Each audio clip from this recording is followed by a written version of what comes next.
Chapter 830. The white cloth on the red-tasseled spear was removed by Gu Jiao, and it flew into the wind. The spearhead shone with a cold light under the hot sun.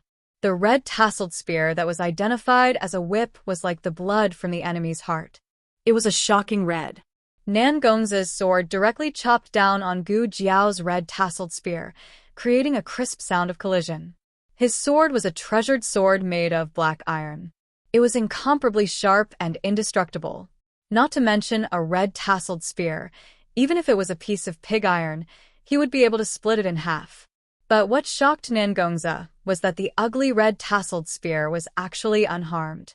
Did it withstand my sword? No, it should be that this brat blocked his killing move.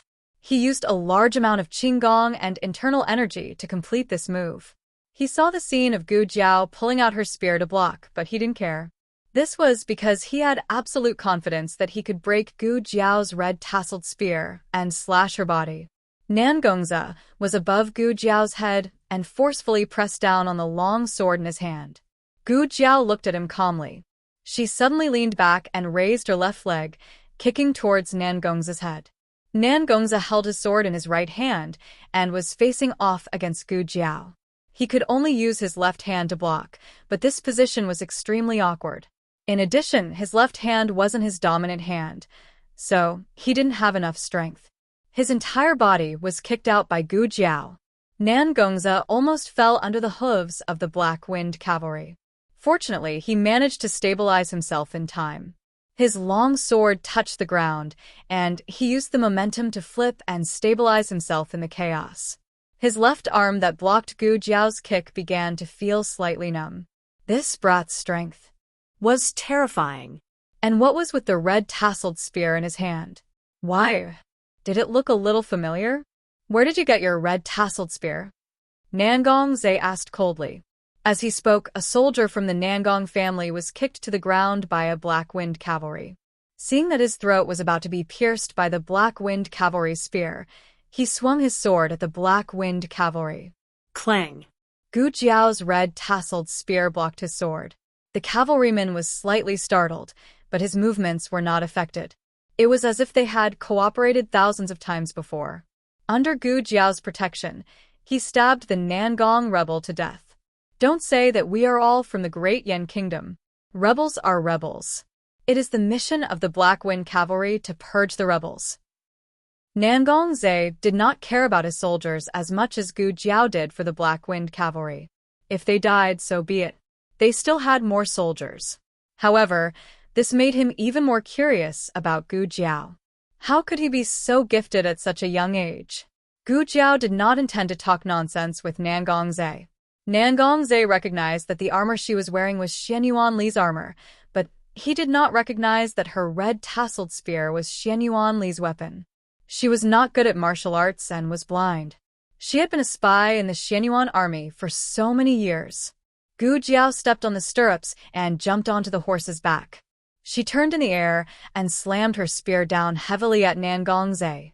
Nan Gongza's pupils shrank. The 7 styles of Xianyuan. This was the Xianyuan family's spear technique. The youth was holding Xianyuan Li's red-tasseled spear. How could it be? Who are you? He swung his sword to block the red-tasseled spear above his head. He held the sword hilt with one hand and the blade with the other. He used all his internal energy to block the youth's attack. Gu Jiao immediately followed up with a second strike at lightning speed. With a crisp crack, Nan Gongza's black iron sword was broken by the youth's red-tasseled spear.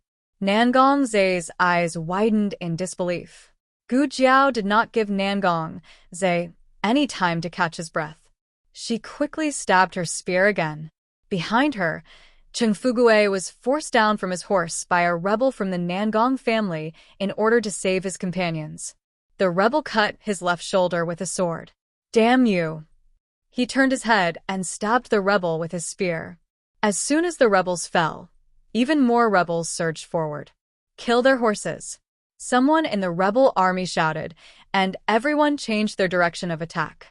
They didn't want to fight the cavalry head-on, but instead, they slashed at the Black Wind Cavalry that they were riding. The Shenyuan Steel Cavalry was the bravest war horse in the Six Nations. They were trained to protect their masters and did not care about their own safety.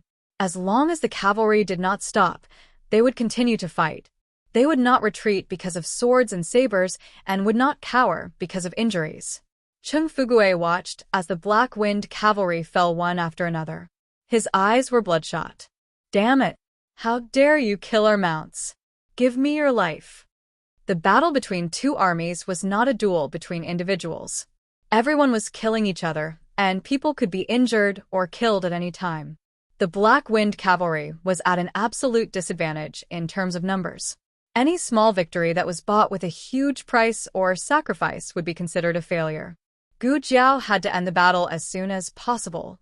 Nangong Zhe, who had lost his weapon, got on his horse and took a spear from a Black Wind cavalry. Gu Jiao deftly flicked his spear away. The Black Wind King raised his front hooves and charged towards Nangong Zhe's horse with a murderous aura. Nangong Zhe's warhorse was so frightened that it fled. Its entire body stood upright. Nangong Zhe cursed angrily and fell from the horse's back. He rolled a few times and coincidentally saw a long sword in front of him. His eyes lit up, and he hurriedly reached out to pick it up. Gu Jiao's spear pierced over and nailed his palm to the dusty ground. Gu Jiao said, "I said that the first battle must see blood. The blood of the traitors shall be used to pay tribute to the dead souls of the Shenyuan family." Gu Jiao held the red-tasseled spear and pressed it down. Nangong Zhe let out a shrill cry. After tasting the blood of the traitors, the red-tasseled spear seemed to shine even brighter.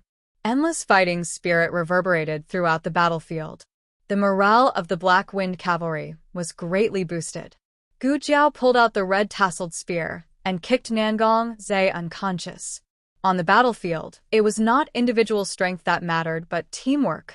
Although Nangong Zhe's martial arts were not as good as Hun's, he was not weak in a real battle. If Nangong Zhe had not targeted Gu Jiao so much today and had wholeheartedly led the rebel army to arrange the troops, he would not have lost so thoroughly.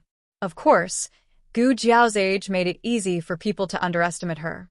Who would have thought that a teenager could defeat the fierce general of the Nangong family? After Nangong Zhe was captured alive by Gu Jiao, the rebel army's morale was in chaos. The Black Wind cavalry took advantage of the victory and killed almost all of the rebel army. Gu Jiao asked Chung Fugue to keep a few of them alive. "Go and tell the head of the Nangong family that I, Xiao Luling, am here. I'm the one who killed his second son, Nangong Li. Now I've captured his third son, Nangong Zhe. If he wants to redeem his son, use Ziyang City as an exchange. Otherwise, I'll chop off his son's head and hang it on the Black Wind camp's flagpole." When they thought of that inspiring scene, all of the Black Wind cavalry raised their weapons. Kill! Kill! Kill! Their shouts shook the heavens and the clouds. The few remaining rebel soldiers were so frightened by this monstrous aura that they trembled all over, their faces filled with fear. Gu Jiao waved her spear and said seriously, "Also, if the Nangong family does not surrender, I'll attack Ziyang City and kill every single one of them." Report. Report. In the governor's mansion, the head of the Nangong family was sitting in the parlor and playing with his grandson. When he heard the soldier's anxious voice, he asked the servant to carry his 3-year-old grandson away and summoned the soldier. "When?" the head of the Nangong family asked with a sullen face. He was a little unhappy that his family's happiness with his grandson was interrupted. The soldier knelt on one knee and said anxiously, "Governor, the third master has been captured." The head of the Nangong family's eyes turned cold. He pressed his palm on the armrest and stood up. "What did you say? Who has been captured? Who has captured him?" The soldier cupped his hands and said, "The third master has been captured by Xiao Luling from the Black Wind camp." Xiao Luling said that if you want to redeem the third master, use Ziyang City as an exchange. He also said, the head of the Nangong family gripped the armrest tightly and said through gritted teeth, "What else did he say?" The soldier said in fear, he also said that if the governor doesn't surrender, he will attack the city and kill all the people of the Nangong family. The head of the Nangong family slapped the chair. Bastard. Father. The eldest son, Nangong Chung, quickly walked into the parlor. I just came from the city tower. I heard that the third brother has been captured. The head of the Nangong family was so angry that his whole body trembled. Xiao Luling, it's that Xiao Luling again. Nangong Chung was shocked. It's him? The head of the Nangong family suppressed his anger and closed his eyes. I told him to bring more soldiers, but he didn't listen. Nangong Chung didn't reply. Actually, it was impossible to bring more soldiers. The mission of the third brother and the fourth brother was to lure the Black Wind camp out of the mountain. If the third brother and the fourth brother had brought more soldiers, the cavalry of the Black Wind camp wouldn't have come out of the mountain to rob the provisions. Moreover, their target was Xiao Luling. Whether it was the third brother or the fourth brother, they would capture him alive if they could. If they couldn't, they would kill him. Nangong Chung frowned. I didn't expect this Xiao Luling to be so powerful. The first day he appeared, the third brother fell into his hands. I wonder how the fourth brother is doing? The head of the Nangong family said, Your fourth brother didn't encounter Xiao Luling, so he should be fine for now. You should think about how to save your third brother. Grandfather. A woman in red armor walked in with a solemn expression. She cupped her hands and bowed to the head of the Nangong family and Nangong Chung. Grandfather, uncle, please allow me to bring the soldiers to save my father. If Gu Jiao was here, she would definitely recognize her. She was Nangong Jing, the daughter of the third branch of the Nangong family who wanted to drag fifth master Han down at the cost of her own reputation during the selection of the Black Wind camp's commander. As the daughter of a general, Nangong Jing was also quite skilled in martial arts. Grandfather. I'll go too. I want to take revenge for my father. Nangong Li's youngest son, Nangong Lin, also rushed in with a murderous aura. Nangong Chung said in a deep voice, Stop fooling around. Go back to your rooms. Even your father wasn't a match for Xiao Luling. Do you really think you can take advantage of him? Nangong Chung and the head of the Nangong family were a little angry at the mention of this. They already knew that this Xiao Luling was a fake. He wasn't 19 years old. From his appearance, he was only 16 or 17 years old. However, he was already so capable. Before Xiao Luling appeared, the Nangong family had always been proud of their juniors. They thought that they were young and capable, and that their achievements in the future would definitely be greater than their elders. However, after Xiao Luling appeared, their children suddenly weren't as good. Was the difference between people that big? Leave. The head of the Nangong family said in a deep voice. Now that they were in troubled times, it was inevitable that the head of the Nangong family's temper was more irritable than before. Nangong Lin and Nangong Jing were stunned by the scolding. They looked at each other and left unwillingly. Nangong Chung consoled him. Father, please calm down first. I'll think of a way to save third brother. The head of the Nangong family said bitterly, This person is ruthless. Your third brother will definitely suffer a lot in his hands. Nangong Chung thought for a while and said, Father, I think there's still room for negotiation. He didn't kill third brother and wants to negotiate with us. It's obvious that he doesn't have enough troops to fight against our army in the city. Why don't we beat him at his own game and call Xiao Luling to Cuyong City in the name of negotiation and wait for an opportunity to kill him? The head of the Nangong family said coldly, How do you know that you're not inviting a wolf into the house? Xiao Luling is so cunning. Once he enters the city and incites the people in the name of the Xianyuan army, the consequences will be unimaginable. We'll kill him outside the city. Go and call Chongwei here. Nangong Chung asked, Father, you want General Chongwei to fight against Xiao Luling? The head of the Nangong family said coldly, Chongwei is the most capable subordinate of the Nangong family. He's skilled in martial arts and is brave and good at fighting. Over the years, there have been many wars at the border, but he hasn't lost even once. Ask him to bring all the troops in the city. He must kill all the Black Wind cavalry. Although the Black Wind cavalry only had 20,000 soldiers, it was the most powerful army in the Great Yan dynasty. It was also the first army that the Xianyuan family established. The Shenyuan family relied on the Black Wind cavalry to dominate the 6 states. Later on, they slowly built their own archery unit, infantry unit, and chariot unit. In order to extinguish the fighting spirit of the 3 armies, they must first eliminate the Black Wind cavalry. Chapter 8:31. In Foam County, on the official road that was used to transport the provisions, there had just been a battle. Thick blood mist filled the entire open space. Chung Fugue's arm was hanging with gauze, directing the soldiers who were not injured to count the provisions. Probably because the city was really short of provisions, so the provisions this time were all real. This was a great harvest. This was an unprecedented war, and it would not end easily. It was always right to stock up more provisions. It was not good to stay here for a long time. Gu Jiao took 4 medical officers to treat the injuries of the injured soldiers. Bear with it for a while, Gu Jiao said to a soldier whose arm was dislocated. The soldier nodded. Gu Jiao put his arm back in place. Then she took gauze from the small medicine box and wrapped it around his neck. Just like Chung Fugue, his arm was hung around his neck. After that, Gu Jiao treated the next soldier. She pulled out the sword, disinfected, stopped bleeding, stitched up, and put gauze on the wound. After counting the provisions, the soldiers rested on the spot to recover their strength. But Gu Jiao could not rest. There were no hospital beds here. All the soldiers were lying on the ground. She could only kneel and treat everyone. The cold, hard armor rubbed her knees. She knelt in front of a wounded soldier covered in blood. This wounded soldier was very young. He had just joined the army this year. His family was poor. In order to treat his grandfather's illness, he joined the army. He had the talent to be a soldier. Chung Fugue took him back to the Black Wind camp. My leg. He looked at his injured and swollen leg. His eyes suddenly had tears of fear. This was the first time he went to the battlefield.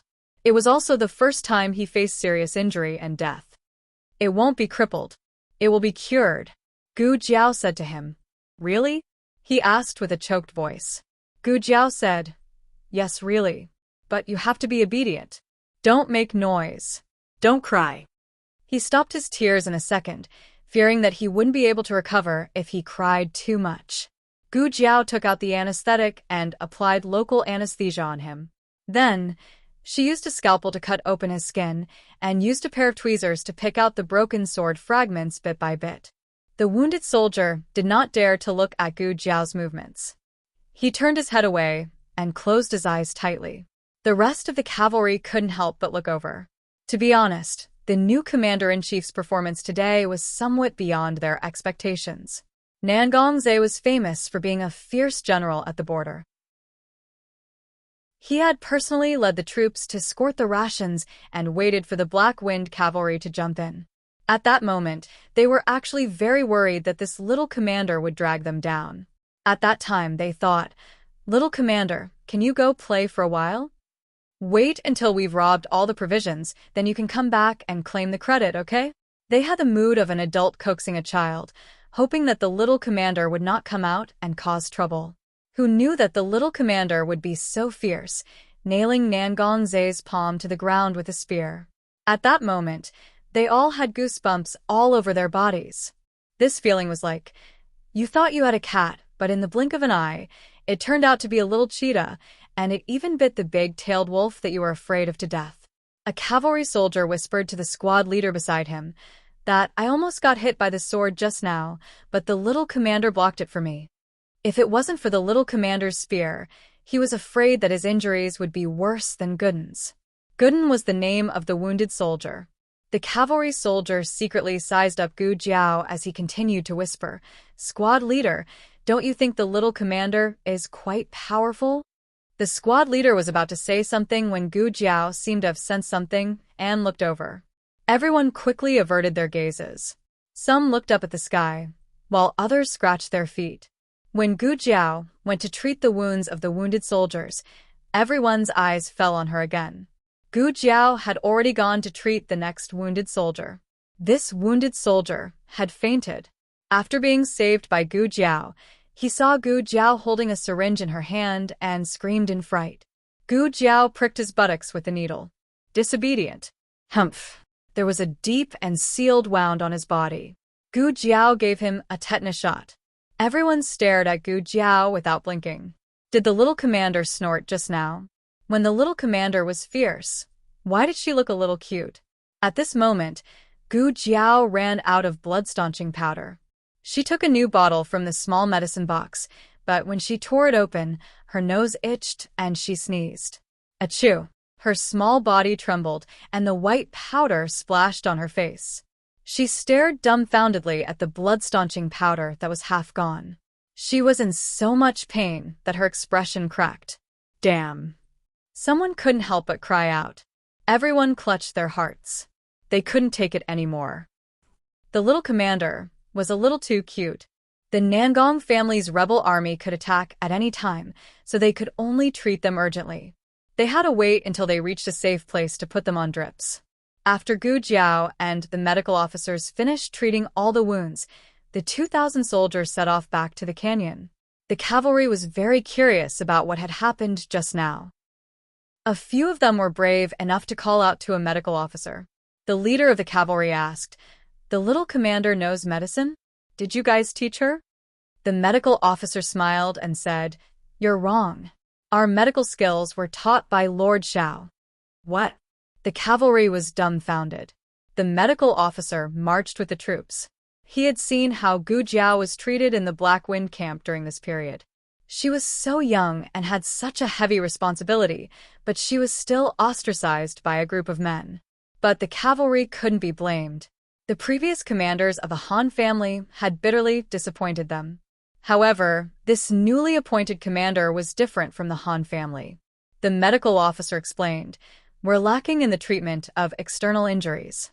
Every day after you rest, Lord Xiao will call us to his tent and teach us how to treat external injuries, including how to use the medicine and tools he gave us." "There's actually such a thing," a cavalry muttered. "I've seen it once or twice when I was patrolling." I thought the little commander was afraid of death and always asked the medical officer to check his pulse. The medical officer smiled and said, "Lord Zhao's medical skills are brilliant. We can't compare to him." They trained in the Black Wind camp all day, so they didn't know that Gu Jiao had treated the crown princess. Another cavalry said in surprise, "So our little commander not only knows how to fight, but also knows how to treat people. He used us." He didn't even realize that he had used a nickname that belonged to his own people. The others didn't seem to find anything wrong with this nickname. "Why aren't we leaving?" Gu Jiao looked back at the people who were still whispering behind. Everyone quickly straightened their expressions and urged their horses to follow. Gu Jiao had chosen a place to set up camp before she left. It was at the foot of a mountain 3 miles away from the canyon, backed by a small forest. The reserve camp had already moved here. The tents were set up and dinner was ready.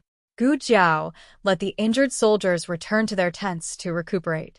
The injured Black Wind cavalry were also taken away for treatment. As for the food they robbed, it was handed over to Zhang Shiyong and Zhou Ren, the 2 commanders of the reserve camp. Li Jin and Tong Zhong of the assault camp came to Gu Jiao's tent and reported the situation of the ambush in the canyon. "Very good." Gu Jiao nodded. "Have the soldiers eaten dinner?" "Yes," Li Jin said. Gu Jiao said, "Once it gets dark, the Nangong family's rebel army will take action. Everyone must be prepared for battle." "Yes." The 2 men cupped their fists in response. "My lord, who is this person?" Advisor who ran over anxiously. He looked at Nangong Zhe, who was tied up and thrown on the ground.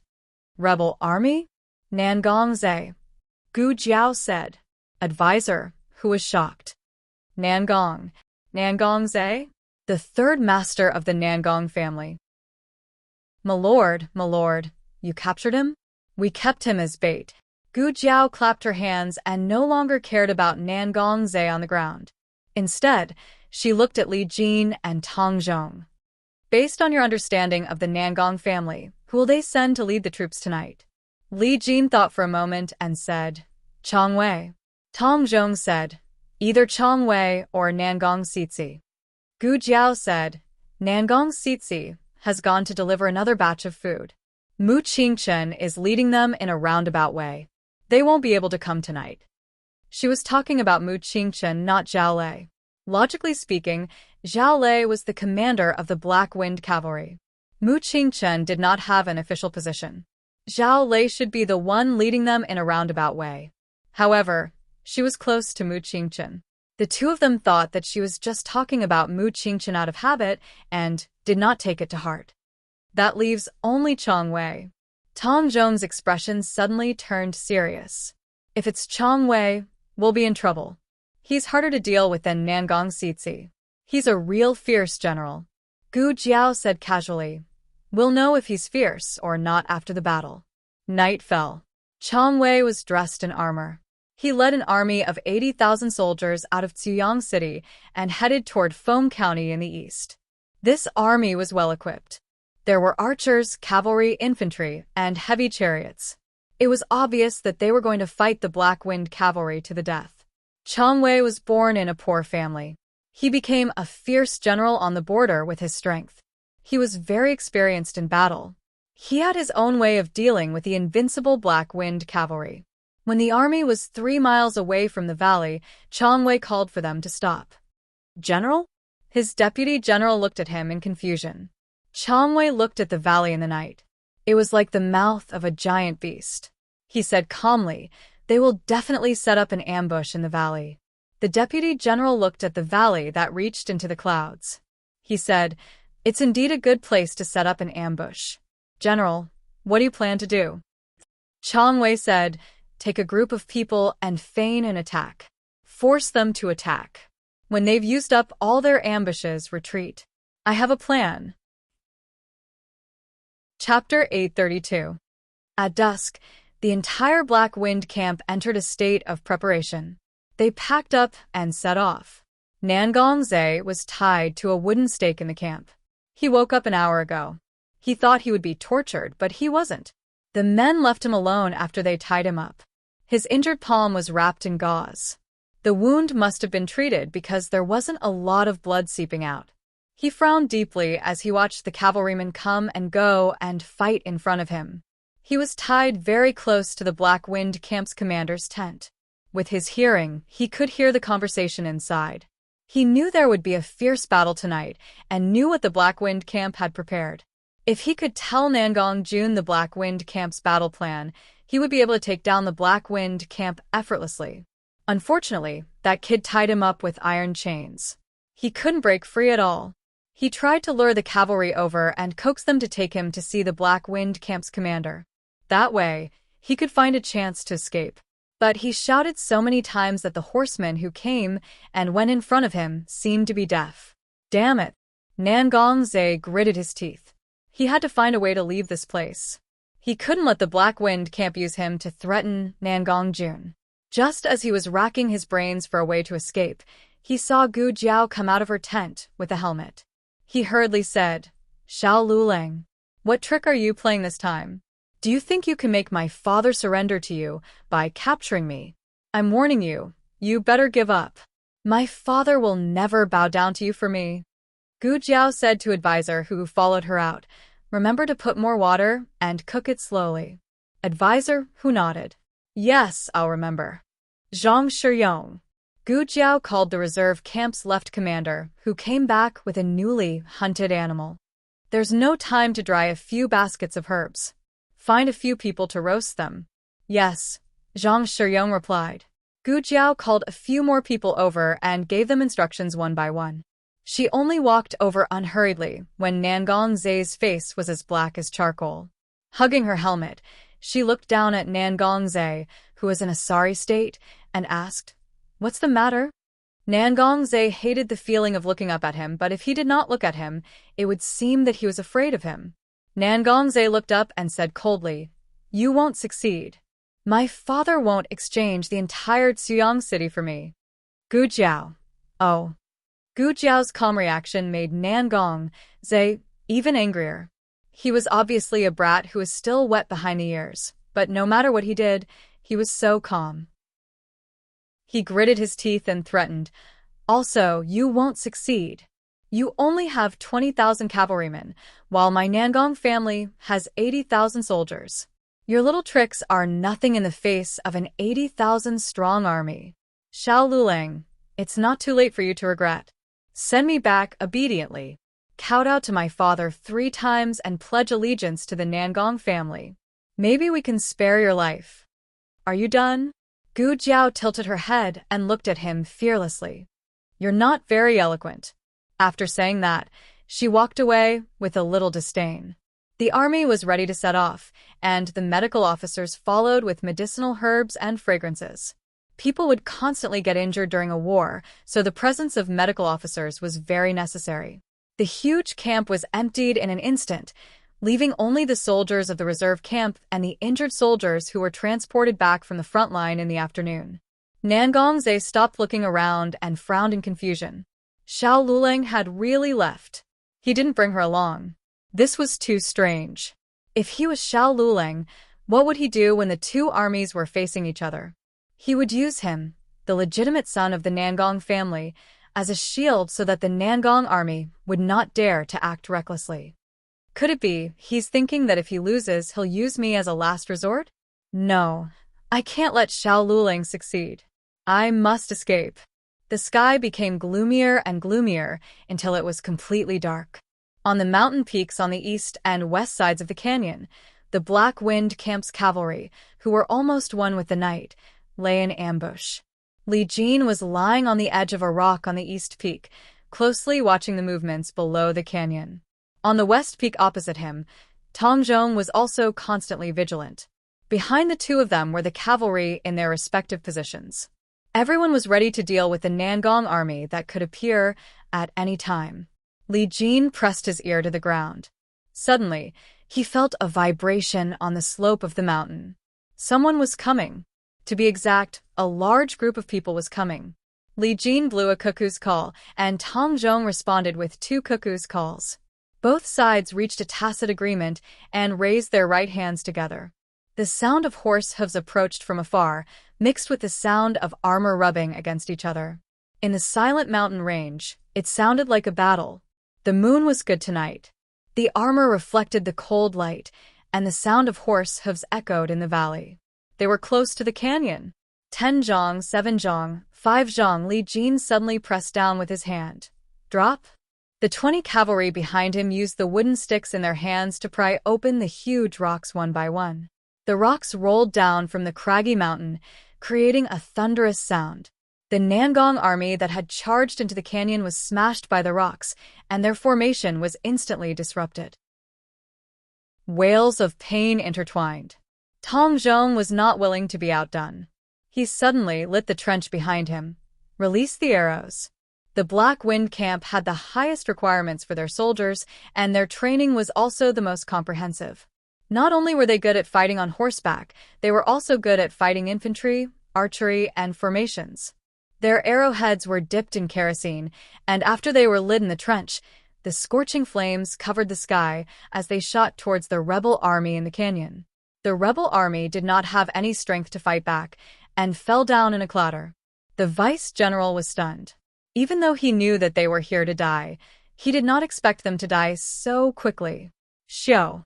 An arrow flew over, and the vice-general quickly leaned back to dodge it. The arrow flew past his nose. The tip of his nose was still hot from the kerosene, and he was so scared that he broke out in a cold sweat. But he could not retreat. He gripped the reins tightly and pulled out the sword at his waist. Charge! Kill them all! The space on the mountain was limited, so it was impossible for everyone to hide up there. The Black Wind Camp's main force must be hiding in front of the canyon. As long as they charged over, they would be able to fight them. Large rocks and logs kept rolling down from the peak of the canyon, and the kerosene arrows burned the entire canyon. When the Nangong army charged through the canyon, they had already lost more than half of their forces. The vice-general's heart was bleeding. Even if they wanted to die, they did not want to die so many. Fortunately, they had already charged through the canyon. Now, as long as they fought with the enemy, they would stop the ambush on the mountain to avoid hurting their own people. On the other side of the canyon, Chung Fugue saw that the Nangong army had already charged through the canyon. He tore off the bandage on his arm, pulled the reins, and pulled out his sword. Brothers, kill. The Black Wind Camp's cavalry were like a surging tide as they charged towards the Nangong army with killing intent. Horses were timid by nature and were easily frightened. To train a horse into a proper warhorse was an extremely difficult task. To train a horse into a Black Wind rider, other than the Xianyuan family, there was no other family that could do it. The Nangong family had also trained many good horses at the border.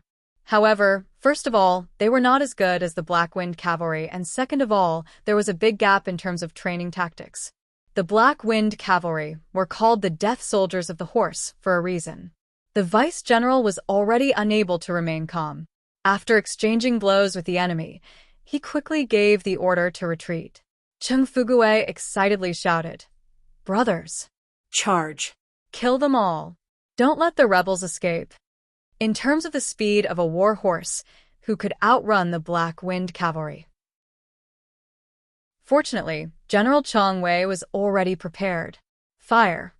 The vice-general shouted, and the rebels under his command all took out something and threw it on the ground. Then, the vice-general pulled out a kerosene arrow from the corpse of a rebel and threw it at those things. A series of shocking explosions could be heard. The black gunpowder blew up the valley into a land of thick smoke.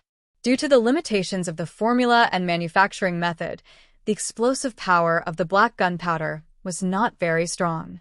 It was mainly used in conjunction with sleeping gas and knockout drugs. Cheng Fugui quickly pulled on the reins. "Stop! Stop! Be careful! There are knockout drugs." This incident bought precious time for the vice-general and the others. They managed to rush back to where the Nangong army was. The Black Wind cavalry chased after them relentlessly. Everyone could clearly hear Cheng Fugui's cursing. Chang Wei saw that there were less than 500 people left and frowned. He never underestimated the enemy, but the strength of the Black Wind cavalry was still beyond his imagination.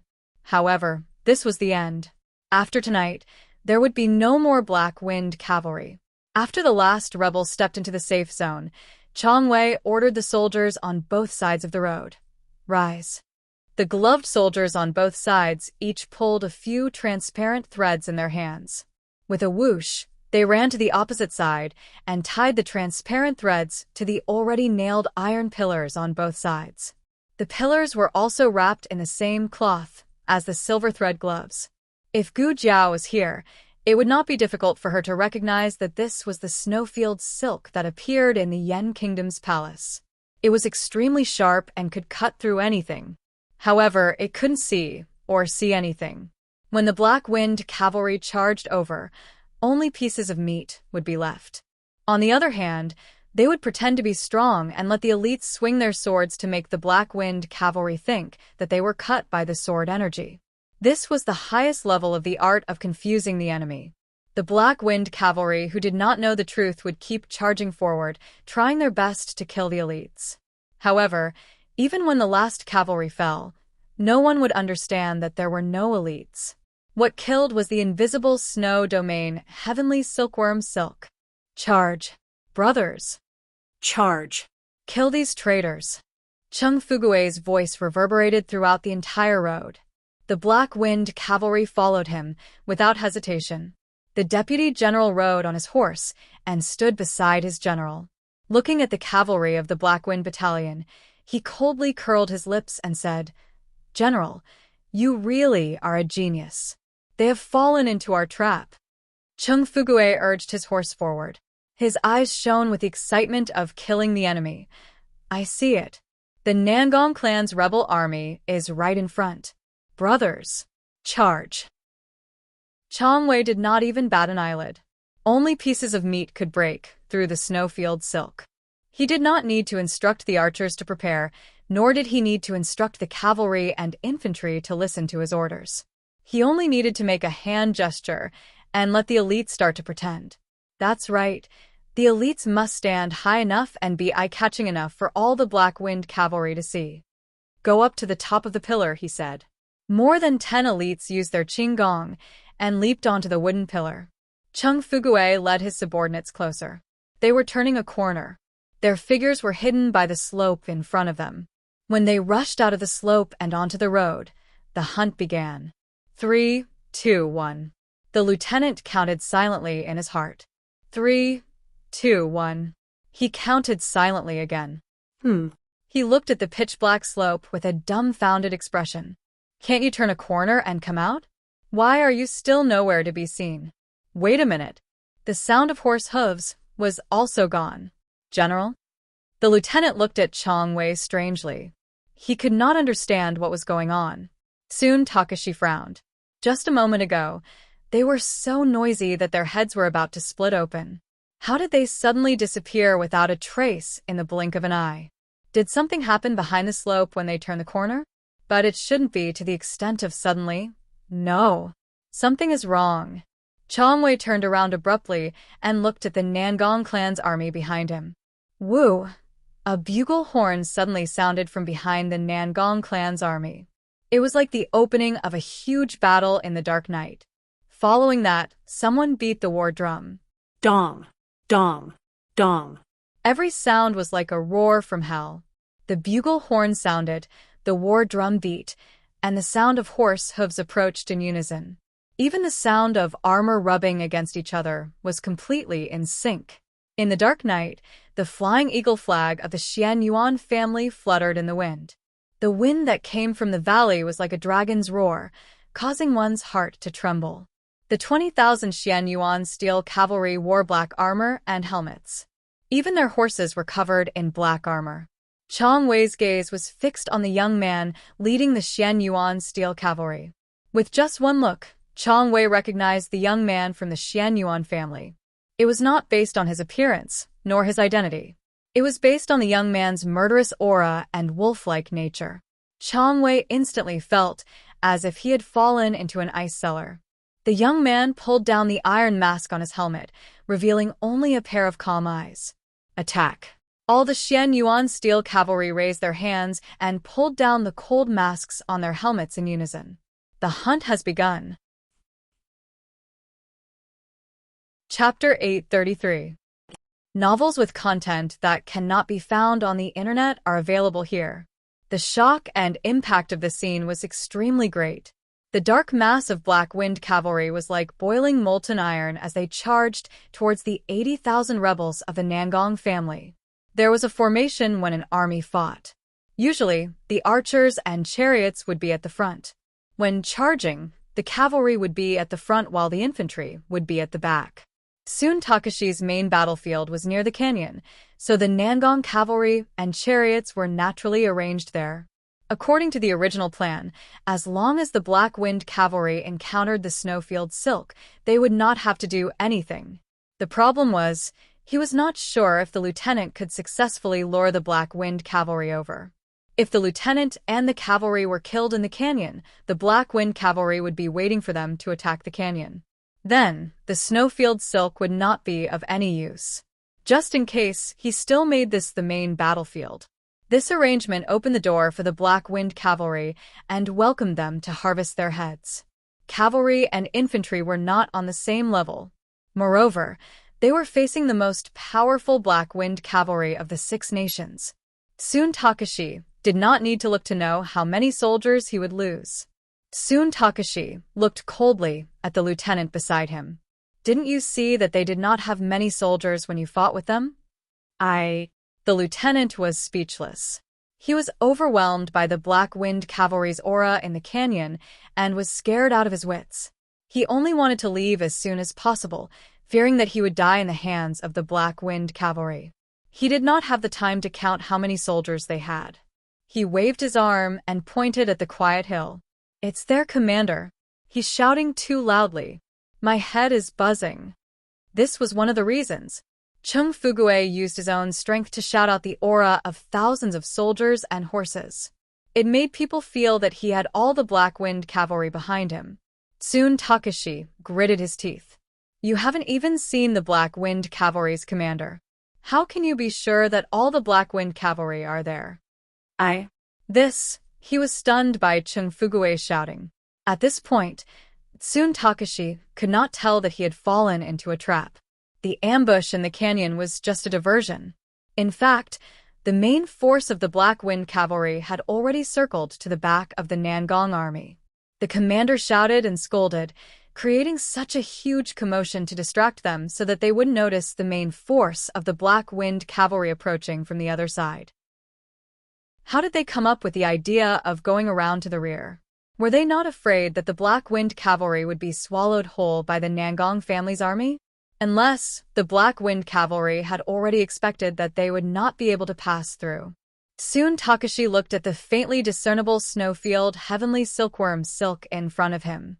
Then, he looked at the Black Wind battalion cavalrymen who suddenly hid behind the hill and stopped advancing. A bold guess suddenly formed in his mind. That young man had guessed that he would use this move. But how is that possible? Even the head of the Nangong family did not know that he had the snow domain heavenly silkworm silk. Who was this young man, and why did he know him so well? There was no time to think about this. Screams of agony could be heard from the back. The Black Wind cavalry was killing people as if they were taking candy out of a bag. If this continued, the army would be defeated. Find someone to dismantle the snow domain heavenly silkworm silk, he ordered his deputy general. This thing was not that easy to dismantle. It was impervious to fire, water, and weapons. In order to prevent it from slipping off, it was tied in a dead knot. Those wooden pillars were also specially made. This was what it meant to have a circle around the place. Soon Takashi was having a headache. He could only order his deputy general to dismantle it. He wanted to go around the sides and kill the Black Wind cavalry who were hiding behind the hill, but he had chosen the best place to do so. There were lakes on both sides. How could he go around them? Should he dive? Soon Takashi endured the waves of dizziness and coldly pulled out his long sword. All cavalrymen, follow me to battle. Chariots, get ready. Archers, follow me. Chariots with archers were a good way to deal with cavalrymen. However, the chariots were too slow. He had to fight with the Black Wind cavalry first. Soon Takashi took the lead and led the Nangong family's cavalrymen to pass through the infantry camp. The Nangong family's army was not weak. They had always followed the Xianyuan family's training method. However, this advantage was useless against the real Xianyuan family's army. The strength of the Xianyuan family's army was engraved in their bones. When the flying eagle flag fluttered in the wind, the heat wave that rolled through their chests was enough to burn their organs. Soon Takashi's participation allowed the Nangong family to regain some of their backbone. The defeated army gradually recovered under his command. However, this was still not enough to stop the Black Wind cavalry from killing. The invincible Black Wind cavalry was like a giant beast from the abyss. They were also like Asuras from hell. No rebel army could escape from their butcher's knife. Soon Takashi watched as his soldiers fell one by one. His eyes were bloodshot. On the other side, the deputy general was ordering a few soldiers to dismantle the snow domain heavenly silkworm silk. Weapons would not work. With one slash, the sword would break into two. Burning it with fire would not work either. He tried to cut the wooden pillar. However, the wooden pillar was harder than iron. It did not budge even after he cut it with his sword. Finally, the deputy general had an idea. Dig. Dig out the pillar for me. Swoosh. An arrow flew over and struck one of the Nangong soldiers, causing him to fall to the ground. The deputy general's eyes trembled. He quickly looked over and saw Qing Fugue, Li Jin, and Tong Zhong leading a large group of cavalry to shoot arrows at them. Whenever one came close to the pillar, they would shoot one. If two came close, they would shoot both. The deputy general raised a shield to block himself. He gritted his teeth and said, "Are you bullying us because we don't have archers?" Fuck. They really didn't. They were taken away by General Tsun Takashi. The situation on the battlefield was constantly changing. A moment of carelessness could lead to irreversible consequences. This was not to say that Tsun Takashi's ability to see the entire situation was not enough. It was just that Gu Jiao's appearance was the biggest variable in this battle. Tsun Takashi had seen countless people, but he had never fought with such an enemy. The other party seemed to be very familiar with his style, but he knew nothing about him. He originally thought that the other party was just a martial arts prodigy. Who would have thought that the other party was a talented commander? Soon Takashi's eyes were bloodshot as he looked at the young man who had killed countless Nangong soldiers. The young man was too ferocious. No one dared to get close to him. However, no one could escape from his hunt. Soon Takashi led the cavalry to surround Gu Jiao. Gu Jiao saw so many people charging at her, but there was no fear in her eyes. She grabbed the reins with one hand and the red tasseled spear with the other. Her eyes were filled with killing intent. Go! Black Wind King's aura was fully unleashed. He sped up and charged into the Nangong army's cavalry formation. The Nangong family's war horses were frightened by Black Wind King. The cavalry formation that took a lot of effort to charge over was instantly scattered. Gu Jiao and Black Wind King chased after their prey. However, this was not the scariest thing. Soon Takashi wanted to kill Gu Jiao a few times, but he was stopped by the Black Wind Cavalry. Then he discovered something unbelievable. These Black Wind Cavalry looked like they were killing their own people. However, they were in an organized and planned way to drive the Nangong army toward the canyon. They surrounded the Nangong army, causing the frightened soldiers to have nowhere to run. They could only retreat with all their might. However, the result of retreating was soon Takashi turned around and looked at the Nangong soldiers who were charging forward recklessly. Stop! All of you, stop! Unfortunately, it was too late. The rebels who did not know what was going on ran toward the snow domain Heavenly Silk. That was supposed to be used against the Black Wind Cavalry. Why? Why did it end up on our own people? Soon Takashi let out a beast-like roar. Gu Jiao raised her spear and killed a rebel who tried to ambush Black Wind King. The situation looked good, but only she knew that. Everyone's stamina was reaching its limit. Although it was not obvious, the Black Wind Cavalry's casualties would increase if they continued to fight. Gu Jiao pulled the reins tightly. Boss! Black Wind King understood. It followed Gu Jiao's direction and galloped toward General Tsun Takashi. It was also running out of stamina. Everyone had been traveling for so many days. Not only were the people exhausted, but the horses were also exhausted. All the Black Wind Cavalry gave it their all. They did not care about their lives or their internal injuries. On the side, some Black Wind Cavalry had already fallen to the ground. They had fallen from exhaustion. Soon Takashi swung his sword at a Black Wind Cavalry warhorse. Gu Jiao raised her spear, and with a kung sound, she blocked his ferocious sword. Soon Takashi turned around and met the young man's cold and calm eyes. The young man said calmly, "Your opponent is me." Soon Takashi made a feint and stabbed his sword at Gu Jiao's heart. His attack was almost a sneak attack. To be honest, he was embarrassed to use such a sneak attack on a junior.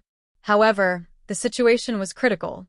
If they did not take the head of the Black Wind Cavalry's commander, the Nangong army would really lose this battle. Gu Jiao was hit by his sword. His eyes lit up. He knew that no one would be able to dodge this attack. However, in the next second, his expression froze. Why couldn't it pierce through? Fifth Master Han's sword could not pierce through my armor. Your sword, can it be sharper than his? Gu Jiao looked at him calmly. Under his dumbfounded gaze, she raised her red tasseled spear and pierced through his hard armor, stabbing him in the chest. Chapter 834. General Chong Wei. One of the Nangong rebel soldiers who witnessed this scene cried out. The Black Wind Battalion soldiers took the chance to shout out, "General Chong Wei is dead." General Chong Wei was killed by the Black Wind Battalion's commander. Brothers, their ever-victorious general has died at the hands of their commander. Everyone charge. Kill these traitors. The Black Wind Battalion soldiers' morale continued to rise. Even though everyone was on the verge of collapsing from exhaustion, they clenched their teeth tightly, not letting the Nangong rebel soldiers see any signs of exhaustion. The surrounding Nangong rebel soldiers witnessed Chong Wei being assassinated with their own eyes. Even if they couldn't see it from afar, it didn't matter because Gu Jiao directly stabbed the person with his spear, hanging him high in the air. "This is your General Chong Wei. He has already died at my hands." The young man's immature voice was full of murderous intent, and it reverberated in the noisy battlefield.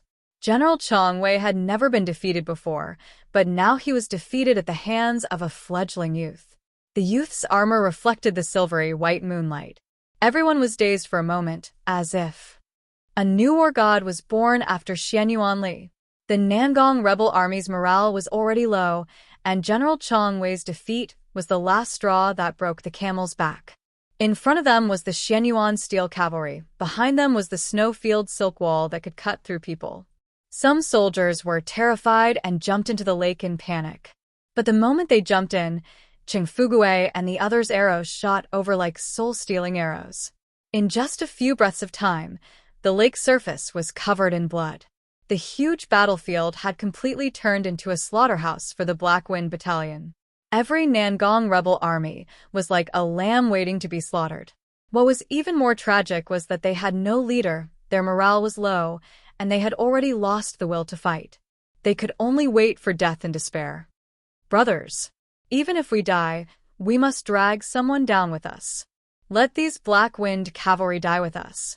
How daring was this guy? However, Gu Jiao would not give them the chance to drag the Black Wind cavalry down with them. Gu Jiao said sternly, "Those who surrender will be spared.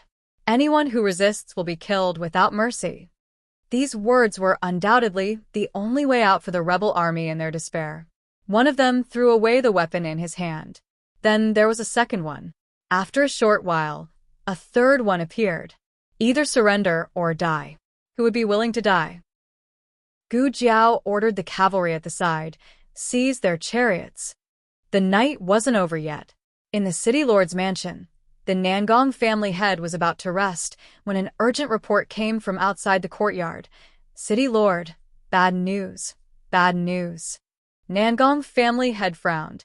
He put on his outer robe and walked out of the house. Looking at the scout who had fallen into the courtyard, he asked in a deep voice, "What happened? Why are you so flustered? Where are the rules?" The scout looked at Patriarch Nangong with tears in his eyes. "City lord, General Chong Wei, General Chong Wei." Patriarch Nangong's eyes darkened. "What happened to General Chong Wei?" The scout wiped his tears and said in a choked voice, "General Chong Wei was killed by the Black Wind camp's commander." "What?" Patriarch Nangong's expression changed. He was stunned for a while before he rejected the scout. "Are you mistaken? How could General Chong Wei die in the hands of a brat?" These words were a little boastful. Was that brat an ordinary brat? He killed Nangong Li and captured Nangong Zhe alive. What was so strange about General Chong Wei dying in his hands? However, the scout knew that Patriarch Nangong was not referring to the strength of a one-on-one battle. After all, this was a war. The Nangong family had the absolute advantage in terms of military strength. How could they lose so easily? Furthermore, General Chong Wei claimed that he knew how to deal with the Black Wind cavalry. The scout said anxiously, "City lord, I'm not mistaken. This is true. Xiao Luling killed General Chong Wei, and tens of thousands of soldiers were captured. Xiao Luling stole our chariots and is rushing towards our east gate. City lord, let me escort you to leave." Patriarch Nangong said coldly, "Bastard. Who wants to leave?" The scout tried his best to persuade him. "City lord, Xuyang City's military strength has been mobilized. There are only 3,000 soldiers left in the city. They are no match for 20,000 cavalry. Where there is life, there is hope. City lord, leave this place tonight." Patriarch Nangong clenched his fist, and the veins on his forehead popped out. "Where is fourth brother?" Fourth brother had 5,000 cavalry.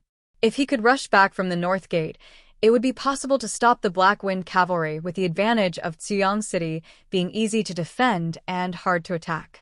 They would not be able to stop them for long. In another 3 days, the Liang Kingdom's army would break through the Yen Gate Pass and head straight for Xuyang City. At that time, they would cooperate with the Liang Kingdom's army and kill the Black Wind cavalry. Woo! A muffled sound of a horn came from the distant horizon. The silent Xuyang City seemed to have been torn apart. Xuyang City was shrouded in an endless war. The scout cried, "It's too late, City Lord. Fourth Master can't make it back. We can't wait any longer. Let's run. The patrolling rebel army on the East City Tower heard the sound of a horn and the sound of the charging war drum. The dark mass of cavalry seemed to have broken through the mountains and rivers. In the darkness of the night, they were like the army of King Yama, bringing with them an unstoppable murderous aura. The rebel army on the tower was so frightened that they fell to the ground. It's the Black Wind Cavalry. The Black Wind Cavalry has come to attack the city. The Black Wind Cavalry has come to attack the city. They knew very well how many people were left in the city. They could not defend it. Ziyang City could not be defended. Gu Jiao raised her hand and looked coldly at the towering tower. Archers, get ready. Chariots, attack. The cavalrymen pushed the chariots toward the city gate tower. The iron spikes on the chariots slammed into the thick city gate again and again. Every sound of the impact was like a landslide, causing the defenders to be in a state of panic and fear. A leader of the rebel army shouted, "Release the arrows. Shoot them to death." Arrows covered the sky and the earth as they rained down on the chariots. The cavalry beside the chariots were already prepared. They raised their shields and formed an impenetrable iron dome. Some of the arrows pierced through the gaps between his fingers. Damn! One of the cavalry saw an arrow piercing through his fingers. He was so frightened that his buttocks tightened. Catapults! The leader of the rebel army shouted again. However, before the catapults could be pushed out, Gu Jiao shot an arrow through the head of the rebel army leader. A great battle was about to break out. However, all of a sudden, the rebel army on the tower retreated. Gu Jiao vaguely heard something about the lord of the city summoning the soldiers. Not long after, a scout from the Black Wind Battalion came over. He stopped in front of Gu Jiao and saluted. "Commander, the people of the Nangong family have escaped from the South City Gate." Chung Fugue looked at the tower that had suddenly quieted down and said, "No wonder they stopped fighting. They want to escort the people of the Nangong family out." Gu Jiao was not too surprised. The Nangong family abandoning the city and escaping was part of the plan. They had dragged their tired bodies to the city in the middle of the night. They did not really want to fight the last of the Nangong family's rebel army head-on.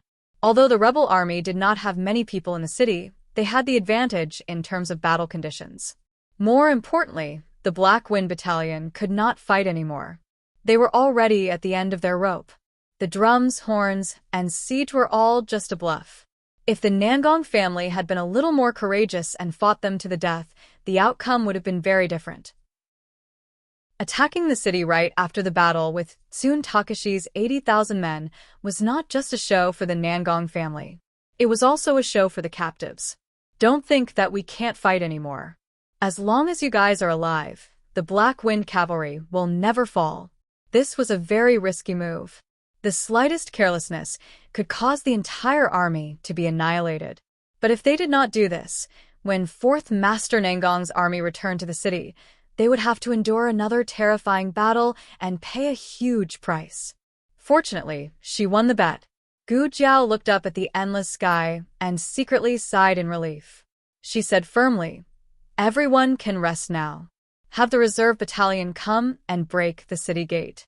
Be careful of any unexpected changes." The scout excitedly replied, "Yes." Bang! A cavalryman fell off his horse. Soon, his horse also fell down beside him. This was not an isolated phenomenon. Gu Jiao did not need to turn around to know that a large number of people had fallen behind her. Everyone could not hold on any longer. However, until she said that it was time to rest, everyone maintained their fighting posture. Gu Jiao dragged her tired body down from her horse. Only now did she feel the soreness all over her body. Even her legs did not feel like they were hers. The red tasseled spear was covered in blood. She did not know if it was hers or the enemy's.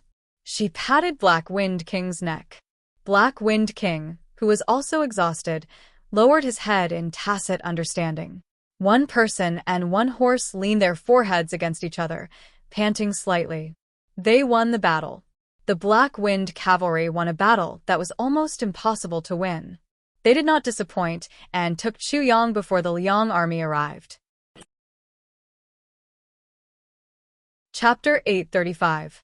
The gates of Tsuyang City were too sturdy. Ordinary chariots couldn't break them open. Li Shun and Zhao Dengfeng led a group of garrison soldiers to the south gate. There, the gate was open because the Nangong family had just escaped. Li Shun and Zhao Dengfeng entered from the south gate and crossed half the city to reach the east gate. More than 20 people worked together to slowly turn the gate capstan. When they opened the city gates and were about to welcome their black-winged cavalry into the city, what they saw was an empty space outside the city gates. Countless cavalrymen and war horses were all over the place. Some fell asleep on the spot, while others fainted. War horses were highly vigilant and usually slept standing up, but now they were falling down in droves. This battle was truly too difficult to fight. The cavalry soldiers of the reserve camp all had tears in their eyes. As the reserve force, they didn't participate in this battle with the vanguard and assault camps. They enjoyed the victory that their companions sacrificed their lives for, but they didn't feel good about it. If they could, they also wanted to go into battle. They didn't want their companions to be so tired. Don't just stand there. Can't you see that the young commander is still busy? Li Shun looked in the direction of Gu Jiao and said. Gu Jiao didn't rest. She was helping the medical officers treat the injured soldiers. On the way here, they met Cheng Fugui, Li Jin, Tong Zhong, and the others. They learned some of the details of the battle from them. This young commander was always at the front of the troops. Wherever there was danger, he would rush there. He had killed the most enemies, but he was clearly the youngest. Zhao Dengfeng opened his mouth. He isn't tired? How could he not be tired? If the battle at the city gate was included, she had participated in all 3 battles today. Not only that, she was the only one who was treating the wounded while the other cavalrymen were recuperating.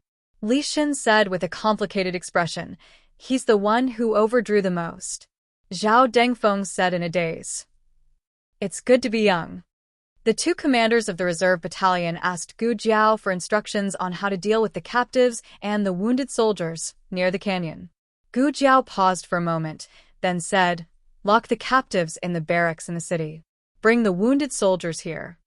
After all, these captives had served the Nangong family before, so it was hard to say whether they would retaliate or not. Gu Jiao had considered taking them in, but for the time being, she couldn't risk letting them participate in an important battle. Of course, Gu Jiao could also kill them. Killing prisoners of war was a common practice throughout history, but Gu Jiao did not do so. The right commander of the reserve camp, Zhou Ren, asked, "Then what about their injured soldiers?" Gu Jiao said, "Let their medical officer treat him." Hearing this, Zhou Ren and Zhang Shiyong were sure that Gu Jiao really didn't want to make things difficult for these rebel captives. The young commander was so ruthless when he killed the rebels that they thought he was a bloodthirsty person. On the way here, they thought that the prisoners of war would most likely not survive. The 2 of them exchanged a look, and they were both surprised. But the 2 of them still answered, "Yes." There were quite a lot of people in the reserve battalion, almost 1/3 of the military strength. But fortunately, there was such a large proportion, or they wouldn't have been able to complete the various post-war arrangements. These soldiers knew how to fight, but they wouldn't be used unless it was absolutely necessary. Zhang Shiyong led a group of soldiers to escort the captives, and Li Shun and Zhao Dengfeng followed. Zhou Ren led another group of soldiers to the canyon to transport the wounded soldiers. In addition, Zhou Ren arranged for Wen Rinchong to bring the logistical forces that had set up camp near the mountain into the city. While the entire reserve battalion was dealing with the aftermath, a total of 2 major events happened. First, Nangong Zhe had escaped. He had broken the bones in his hand in order to escape from the narrow iron chain and ascend to the heavens. Second, Tsun Takashi wasn't dead. He was still breathing. It was discovered by the Black Wind Camp's cavalrymen who were transporting the corpses. His breathing was too weak. If not for the cavalrymen's extraordinary hearing, it would have been difficult to detect Tsun Takashi's weak breathing in the noisy scene. There were many wounded among the captives, and they were usually handed over to their own medical officers. But Tsun Takashi's identity was special, and Zhou Ren wasn't sure if he should be given the chance to treat him. So, Zhou Run sent soldiers to ask for Gu Jiao's opinion. Gu Jiao pondered for a moment and said, "Bring him here." The cavalryman was stunned. "Yes." He walked a few steps, scratched his head, and mustered up his courage to say to Gu Jiao, "Commander, Tsun Takashi has a very high reputation in the army. You better, Gu Jiao understood what he meant. He was worried that Tsun Takashi might harm her if he survived. Gu Jiao nodded. "I know. Go ahead." It was a kind gesture. Her impression of Tsun Takashi came from the dream of the 3-year civil war. The Han family wanted to become the next Shenyuan family, so they launched a plan to eliminate the other aristocratic families. The aristocratic families killed each other, and the Nangong family and the Han family killed each other the most. Among them, Tsun Takashi was the bravest general against the Han family. When he fought against the Han family, he used the snowfield silk and killed almost all of the Han family's cavalry. In that civil war, she didn't fight against Tsun Takashi because he was too annoying.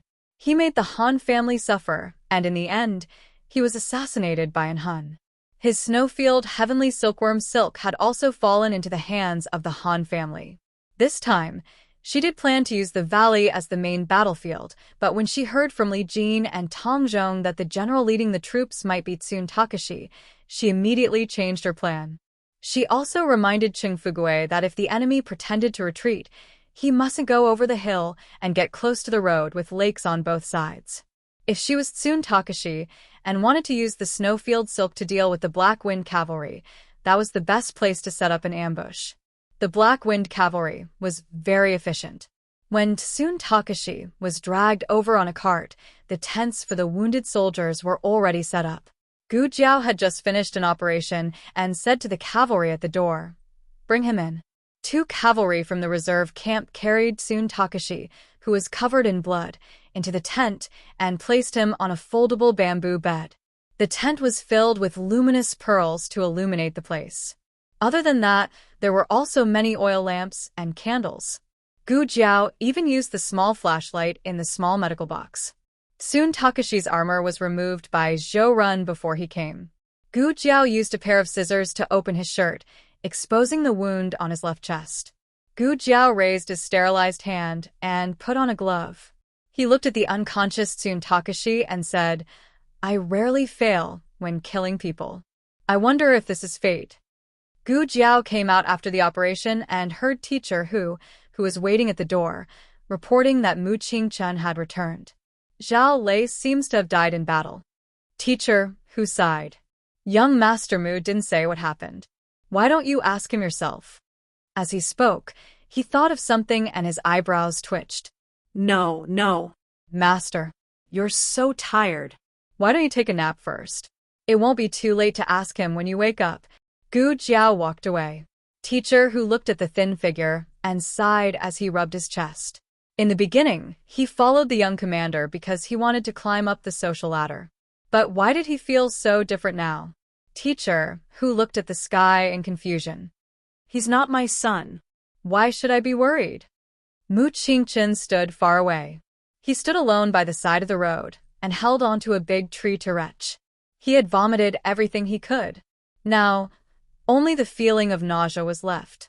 Gu Jiao came behind him and glanced at him calmly. "It's your first time killing someone. Are you not used to it?" Mu Qingchen heard Gu Jiao's voice and suppressed the urge to retch. He wiped his mouth with his sleeve and said while panting, "I killed 5 people." Zhao Lei didn't die in his hands. He had never killed anyone before, so he couldn't get over it. He plotted to make Zhao Lei fall off his horse and die under the hooves of the Nangong Sitsi.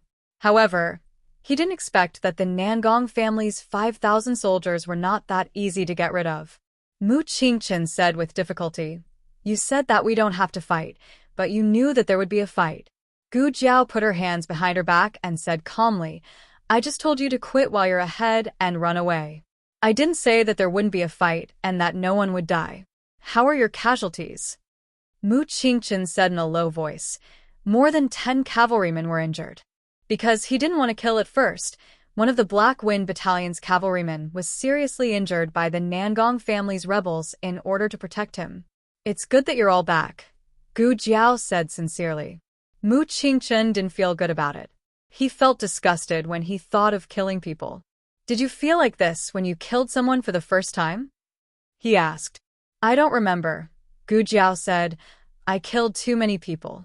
Mu Qingchen looked at her in surprise. Gu Jiao didn't explain. She turned around and walked back. As she walked, she said, You'd better get used to it. There won't be such easy missions for you to practice. The Jin Kingdom's army has broken through Tianshan Pass, and the Liang Kingdom's army will arrive at Yanmen Pass in 3 days. Mu Qingchen, the real battle has begun. Chapter 836. At 5:00, all the Black Wind cavalry who were resting on the ground outside the city had woken up. They lined up neatly and stood against the wind. No matter how tired or exhausted they were, once the army was reorganized, they would be able to quickly enter a state of combat readiness. Gu Jiao, who had been busy the whole night and hadn't rested, was riding on the back of the Black Wind King. His red armor was like fire, and the black armor was like a blade. Even the howling wind couldn't blow away the killing intent and fighting spirit of this young man. After yesterday's battle, everyone looked at this young commander in a new light.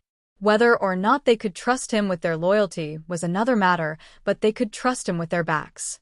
On the battlefield, he was the king. Gu Jiao held the reins with one hand and her helmet with the other. She looked at all the Black Wind cavalry calmly and said, The 10th and 9th rules of the army. Everyone straightened their backs and recited with a magnanimous expression on their faces. Stealing people's belongings and taking people's heads for their own benefit. Taking people's heads for their own merit.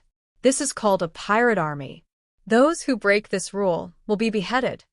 Wherever you go, you abuse the people. If you separate women, this is called a traitor army. Those who break this rule will be beheaded. Gu Jiao said, Very good. You are the soldiers of the Great Yan. Ziyang City belongs to the Great Yan. Remember the mission on your shoulders. Don't hurt the people in the city in any way. After saying that, she looked at the Great Yan flag and the Xianyuan Flying Eagle flag raised high in the cavalry's hands. Enter the city. Nearly 50,000 people entered the city. It was still early, and the people in the city were still resting. The Black Wind cavalry's hooves were very light, and the soldiers tried to minimize the sound of armor rubbing against each other. Even so, when they were halfway through the journey, the people in the city got up early and started to work. When they saw the Black Wind cavalry, they were so scared that they froze on the spot. In the market, a peddler carrying mountain goods whispered to his companion, I told you that I heard someone ramming the gate last night. You didn't believe me. Look, didn't they break in? All the people kept quiet out of fear. The difference between the Black Wind cavalry and the Nangong army was obvious. Firstly, their aura was different. Secondly, their armor and war horses were vastly different. Not to mention that one of the banners in front of the troops was different. Gu Jiao took the lead and walked at the front. She put on her helmet, but didn't put down her mask. Her young and tender face was exposed, along with the birthmark on her left cheek. The commoners were terrified. The Black Wind King was the king of war horses, and its aura was unapproachable. This strange-looking man and his ferocious-looking warhorse made some children cry on the spot. The child's mother hurriedly covered the child's mouth, afraid that the little god of death would be unhappy and kill her son. Gu Jiao didn't mind and continued to ride the Black Wind King forward. Bang. He didn't know who had closed the windows. Bang. Then, someone closed the door. The commoners on the street seemed to have finally come to their senses. They carried their children and pushed their stalls, and the lively street was suddenly empty. Advisor Hu was riding behind Gu Jiao, opened his mouth. My lady, we don't seem to be very popular. We are the ones who cleaned up the rebels and saved the people of Ziyang City. Shouldn't the commoners line the streets to welcome us? Gu Jiao said calmly. In their eyes, we are the rebels. Advisor Hu, a 1-year-old child was placed in a basket next to a vegetable stall. The adults didn't see the basket fall, and the little guy didn't cry either. He used his hands and feet to crawl out of the basket. As he crawled, he arrived at the official road. Chung Fugui was walking at the front of the troops. He hurriedly stepped out, dismounted, and picked up the child. Chung Fugui didn't look fierce, but he had been in a battle. His face was bruised and swollen, and he looked quite fierce and scary. The little guy burst into tears and stretched out his hand towards his parents, who were not far away. His parents were shocked. They rushed into the house and closed the door without saying a word. Chung Fugui was confused. "You don't want your child anymore?" The little guy wailed loudly. His cries were heart-wrenching and soul-stirring. He didn't forget to use his invincible little chubby hand to pull Chung Fugui's ear. Chung Fugui cried out in pain. Ouch, ouch, ouch. In the end, Mu Qingchen came over on his horse. He dismounted and came to Chung Fugui's side. "Give him to me." The little guy stopped crying as soon as he was in his arms. He was very obedient, and his little fat hand was very quiet. He was indeed a handsome uncle who could even coax a young princess. Mu Qingchen walked over with the little guy in his arms and gently knocked on the door. The couple looked out through the crack of the door. If it were Chung Fugui, they would be too scared to open the door. Mu Qingchen didn't have much murderous aura, so even if he was wearing armor, he still gave people a sense of elegance and refinement. The couple boldly opened the door. Mu Qingchen returned the child to them. "Be careful in the future," he reminded them. The couple looked at the handsome young man in front of them in a daze. Yes. Mu Qingchen turned and left, returning to the team with Chung Fugui. Looking at the unscathed child in their arms, the couple couldn't believe it. The news of Ziyang City being recaptured spread to Tianshan Pass, which was hundreds of miles away. In the mansion of Linfeng City, Old Master Han and his descendants gathered together. After listening to the spy's report, the atmosphere in the parlor was a bit solemn. Old Master Han's eldest son, Han Ye's father, Han Lei, said with emotion, "I didn't expect the Imperial Army to arrive so soon." The silver-haired fifth Master Han sat opposite Han Lei. He said, "The main force hasn't arrived yet. Only the Black Wind Cavalry has arrived." Han Lei glanced at his brother. "That's what I meant. The Black Wind Cavalry is also the Imperial Army." In the past, the Han family had never been so hostile. However, when the war started, everyone was on high alert.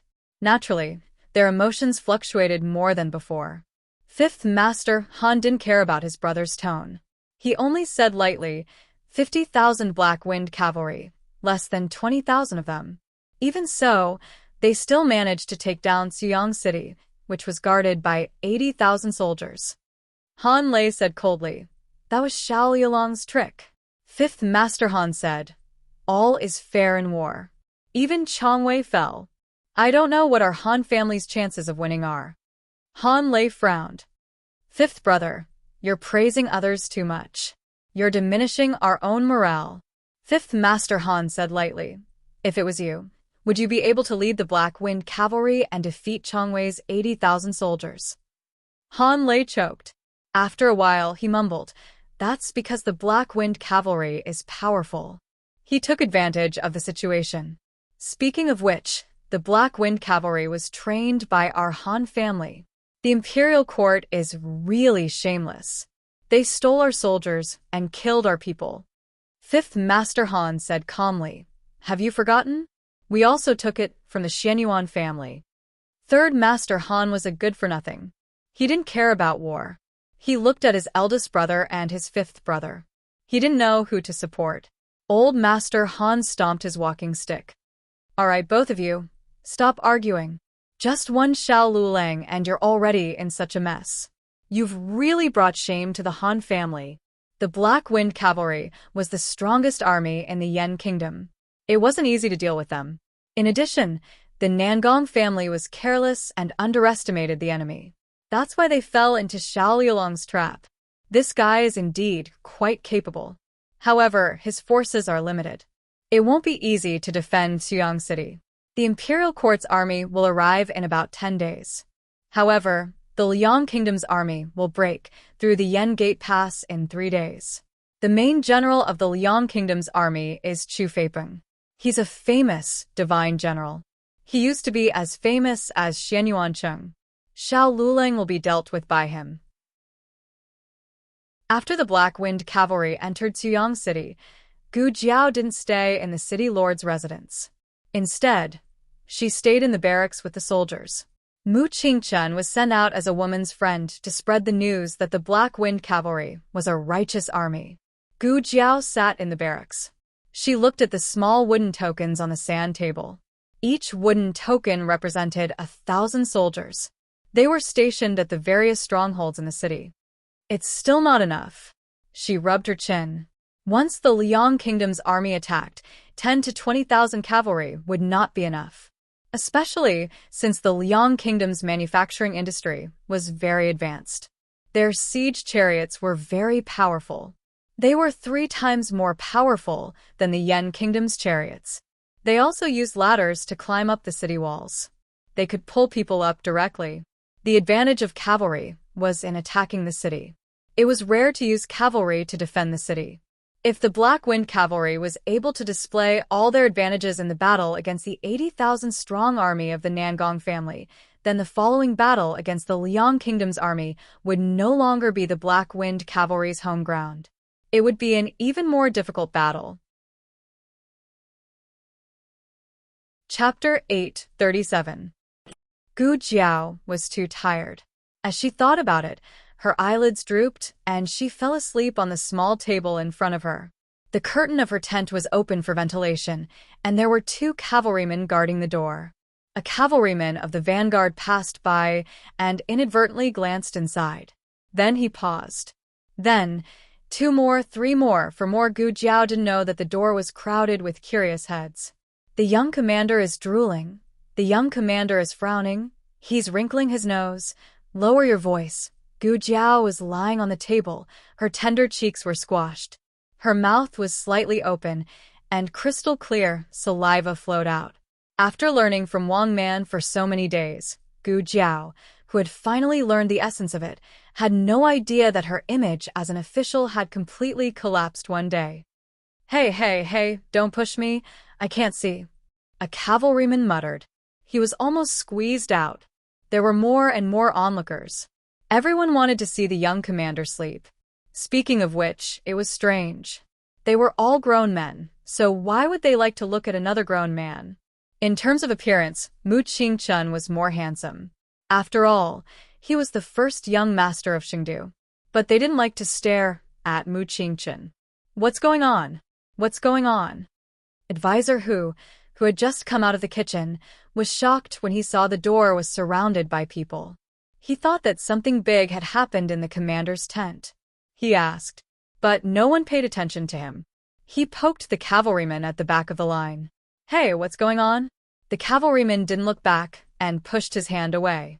Don't be noisy. Go away. Advisor, whose eyes widened, and he gasped. What did this brat say?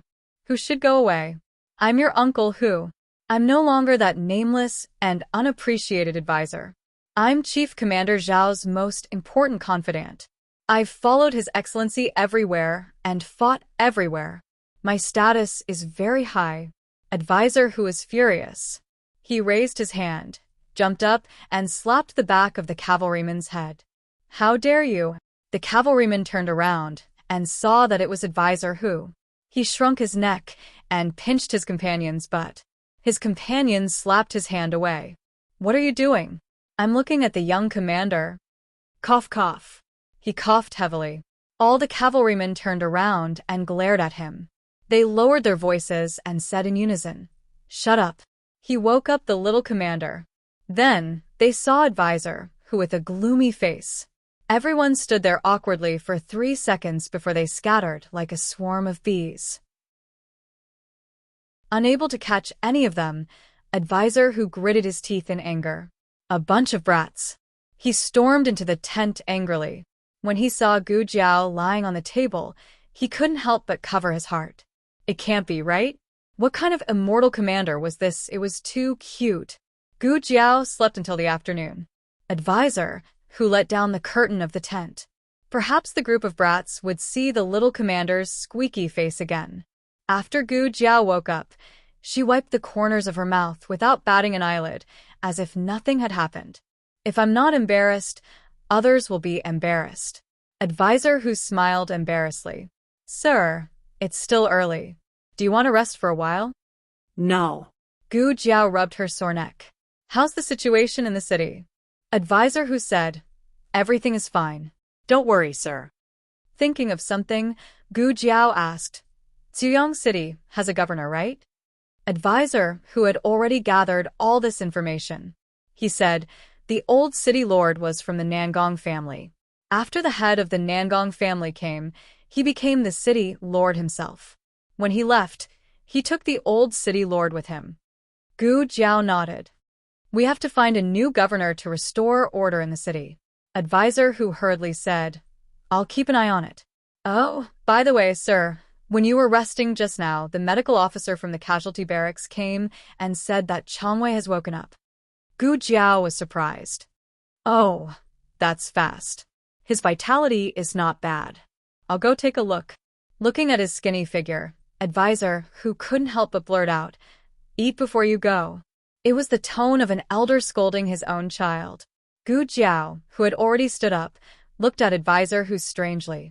Advisor Hu realized what he had said in a moment of desperation. He was so scared that he trembled and lowered his head. I meant you haven't eaten anything for the whole day. Changwei isn't worried. He won't die anytime soon anyway. Sir, why don't you go after dinner? Don't punish me. Don't punish me. It wasn't easy for me to make a name for myself. Don't make me sit on the bench again. Oh, okay. Gu Jiao sat back down on the cushion. Advisor Hu clutched his chest in shock. He almost thought that he was going to die. Gu Jiao's meal was simple. There were 2 steamed buns and a plate of pickled vegetables. Today, they had slaughtered pigs in the reserve barracks and made braised pork with cabbage for the soldiers. Advisor Hu also left a bowl for Gu Jiao. War consumed a lot of energy, so did his appetite. Gu Jiao swept away all the food on the table. Advisor Hu was stunned. Gu Jiao went to the casualty barracks. Changwei's situation was special. There was a possibility that he would counterattack. He was placed in a separate casualty barracks and was guarded by 2 Black Wind cavalry. When Gu Jiao went in, a medical officer's attendant was feeding him porridge. He turned his face away in refusal. The attendant was put in a difficult position. You may leave, Gu Jiao said to the attendant. Yes. The attendant put down the bowl and left. Gu Jiao came to the bedside and looked at Changwei indifferently. You woke up quite quickly. Changwei turned around and looked coldly at Gu Jiao. His pale lips spoke in a weak but powerful voice. Kill me if you want. Don't even think about anything else. Gu Jiao put his hands behind his back and raised his eyebrows.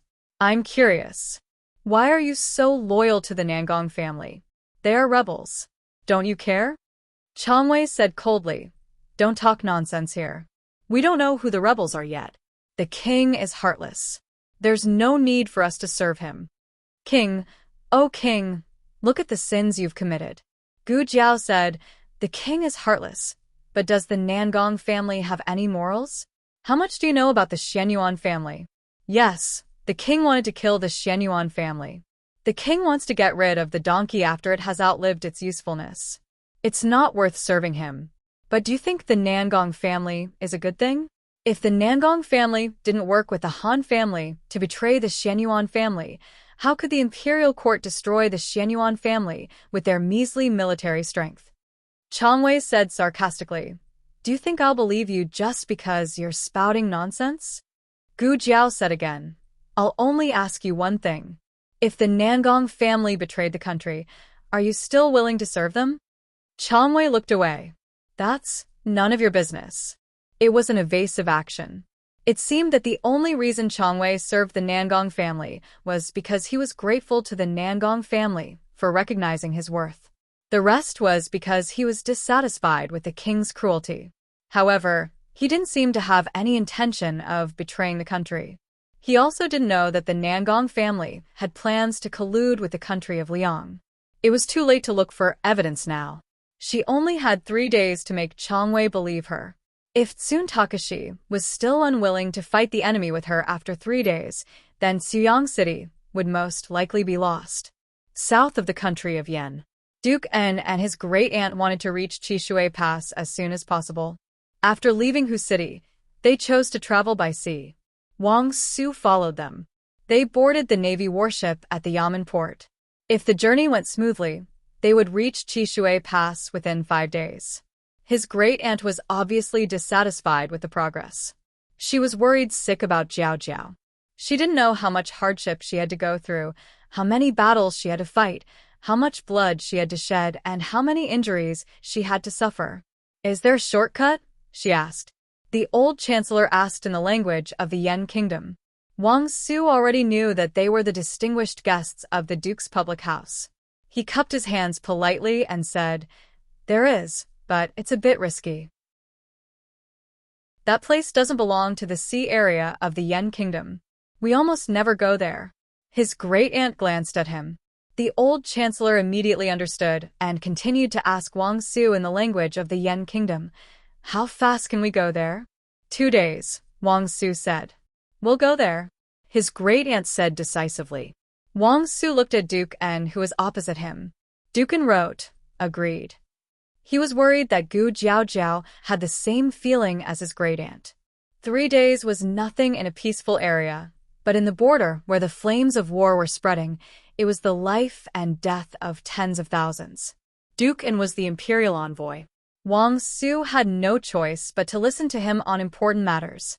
He said unwillingly, "But if something happens on the way, don't regret it." Wang Su's jinx came true in the afternoon when they took the shortcut. Their 3 warships were surrounded by a group of pirates. The pirates were all tall and strong. They were incomparably brave. The military forces on the warships were almost powerless in the hands of these valiant pirates.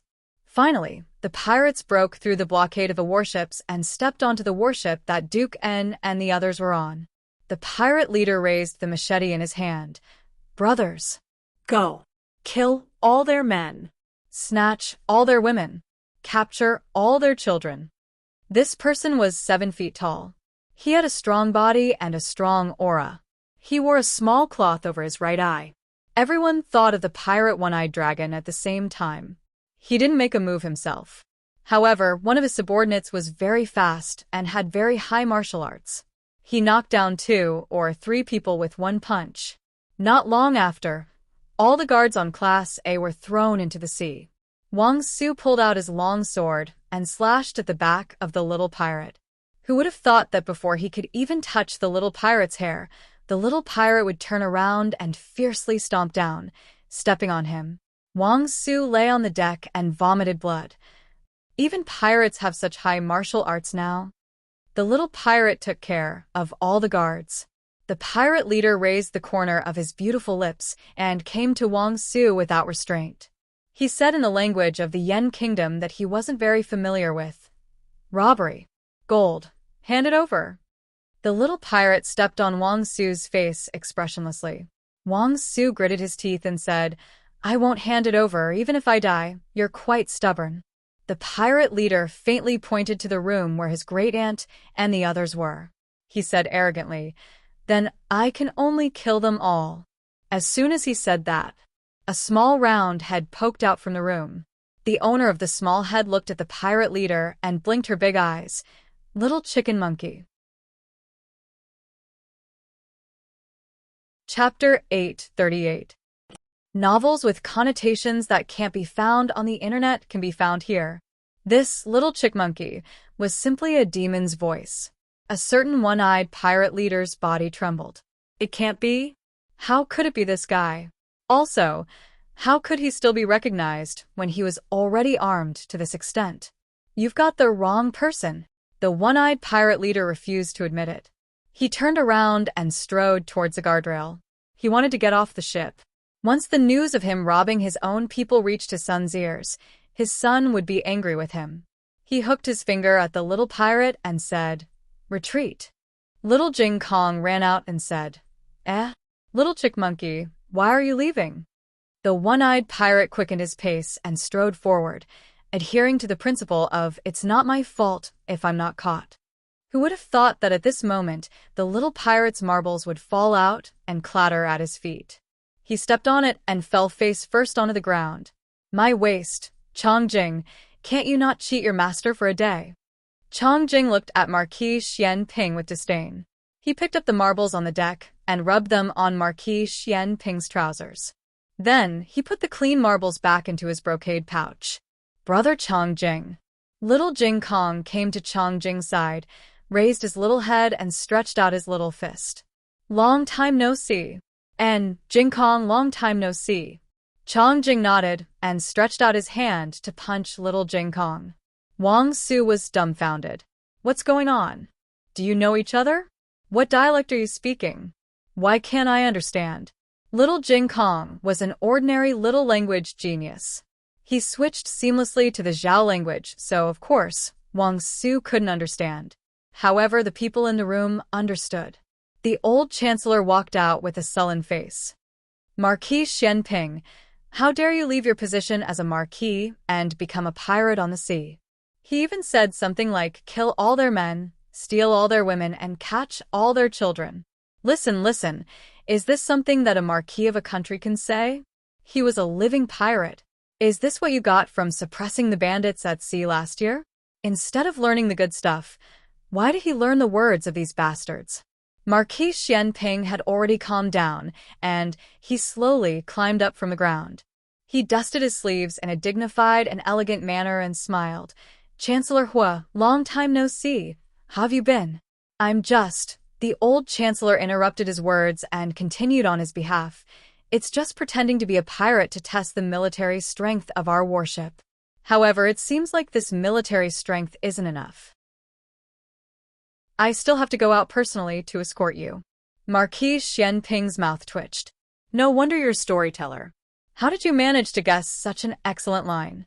Marquis Xian Ping hurriedly changed the topic. "Speaking of which, why are you on the Yen Kingdom's ship? You are the Chancellor of Zhao Country. It is not appropriate for you to appear together with the officials of Yen Country." He. His ability to play the blame game has improved. "Unfortunately, Marquis Xian Ping, the person you are facing this time is not me." The old chancellor stepped to the side. From the side room, Empress Dowager Zhuang walked out majestically. Marquis Xian Ping's gaze trembled. He looked at the old chancellor and then looked at Empress Dowager Zhuang. "No way, the two of you eloped," the old chancellor exploded on the spot. "It's not what you think." Marquis Xian Ping looked at him strangely. "If it's not, then it's not. Why are you so agitated?" The old chancellor raised his hand and tidied up his lapel. Am I agitated? Aren't you the one who ruined the Empress Dowager's reputation?" Marquis Xian Ping squinted his eyes. "Granduncle?" The old chancellor replied instantly. "What?" Marquis Xian Ping, he. Wang Su didn't understand the language of Zhao Country. He only saw them talking back and forth, and didn't know what they were talking about. Empress Dowager Zhuang looked at Marquis Xian Ping deeply. "Come with me." Marquis Xian Ping followed the Empress Dowager into the side room. Wang Su supported himself on the deck and stood up. He looked at the little pirate who was skilled in martial arts, and then looked at the big pirate who seemed to listen to the Empress Dowager. He felt a throbbing pain in his chest. What kind of people were these? If he had known, he wouldn't have exchanged missions with the Feng family's kid. He should have followed the emperor's grandson to Qin Country. Chongjing and little Jing Kong stayed on the deck to play marbles. Marquis Xian Ping followed the Empress Dowager into the side room for discussion. There were two familiar faces sitting inside, Gu Yan and Gu Shaoshan. Madame Nan and Master Lu had some private matters to attend to in Chengdu, so they didn't come back with them. There was also an unfamiliar man in a wheelchair. Gu Yan and Gu Shaoshan didn't speak. They knew that Marquis Anghua was proficient in 6 languages. No matter what they said, they would be exposed. They simply didn't greet Marquis Xian Ping and just looked at him with their eyes. Empress Dowager Zhuang said lightly, "We're all on the same side. There's no need to be restrained. This is Marquis Xian Ping of Zhao Country."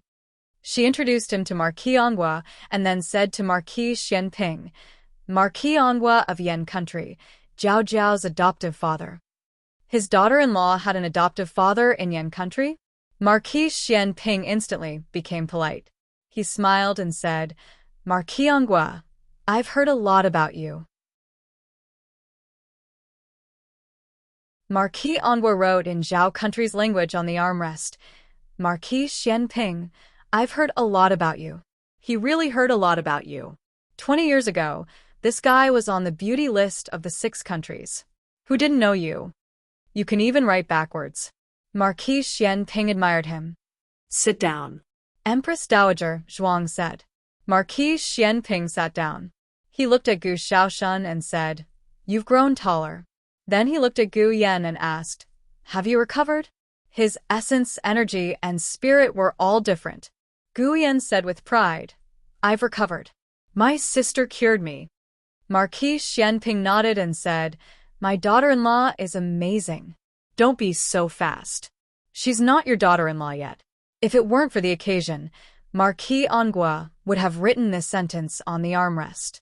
However, there were priorities. Now was not the time to care about love. Gu Jiao's life was the key. The purpose of his expedition to the east was to negotiate peace with Zhao country. To be able to see Zhao country's generals ahead of time was a rare opportunity for him. My identity, you must have guessed a bit. Empress Dowager Zhuang said to Marquis Anghua. Marquis Anghua looked at Marquis Xianping. He dipped his finger in water and wrote on the armrest, Zhao country, Empress Dowager Zhuang. Along the way, he had a few guesses. He only confirmed it just now. To be able to make Marquis Xianping bow, other than the Emperor of Dezhou, there was only the Empress Dowager Regent. Empress Dowager Zhuang also introduced the old Chancellor. His surname is Hua. He is the Chancellor of Zhao country's Imperial College. He had heard a bit about Zhao country. Empress Dowager Zhuang and Chancellor Hua were mortal enemies. Even if a knife fell from the sky, the two would not mix. Thus, Marquis Anghua really did not guess that the other party was the old Chancellor. Empress Dowager Zhuang said faintly, Next, let's talk business. I'll keep it short. The reason we came to Yan country was because we were worried about the children. Marquis Xianping looked around. Aheng is not on the boat. Empress Dowager Zhuang said. Where did he go? Marquis Xianping asked. He went to Qin country. Empress Dowager Zhuang said. Don't be in a rush to ask. Let me finish speaking. You left the military camp without permission. This is a crime of dereliction of duty. Pretending to be a pirate and kidnapping the Empress Dowager is a crime of offending your superior. Marquis Xianping rubbed his hands and said with a smile, I didn't know it was you, right? We're family. Give me some face. Empress Dowager Zhuang said in a low voice, I cannot look into your matter, but the matter of Jiao Jiao. Do you want to care about it? Marquis Xianping said with a smile that was not a smile, Oh, what happened to that girl? Empress Dowager Zhuang saw his appearance and knew that he really did not know what happened in Yan country. He could not be blamed. But when she thought of the abyss of suffering in Jiao Jiao, this guy still had the mind to rob at sea. She really wanted to give him a big slap. Empress Dowager Zhuang suppressed her anger and said seriously, she was surrounded by the rebel army of Dian and the army of Jin and Liang. She will not be able to hold on for much longer. Marquis Xianping's smile became cold. His eyes gradually became dangerous. Empress Dowager Zhuang sighed. Many things happened in between. In a moment, Chancellor Hua will explain everything to you. In short, you came to attack Dian this time. You are not attacking anyone else. You are attacking Aheng and Jiao Jiao. Marquis Xianping. Empress Dowager Zhuang glanced at him and said with a calm expression, Also, I should congratulate you. Your son is still alive. The one that Princess Xianyang gave birth to. Marquis Xianping again. Empress Dowager Zhuang ignored Marquis Xianping's shock and asked, Who are you going south with this time? Without waiting for Marquis Xianping to speak, a certain Grand Marshal's devilish laughter came from the deck. Ha ha ha ha. Old Xiao. Today, we robbed another fat fish. Our army's pay has increased again. This method of raking in soldiers' pay is not bad. Later, We will help De Yen in the name of suppressing the bandits. We will have them pay us a bit more for suppressing the bandits. We will gain both fame and fortune. Haha. Gu Yan and Gu Xiaoshan looked sympathetically at the door, the unlucky guy who had fallen without even making an appearance. The two silently counted in their hearts 1, 2, 3. The burly Tang Yushan boldly and decisively walked into the room. He laughed loudly 3 times, but on the 4th time, he suddenly choked. Then he could no longer laugh. Chapter 839. I'm in the wrong place. Tang Yueshan turned and walked out. His reaction was the same as when Marquis Xianping was caught. It was obvious that he had been led astray by Marquis Xianping recently. They used to be political enemies. One was loyal to the Empress Dowager, and the other to the Emperor. Nobody knew when they suddenly shook hands and made peace. Maybe it was because the Empress Dowager and the Emperor had buried the hatchet. But the two of you can make peace with each other, but why are you colluding with each other? Was there such a big difference? It was not surprising that Marquis Xianping did such a thing. He was not a serious person. He was the most shameless person in the world. Of course, he was also the most good-looking person. The problem was that Tang Yueshan was not like that. He was the supreme marshal of the army. If he had behaved like Marquis Xianping, Empress Dowager Zhuang would have driven him as far away as possible. Tang Yueshan and Marquis Xianping were dressed in the same way. Even the essence of one-eyed dragon was gone. The difference was that Marquis Xianping covered his right eye, and he covered his left. In addition, Marquis Xianping was dressed as an unruly and handsome pirate. Tang Yueshan was only unruly. Seeing Tang Yueshan, Marquis Xianping remembered that he had not taken off his eye mask. He hurriedly took it off. Once he did, his appearance was revealed. Dukan finally understood who Shangguan Qing looked like. It seemed that not only the appearance, but also the character, was exactly like him. Marquis Xianping turned his head and smiled calmly. Old Tang, come here. Come here, my ass. Why didn't you say that the Empress Dowager was in there? It's all your fault. I said to rob the merchant ship, but you had to rob the warship of the government. Empress Dowager Zhuang glanced at him coldly. Tang Yueshan's heart skipped a beat.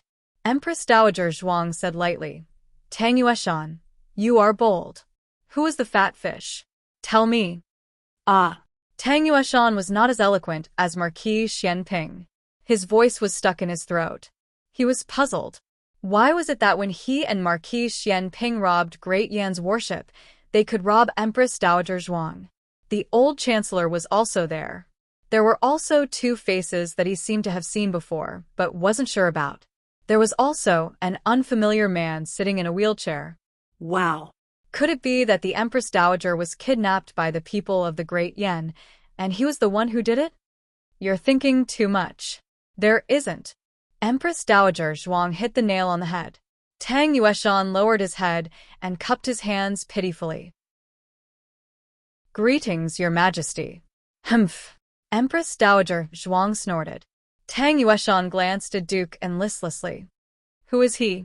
This man looked the weakest in the room, but his aura was the strongest after Empress Dowager Zhuang and Marquis Xianping.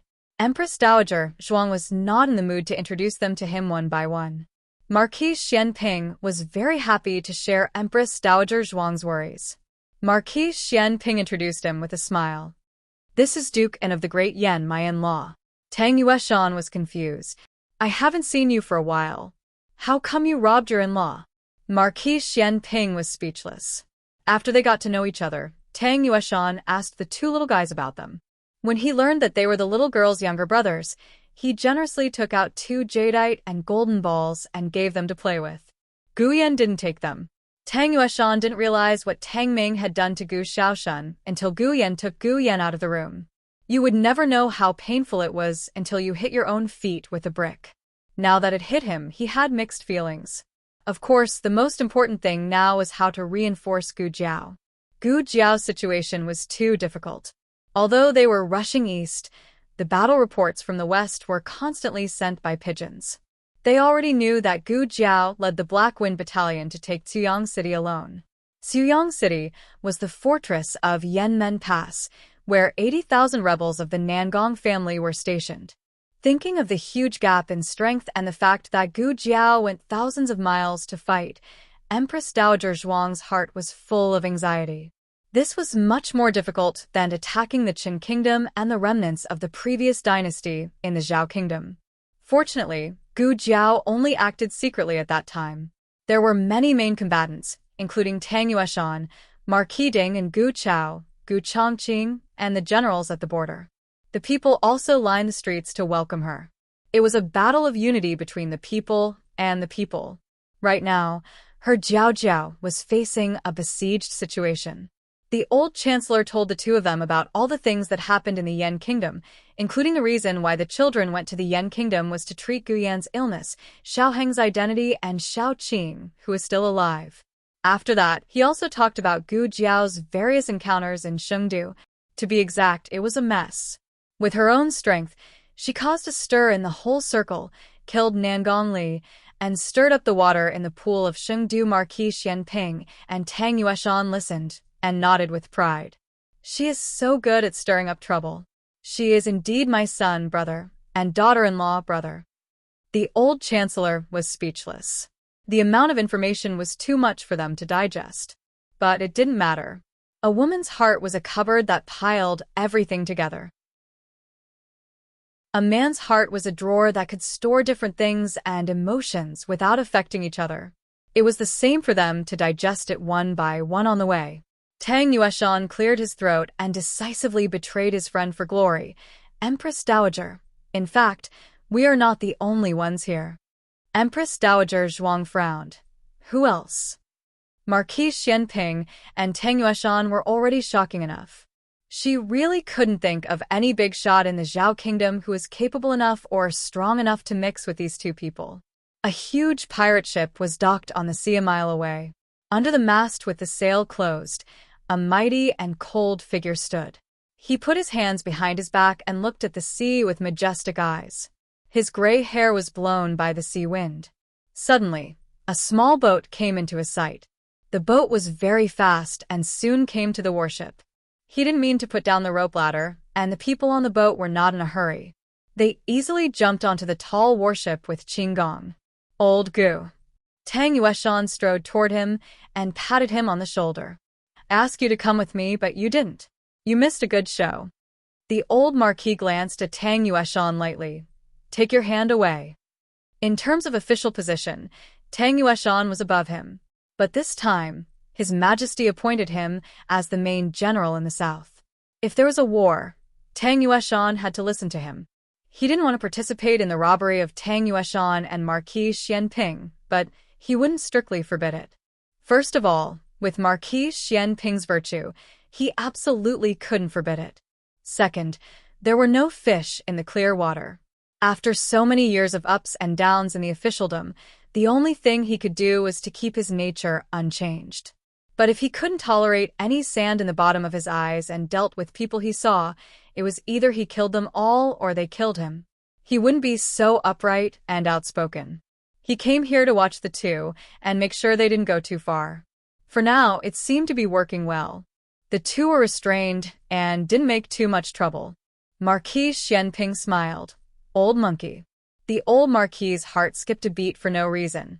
What trouble did you make this time? What trouble can I make? Marquis Xianping spread out his hands. I just robbed Empress Dowager. The old marquis staggered and almost fell into the sea. He looked at Marquis Xianping in disbelief. What did you say? Empress Dowager, she. Tang Yueshan added. Not only Empress Dowager, but also your precious grandson. But you may not be able to see him. We have a new task and have to set off immediately to reinforce the Yan dynasty's cavalry. I forgot to mention it's your granddaughter. The old marquis frowned. Tang Yueshan had been completely led astray by Marquis Xianping. He didn't mind watching the fun. What? Do you still want to pretend that you don't know? Gu Jiao had been away for a long time. Many things had happened in the Zhao kingdom, including various legends and rumors about her. Of course, the old marquis didn't care about these. Even when Gu Jiao was conferred as the protector of the country, the emperor tried to cover her little identity in front of the old marquis. However, Marquis Gu held Gu Xiaobao and lectured him, saying things like, "Don't learn from your sister when you grow up. You think you're so great just because you know a little martial arts and know how to fight. You bully her father every day," and so on. The old marquis, who went to visit Gu Xiaobao, heard these words. When the old marquis asked, Gu Jiao's horse fell off the horse. She knew martial arts, and this alone couldn't escape. In addition, there were all kinds of masks in her room that the old marquis was familiar with. Yao sure didn't have time to hide, so it was confirmed. The old marquis said coldly, "I don't have such a rebellious granddaughter. A girl should act like a girl. How could she play with swords and spears all day long?" She even fooled him, her biological grandfather, and went to the Yan dynasty to be a cavalry. It was unreasonable. Tang Yueshan looked at Marquis Xianping. "Old Xiao, he won't go."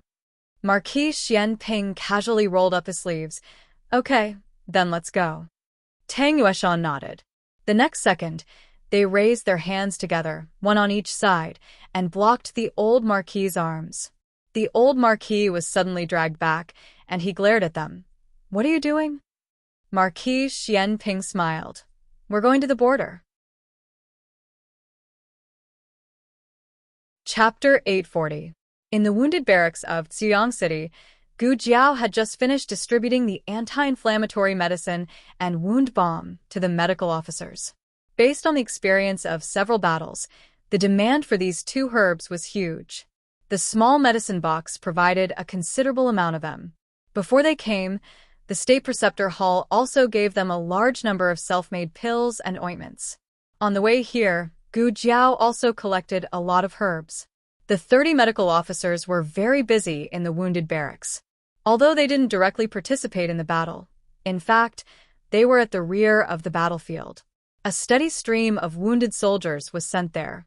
Like all the cavalrymen, they had experienced a very tiring day and night. Some medical officers couldn't stand it anymore and fell asleep on the ground. Some of them lay on the table and closed their eyes. The medical officers who could barely stand it had huge dark circles under their eyes. They changed the dressing of the wounded soldiers, examined them, and operated on them. "Go to the city and summon some doctors." After coming out of the wounded barracks, Gu Jiao ordered Advisor, who replied, "Yes." The military barracks were very efficient places. Some things couldn't be done in the local government office in 10 days or half a month.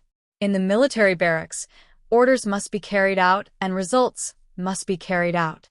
On the first night, Advisor, who went to the city to summon more than 30 doctors. In addition, the new mayor of the city was decided. His surname was Qian, and his name was Wang. He had been the local governor. He was upright, but he wasn't a trusted follower of the Nangong family. Therefore, he hadn't been valued.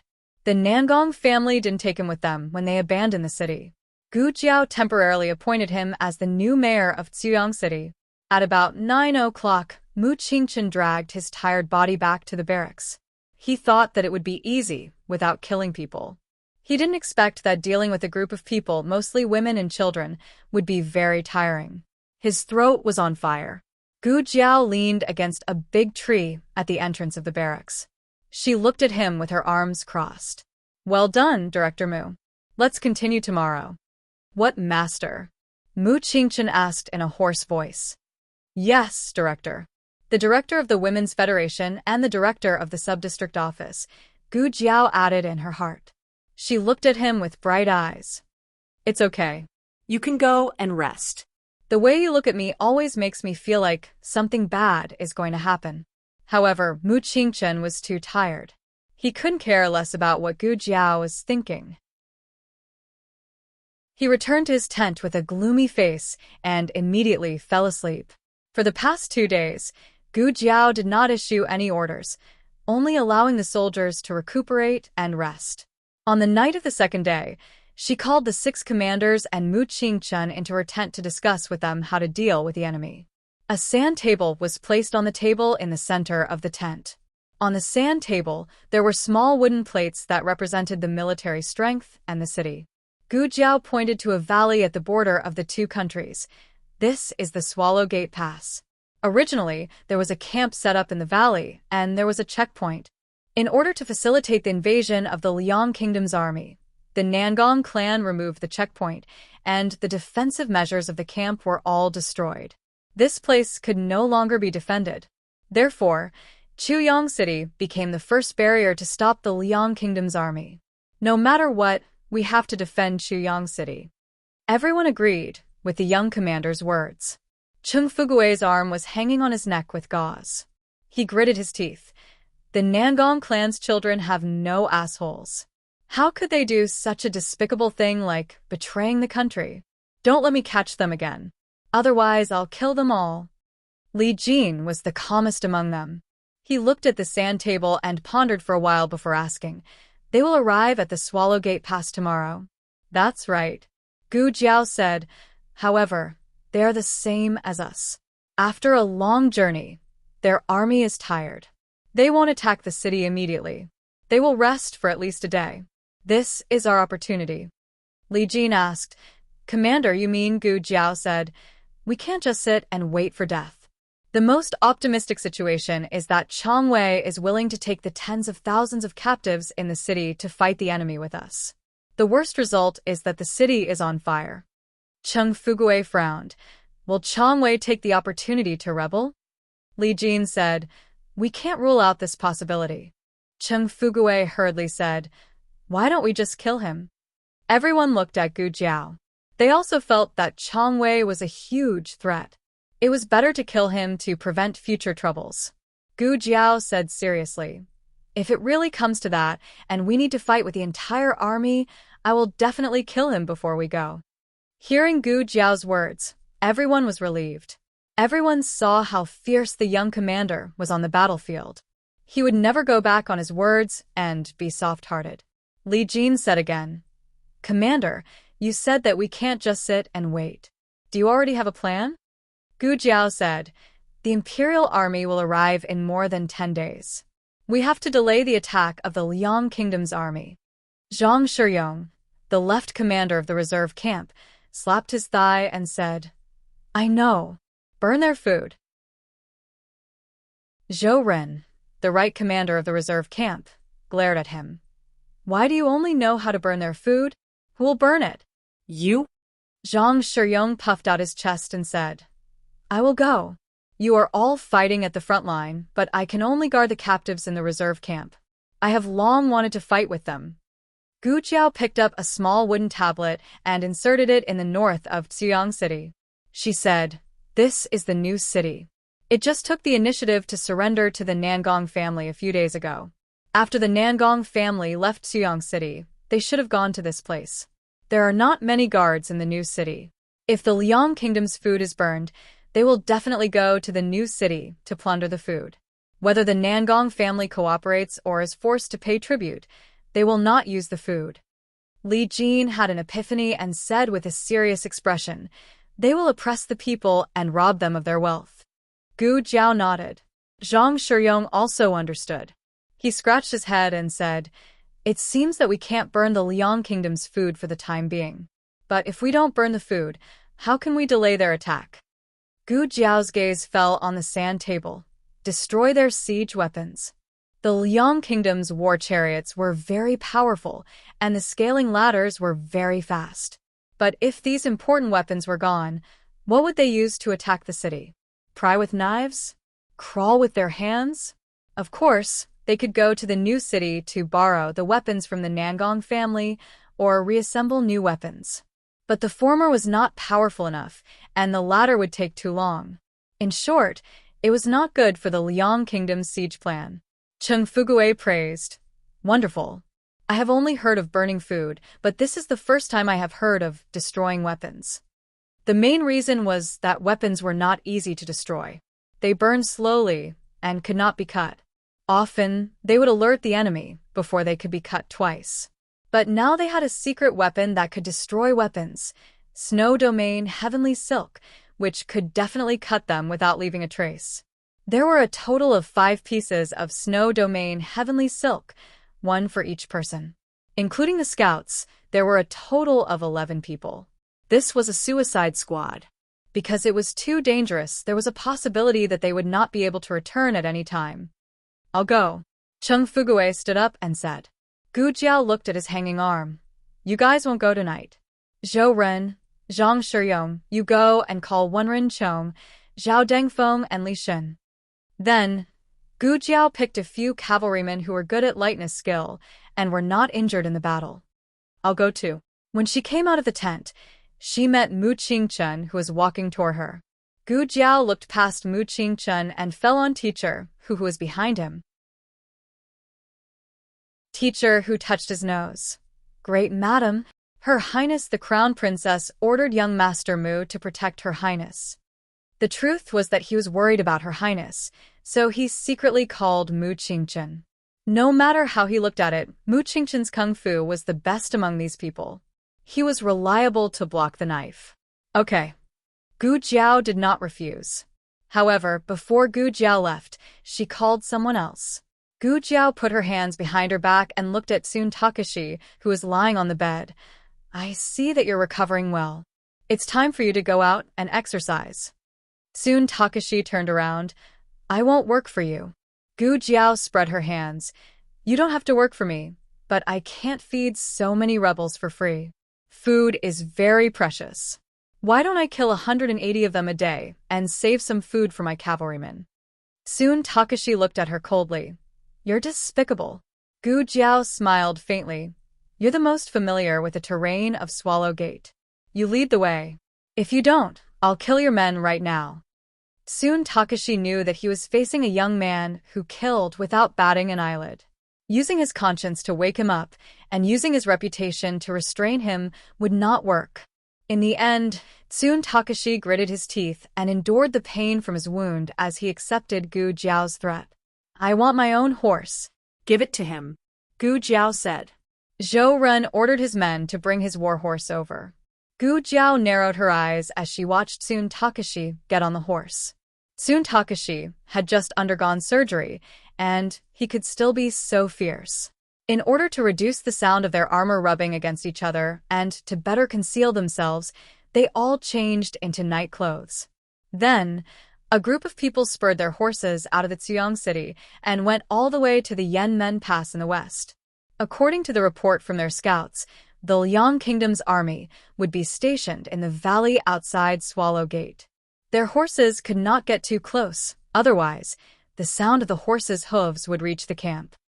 The horses can't go any further. Sun Takashi pulled on the reins when they reached a mountain range. They got off their horses. Sun Takashi tied his horse under a big tree. Seeing that Gu Jiao and the others were not moving, he said with a strange expression, Tie the horses, or they'll run away. Cavalry? Don't you know this? Gu Jiao nodded and said seriously, But the Black Wind cavalry doesn't need to be tied. They were very disciplined and never ran around. Sun Takashi. Why did his face suddenly hurt? Chapter 8:41. That sentence was not the most fatal. Gu Jiao shrugged and said, Actually, it's fine if you don't tie it up. The Black Wind King will keep an eye on your horse and not let it run around. His own horse had to be tied up to prevent it from getting lost, but other people's horses could not only discipline themselves, but they could also discipline other people, or other horses. Sun Takashi felt a blow to his soul. He did not want to talk to this kid anymore. Sun Takashi walked forward with a dark expression. Gu Jiao followed behind him with his head held high. Mu Qingchen cautiously observed the surroundings and also strode forward to catch up. Sun Takashi snorted. Kid, aren't you afraid that I'll set you up? Gu Jiao said casually. If I don't go back, the tens of thousands of captives in Ziyang City will all die with me. You can calculate that yourself. Sun Takashi gritted his teeth. How can you be so cruel at such a young age? Gu Jiao smiled faintly. Thanks for the compliment. Sun Takashi almost choked on his words. Generals often had bad tempers. This was a double-edged sword. It could stimulate their combat power and fighting spirit on the battlefield. The downside was that they would be easily angered off the battlefield. Soon Takashi was heavily injured. For the sake of his own life, soon Takashi decided not to talk to him anymore. The group went around a hill and came to a narrow stream. In front of them was the valley where the two countries intersected. The Liang Kingdom's army had set up camp here. They had obviously just arrived and were still tidying up the place. "We'll go after they sleep," soon Takashi said. "Okay," Gu Jiao replied. Soon Takashi realized that he had used the tone of a general. This cruel kid did not seem to think that there was anything wrong with being ordered around by a captive. He did not get angry or refute. The group lay in the grass behind the rocks. It was late autumn in the 9th month of the lunar calendar. The night wind at the border was chilly. It made their hands and feet feel cold. The ground was cold as well. Mu Qingchen subconsciously touched the back of Gu Jiao's hand and whispered, "Why is it so cold? Is it cold?" Gu Jiao didn't feel it. Mu Qingchen wanted to take off his outer robe and give it to her, but he was wearing night clothes. "They're asleep," Gu Jiao suddenly said. Mu Qingchen looked in the direction of the voice and saw that the last group of soldiers from the state of Liang had also entered the tent. Only 100 soldiers were left to patrol in different places. After observing for a while, they had a rough idea of the patrolling route. Seizing a wrong peak, a group of people sneaked into the camp of the Liang army. Their weapons were in the supply camp at the back of the camp, and so were their provisions. The moon was dark and the wind was strong. It was a good time to burn the provisions, but unfortunately, they couldn't. Gu Jiao gestured to the 10 people. Mu Qingchen and the others understood, and took out a pair of silver-threaded gloves and put them on. Soon Takashi's mouth twitched when he saw that these people had taken away all his gloves. Gu Jiao took out 5 brocade pouches made of special materials. Each of the pouches contained a long strand of snowfield silk. After distributing the brocade pouches, the group began to move. The scouts and soon Takashi were responsible for keeping an eye on the patrolling army. For them who had the snowfield silk, it was not difficult to cut the chariots and ladders. However, the key was to prevent the remaining parts from falling to the ground. Wenrinchong was good at this. He pointed at a few parts and said, "Cut here. The chariots won't fall apart on the spot." Gu Jiao and Mu Qingchen each pulled one end of the snow domain heavenly silkworm silk. Mu Qingchen used his qinggong to leap to the other side of the war chariot. The two exchanged a look and cut off the silk. It was silent, as if he was cutting the body of a cake. It was extremely smooth. Gu Jiao exclaimed, "Wow." Her obsessive-compulsive disorder was cured. Gu Jiao had a lot of fun. No, the mission was going smoothly.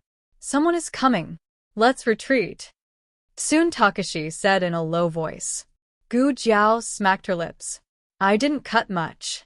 Everyone was dumbfounded. There were so many chariots and ladders, but we only cut a little. Some people didn't even have time to cut them, but you took all of them. Let's go. Mu Qingchen leaped over with his lightness skill and returned the snowfield silk to her. Gu Jiao said, "Oh." She slowly put it away and cut another part of the chariot when no one was paying attention. Mu Qingchen was speechless. When Daoyang soldiers patrolled, they had already left. Among these people, only Gu Jiao didn't know qinggong.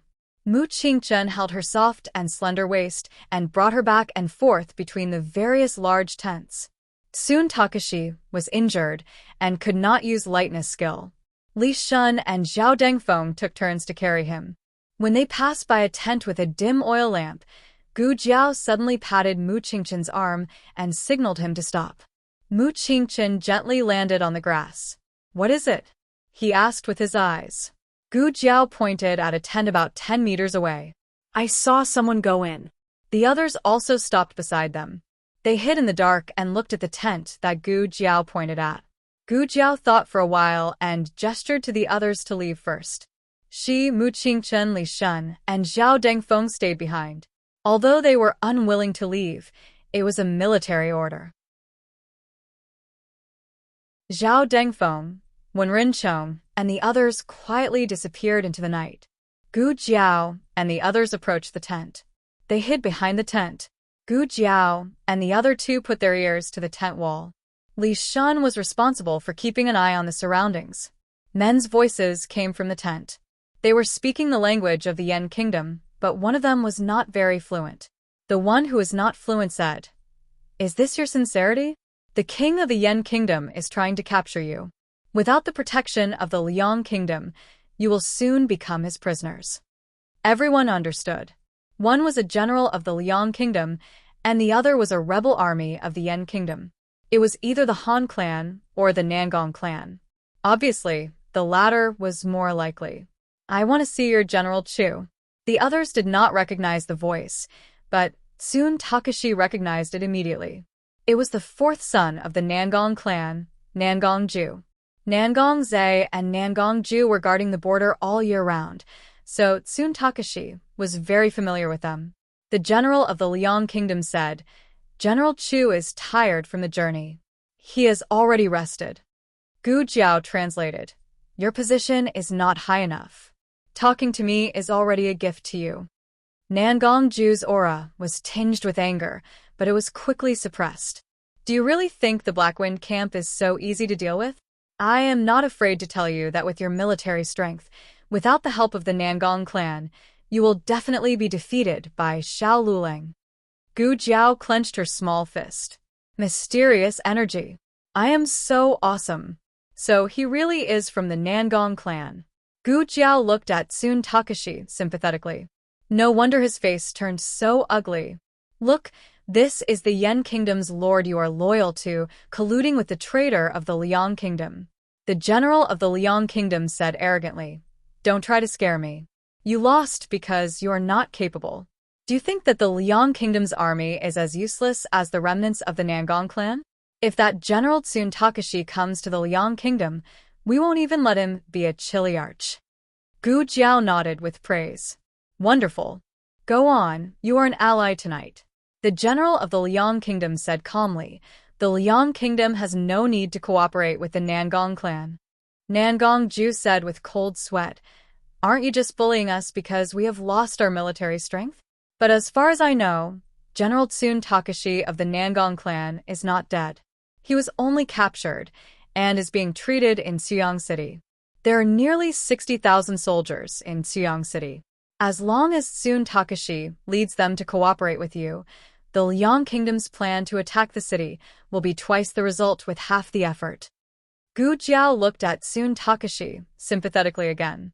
Tsun Takashi looked calm on the surface, but the blood seeping out of his chest betrayed his emotions. The general of the Liang Kingdom seemed to be interested in this proposal, but he held back his bargaining chip and tried his best to negotiate. "Tsun Takashi deserves to die, but he is not dead. How can you be sure that he did not join the Blackwind camp?" Nangong Ju said with certainty, "Tsun Takashi will not betray the Nangong clan." The general of the Liang Kingdom smiled. "Oh," Nangong Ju said sarcastically, "he came from a poor family. When my father met him, he was begging on the street. It was my father who picked him up, took him in, and let him join the army. He is stubborn and inflexible. But fortunately, he is loyal to the Nangong clan. He can be said to be the most loyal dog of the Nangong clan. Wherever the Nangong clan points, he will bite. Even if his body is broken, he will not hesitate." Gu Jiao almost rushed forward to give Nangong Ju flowers. "Well said. Tonight's friendly army belongs to you." If it was in the past, Nangong Ju would not say such arrogant words in front of outsiders. But now, he was angered by the arrogant attitude of the general of the Liang Kingdom. He needed to look down on others to regain his dignity and show that he was superior. Unfortunately, the speaker did not mean it, but the listener did. Outside the tent, Tsun Takashi's face turned completely green. Chapter 842. Novels with content that cannot be found on the internet are available here. On the way back, Tsun Takashi did not say a word. When Rinchong and Zhao Dengfeng saw Tsun Takashi's expression and kept signaling Li Shun with their eyes. Li Shun could not say anything in front of Tsun Takashi, so he could only ignore his companion's eyes. The group arrived at the hill where the war horses were parked. The untethered Black Wind cavalry was standing there perfectly fine. On the other hand, Tsun Takashi's war horse's rope was broken. However, under Black Wind King's suppression, it did not dare to go anywhere. A wild beast came here, Gu Jiao said as he looked at the footprints on the ground. Being untethered had its benefits. The Black Wind cavalry could fight together. If they were tied up, they would only be bitten to death by the wild beasts. Are you hurt? Gu Jiao patted Black Wind King's neck and asked. Black Wind King raised his head and snorted. It seemed like he was fine. 11 Black Wind cavalry was not a joke. Even if it was a wolf, it would have been driven away. Tsun Takashi's horse was a little frightened, but Black Wind King had already calmed it down. In the past, everyone only saw Black Wind King's power as a ruler. However, this time, everyone felt another side of Black Wind King, a side that had never been seen in Han Ye's hands. The group leaped onto their horses. Gu Jiao sighed and said, "Don't be so dejected. Maybe he doesn't really think that way. He's just saying it out of anger." This was the right way to persuade him. The more he persuaded, the angrier he got. Tsun Takashi snorted coldly. He whipped his horse and charged into the night. Zhao Dengfeng finally could not help but ask, "What happened? Was he beaten up by someone?" Li Shun did not speak much. He ignored Zhao Dengfeng. Mu Qingchen was not familiar with Zhao Dengfeng, so he did not speak either. Zhao Dengfeng then looked at the junior commander. The junior commander sighed exaggeratedly. Sigh, he was beaten up by scum. His heart is broken. Zhao Dengfeng. Everyone. Zhao Dengfeng and the rest chased after Tsun Takashi. What if he wanted to escape? Mu Qingchen and Gu Jiao brought up the rear. The two walked at a moderate pace. Mu Qingchen said, "I can't guess who the general of the Liang kingdom is, but the one from the Nangong clan seems to be the fourth son, Nangong Ju." Gu Jiao said, "Yeah, I think it's him too." He said, "My father brought Tsun Takashi back. That father should be the head of the Nangong family."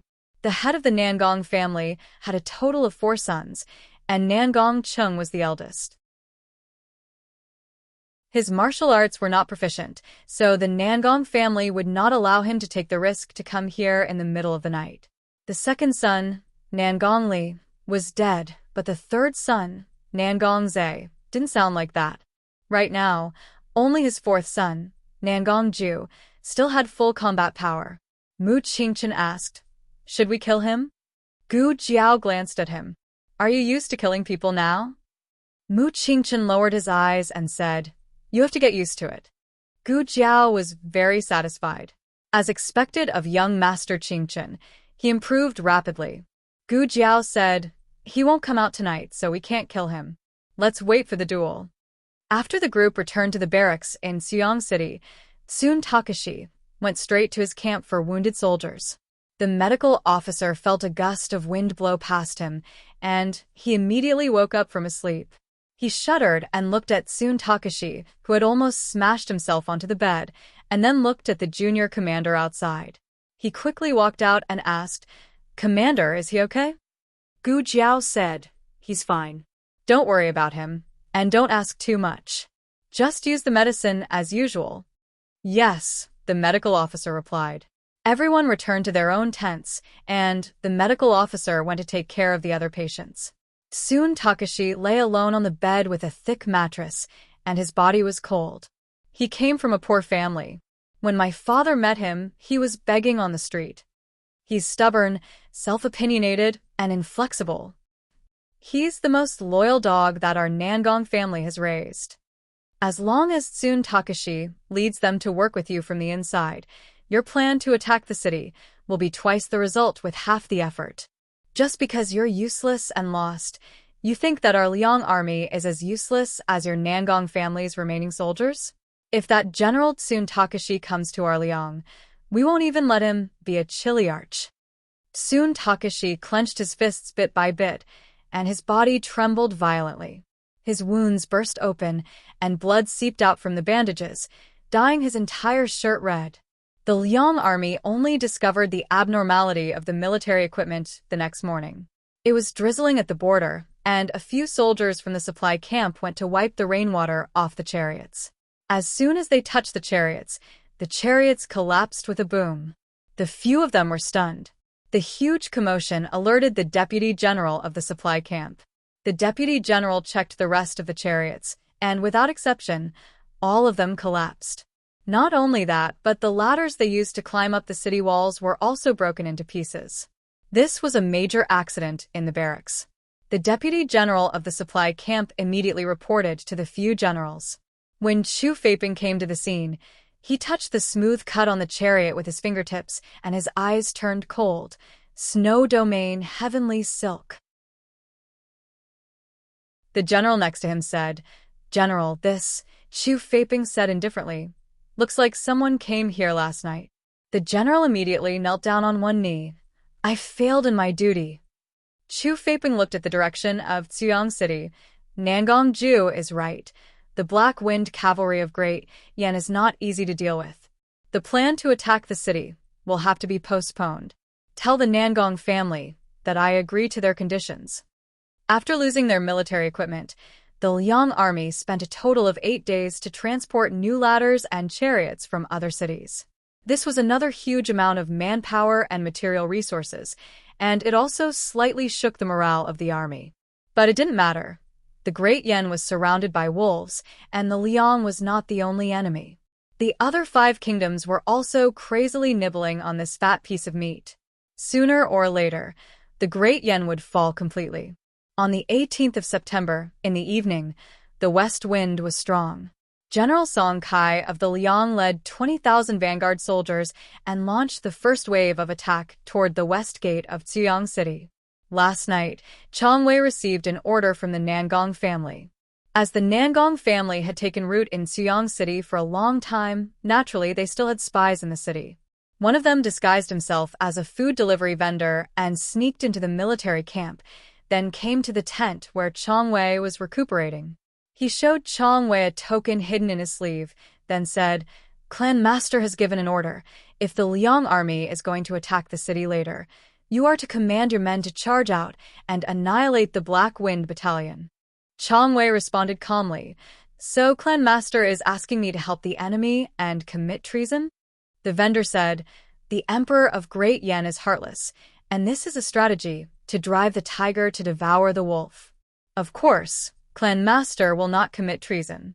Once we take down the Black Wind Battalion, Clan Master will ask you to lead the army and drive the Liang army out of Great Yan's border." Chang Wei lowered his eyes and said in a low voice, "Is that so?" The vendor smiled and said, "Of course, Clan Master is wholeheartedly serving the people of Great Yan, and his sincerity can be witnessed by heaven and earth. Since Clan Master has entrusted General Chang with such an important task, it not only shows his trust in General Chang, but also his high regard for General Chang. General Chang, please don't disappoint Clan Master. After all, you are the most trusted retainer of Nangong Clan." Chang Wei looked at the vendor with a serious face. "Clan Master, is that how you see me? Don't you think that I'm just a lackey of Nangong Clan?" The vendor sighed. "Why would General Chang think so? Did you hear some rumors?" General Chang, you have been brought back to the border by Clan Master for many years, but have you ever seen Clan Master do anything to betray the people?" "Yes, it's wrong to abandon the city and flee, but this is also for the sake of the big picture. Don't forget who saved your life back then. Without Clan Master, you can't be ungrateful." After the vendor left, Chang Wei went to the place where the prisoners of war were kept for the first time. They were stripped of their armors and weapons, but not a single one of them suffered any form of abuse. They ate whatever the Black Wind cavalry ate. Not a single meal was left out. The wounded soldiers were all treated in time, and the bodies of the dead soldiers were not damaged. They were all sewn up by a coroner so that they could be buried with dignity. The iron plates were also kept with Teacher Hu. Chang Wei went to Teacher Hu and asked for the iron plates of the soldiers back. When everyone saw Chang Wei again, it was when the Liang Kingdom's army arrived at the city. Chang Wei stood on the city gate tower in the west wind, wearing a shining armor and holding a big bow in his hand. In front of the Liang army's camp, Song Kai slowly rode his horse to the front of the army. He stood on the empty battlefield and looked up at Chang Wei, who was on the city tower. He smiled and said in the Yen language that was not very authentic, "You must be General Chang Wei. It seems like we don't have to fight this battle anymore. The Nangong family has already taken back Ziyang City." Before he could finish, Chang Wei drew his bow and shot an arrow through his shoulder. The huge force threw Song Kai off the horse's back. Song Kai screamed and fell heavily to the ground. He clutched his injured arm and looked at Tsun Takashi in disbelief. "You with the surname Chang. Are you crazy?" Chang Wei waved his hand and hundreds of archers appeared on the city gate tower. They drew their bows and aimed at the Liang Kingdom's army. These people were not the Black Wind Cavalry of Chengdu. They were the Nangong clan's army. Chang Wei looked at Song Kai coldly and said, "Didn't you say that our Ziyang City's army is useless? How does it feel to be shot by a useless person like me?" "When did I say that?" Song Kai's pupils shrank. Yes, he did say that. In front of Nangong Ju, he mocked the Nangong clan's army that lost to the Black Wind Cavalry as a bunch of useless people. How did Chang Wei know? Did Nangong Ju tell him? No, that's impossible. Nangong Ju would not do that. Could it be? Song Kai's eyes turned cold. You were the one who destroyed the military equipment that night. Chang Wei did not explain that he was not the one who did it. There was no point in talking nonsense with such a person. Chang Wei sneered. My strength is indeed not good, but it's more than enough to deal with you, you bastards from Liang Kingdom. Now, open your eyes wide and watch how we, this bunch of useless people, chase you out of Liang Kingdom's borders. Song Kai endured the pain coming from his arm as an ominous premonition surged in his heart. What is this guy trying to do? Tsun Takashi looked down at the Liang Kingdom's army and said, "Archers, fire." Chapter 843. Arrows that blotted out the sky pierced through the sky, emitting soul-shaking whistles. With an unstoppable momentum, they interweaved into a dense rain of arrows in the sky. After the first row of archers finished shooting, they quickly retreated and reloaded. The archers in the back row stepped forward from the gap and mercilessly shot the arrows in their hands. A total of 3 rows of archers cooperated well. Not only did they have no gaps in their attacks, but they also allowed their arm strength to recover fully. The rain of arrows fell into the frontmost camp of the Liang army. The Liang army hurriedly raised their shields to defend. However, the shields could only block one side. They could block the front but not the front. The arrows came from different angles, but there would always be one that could enter the gap and hit the body of the Liang army. After the first round of arrows was shot, dozens of people from the Liang army fell. Tsun Takashi continued to attack. The archers pulled their bows until sparks flew. The terrifying sound of the arrows piercing through the air resounded throughout the city tower. For a moment, the Liang army screamed and wailed. After 3 rounds of attack, the number of people in the Liang army who were shot had reached 100. For the Liang army that had 20,000 vanguard troops, the sacrifice of 100 people might not be a big deal. However, if it happened in a flash, it would be a very serious situation, especially when the enemy did not lose a single soldier. They only wasted some arrows. Song Kai felt the pressure from the Ziyang army. What was going on? Wasn't Tsun Takashi the confidant of the Nangong family? Why did he start a war with the Liang army?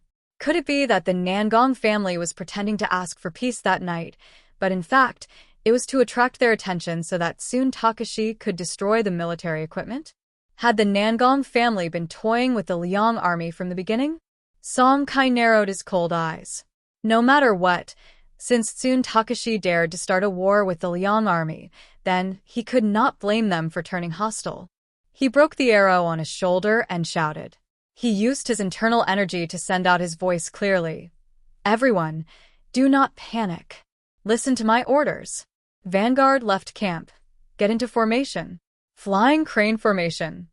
The flying crane formation was a formation created by the divine general of the Liang Kingdom, Chu Feipeng.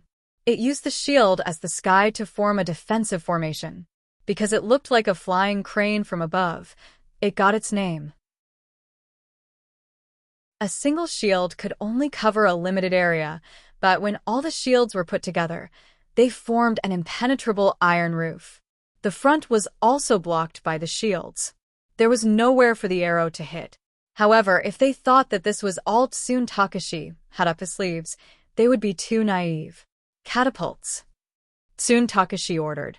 The archers retreated to the side in a well-trained manner, and the catapults were quickly pushed to the edge of the city tower by the soldiers. They loaded the stones, pressed them down, and fired. Their movements were neat and orderly. Some of the generals of the Black Wind Battalion were also present. Ching Fugue's mouth was wide open, and he couldn't close it for a long time. These soldiers. Not bad. Back then, when the Black Wind cavalry killed them all, he thought that these rebels were useless. Gu Jiao said, "It's just a matter of specialization. They might not be a match for us in close combat, but when it comes to defending the city, they are kings." Xuyang City was impregnable. Not only were the city walls and city gates sturdy, but the defensive tactics were also impenetrable. If Zhao Kingdom had such a force in Yuelu City, it would not have been so difficult to defend the city. Gu Jiao was relieved when he saw this. Although the Liang Kingdom's army had a large number of soldiers, as long as the city gates were not opened and the city tower did not collapse, they would not be able to break through Tsun Takashi's defense. 2 hours later, the Liang Kingdom's army had lost nearly 1,000 soldiers. The general's order came from the rear. Song Kai gritted his teeth unwillingly and retreated. In the first wave of attack, they did not even get close to the city walls. Although they used the catapults a few times, Tsun Takashi's attack was too fierce. They could not get close to the catapults, and they wasted more than 10 heavy stones. The Liang Kingdom's army rested for 4 hours, and they launched the second wave of attack at night. This time, they came prepared. They used extremely sturdy shields to push the chariots dozens of feet forward. Their catapults finally worked and caused some damage to the soldiers on the city tower. Tsun Takashi used the black gunpowder. The Yen Kingdom did not have a large amount of saltpeter mines, so the raw materials for the black gunpowder were very limited.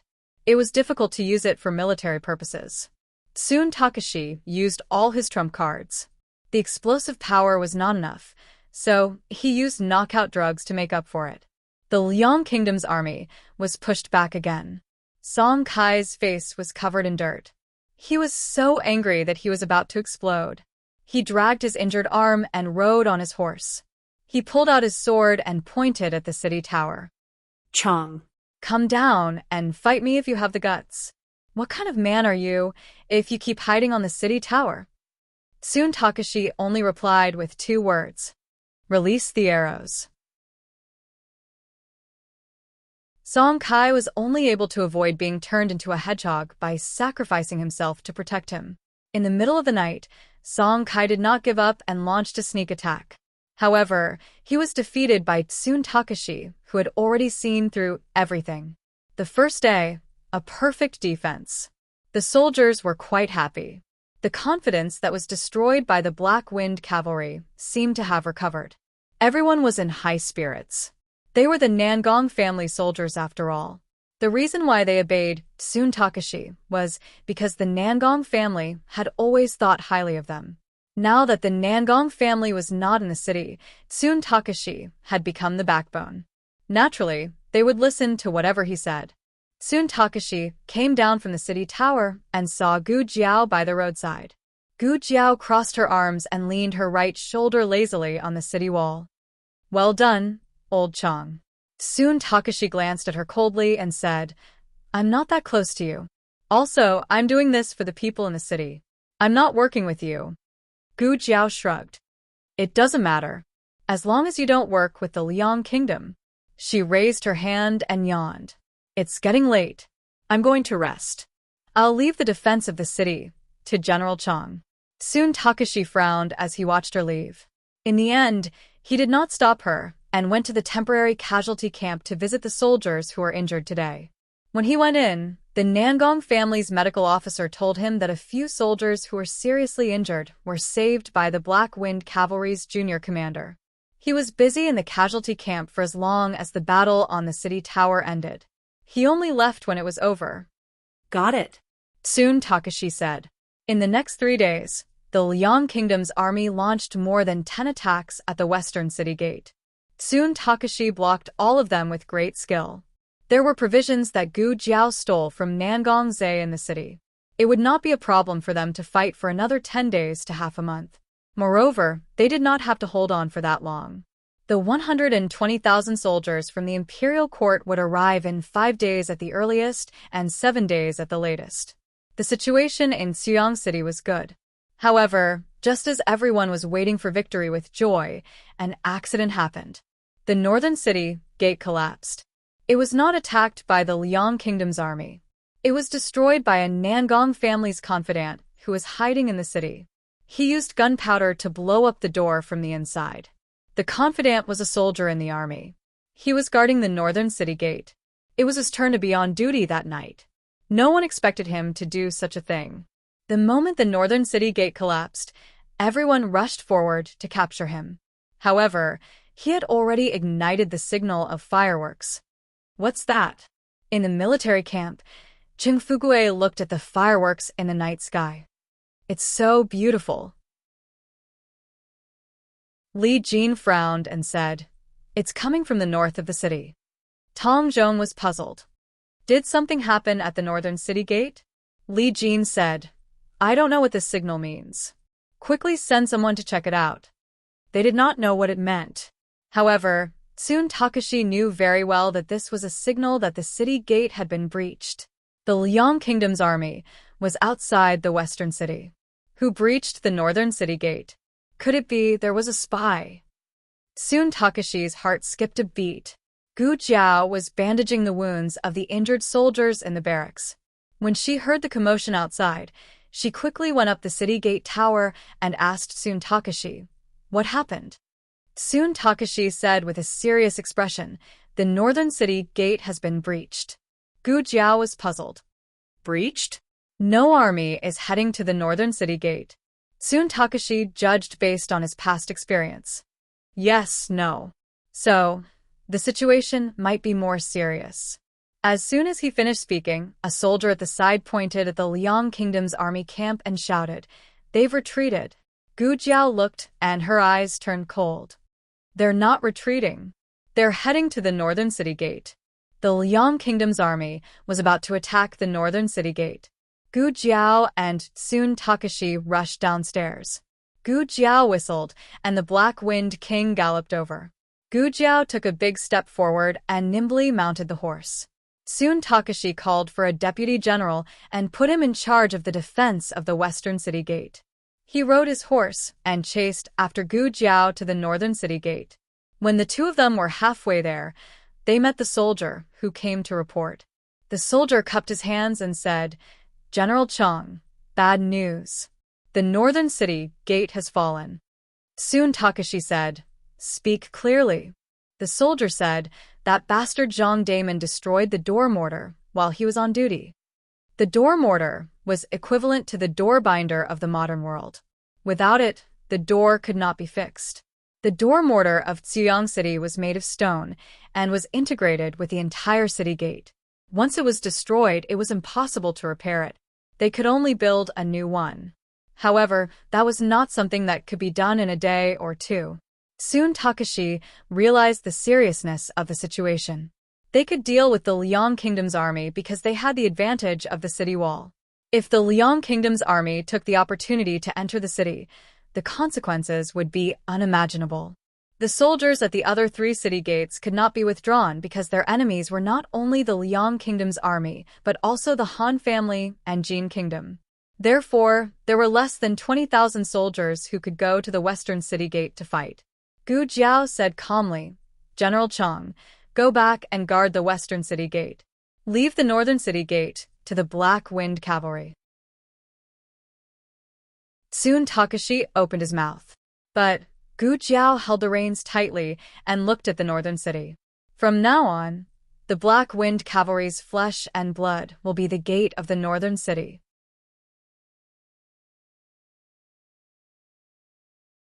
Chapter 844. Gu Jiao and Black Wind King returned to the barracks. In fact, The Black Wind Cavalry had already heard the news that the North Gate had been destroyed. The entire army was already prepared and ready to go. The soldiers and their horses were all equipped with armor, and each one of them held a spear or a sword in their hand. They stood on the west wind's biting cold training ground. Gu Jiao didn't ask who was the leader. Perhaps she didn't need to ask. They didn't fight for the military uniform.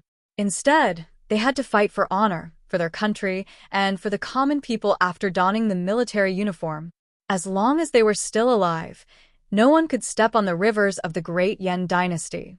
To be honest, when Mu Qingchen saw the scene, he was also very shocked. He had been with the army for more than a month.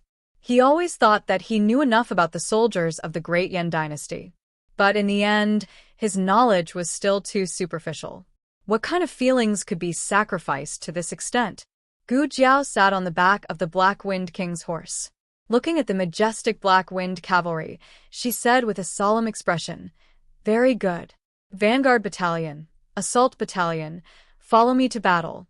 Garrison Battalion, get ready to fight." Mu Qingchen's heart skipped a beat. Even the Garrison Battalion was going to fight? Zhou Ren and Zhang Shiyong heard this, and their hearts surged. They finally had a chance to go to the battlefield. But in the next second, their arms that were waving in the air froze. They were not afraid of death. But if even they were going to fight, it meant that the situation had deteriorated to an inestimable extent. This battle might be the battle of the Black Wind Cavalry survival. Gu Jiao looked at the reserve battalion. "I hope you won't be needed." If they were needed, then the Vanguard Battalion and Assault Battalion would all be killed. In the dream of war, the Liang Kingdom and the Black Wind Cavalry did fight a fierce battle.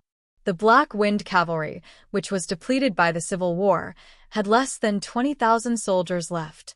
They were surrounded by the Liang Kingdom's army in the mountains of Mount Mang. They were completely wiped out. Gu Jiao held the reins tightly and urged the horse to walk on the deserted street. This time, could she change the fate of the Black Wind Cavalry? Mu Qingchen urged his horse to keep up with her.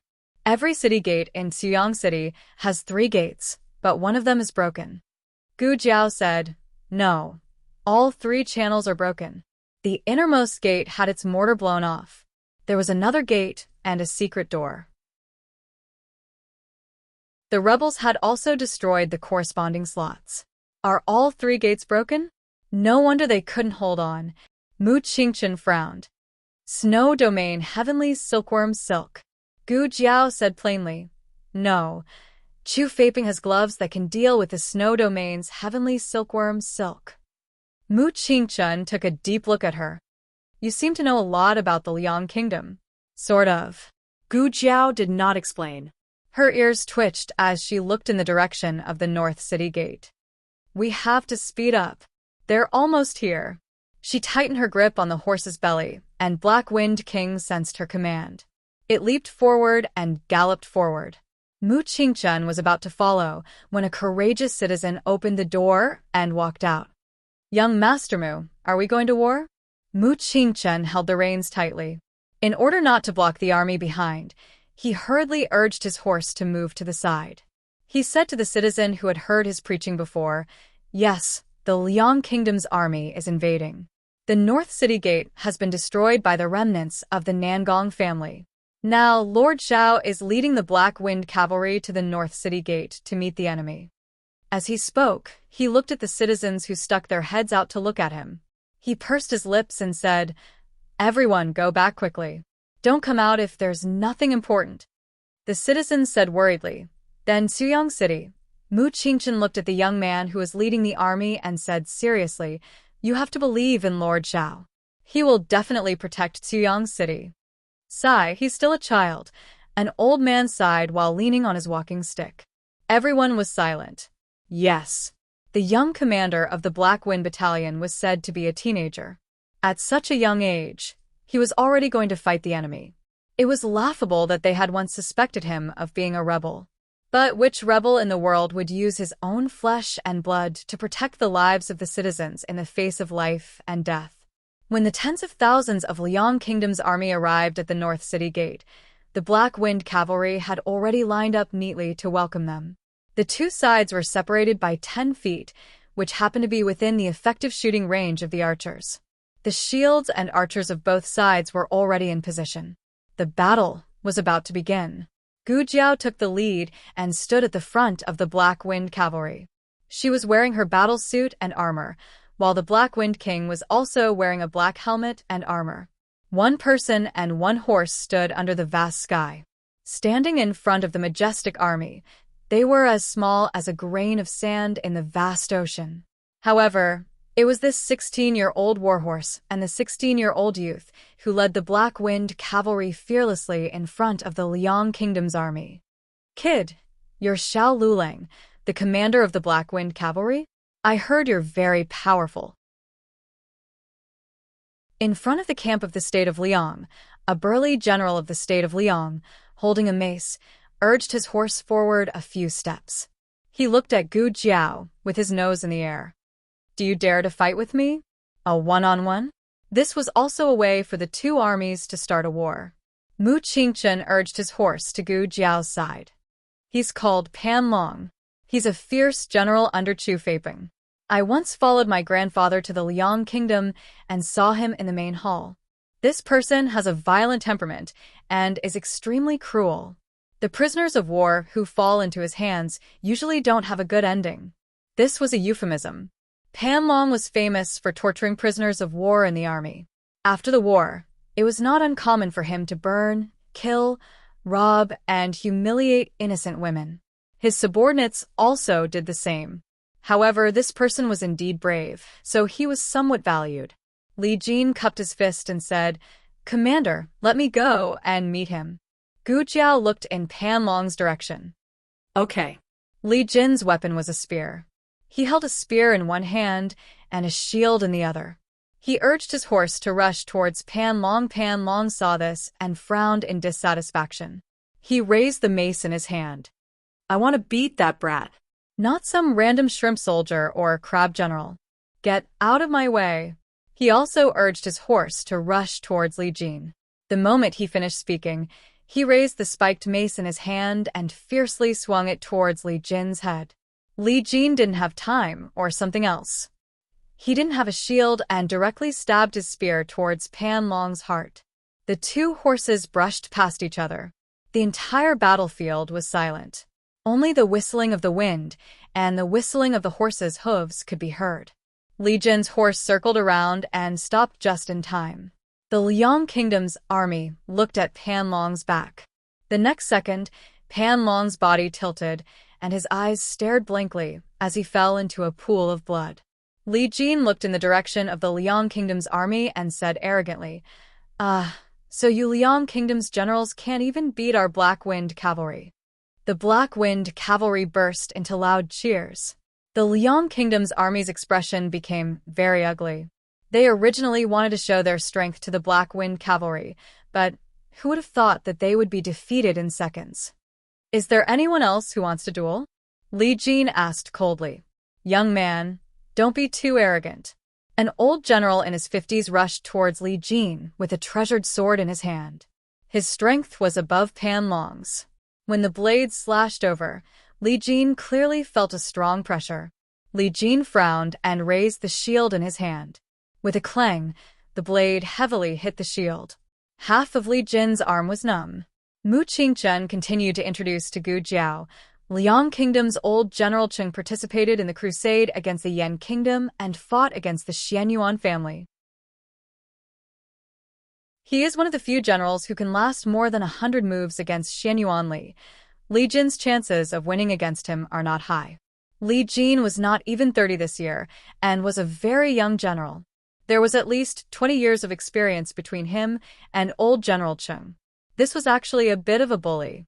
But Li Jin was also far more tenacious than people imagined. Old General Cheng's sword slashed at his shield again and again. His arm was already green, but he still did not have the slightest intention of yielding. Finally, he found an opportunity. He suddenly stabbed towards old General Cheng's thigh. In the Liang Kingdom's camp, a cold light flashed. Gu Jiao's eyes turned cold. She suddenly picked up the longbow on the horse's back, drew an arrow, and shot it at the cold light. Who is it? Old General Chung blocked Li Jin's attack with his sword and turned his head to look.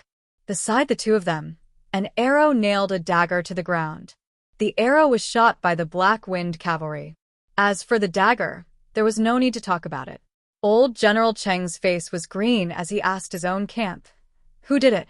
Gu Jiao held the bow and said indifferently, "I thought it would be a fair duel." Unexpectedly, you Liang Kingdom's people are so shameless. Since that is the case, there is no need for a duel. Li Jin, return to the camp. Yes. Li Jin kept his spear and rode the Black Wind Cavalry back to his camp. So close. Just now Li Jin seemed to have caught the Liang Kingdom's old general's flaw. In fact, the Liang Kingdom's old general had purposely lured him into the trap.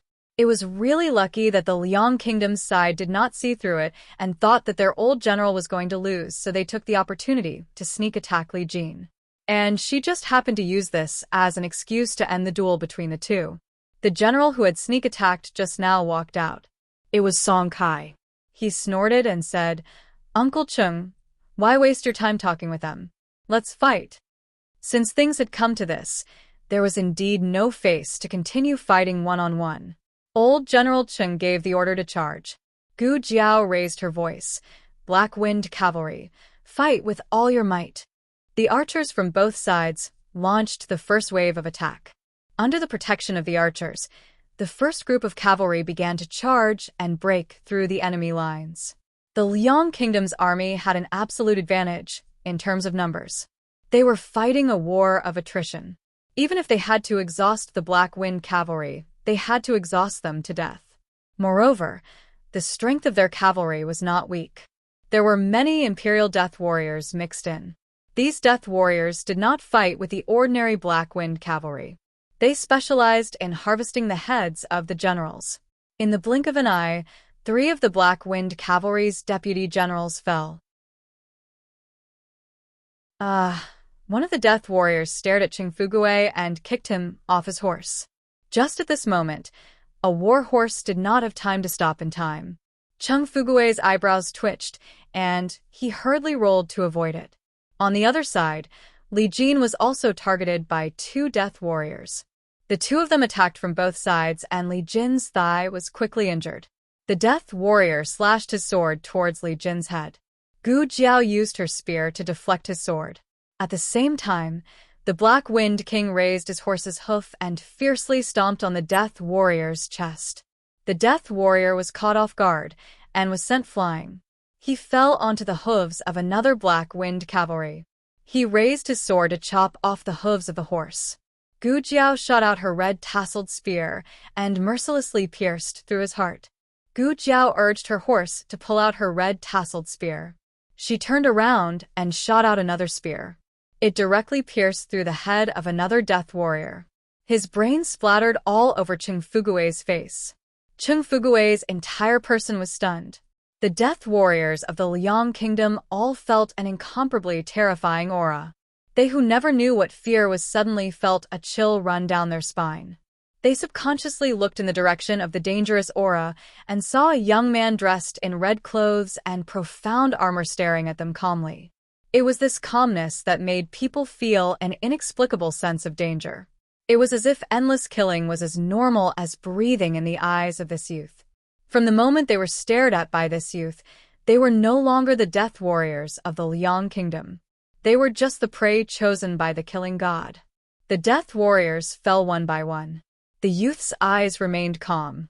In the camp of the Liang Kingdom's army, several generals who were witnessing this scene all frowned. A general in his early 30s who was holding a silver spear muttered, "What is going on? That kid. How is he so powerful? Is he really only 19 years old?" Beside him, a young swordsman crossed his arms and said, "It's fake. He is not even 19 years old. According to people who have seen him, he is at most 16 or 17 years old." The silver spear general said, "Then how is he able to kill without blinking?" This was truly killing without blinking. Even his emotions did not fluctuate at all. 20 Death Warriors. He killed half of them in an instant. This youth's strength was too terrifying. The silver spear general was talking when his eyes suddenly widened. He is gone. Is he dead? The young swordsman narrowed his eyes slightly. Dead. The silver spear general's pupils shrank. Not good. He is coming this way. Gu Jiao said, "Left wing, cover him." Yes.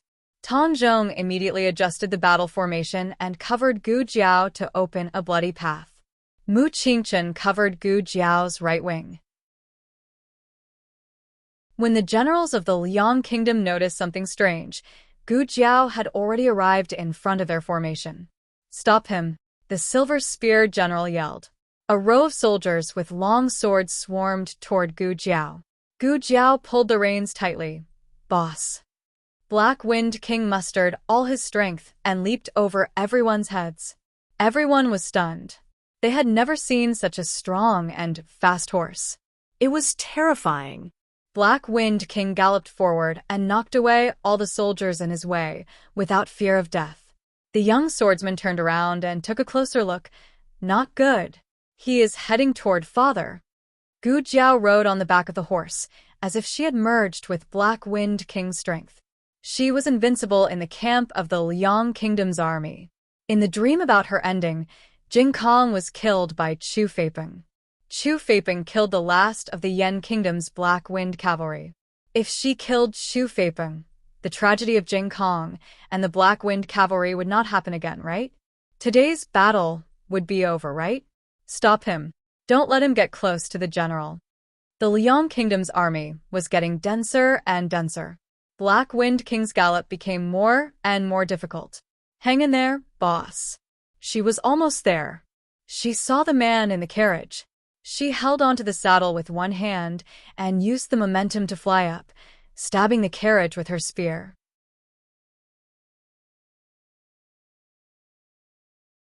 Chapter 845.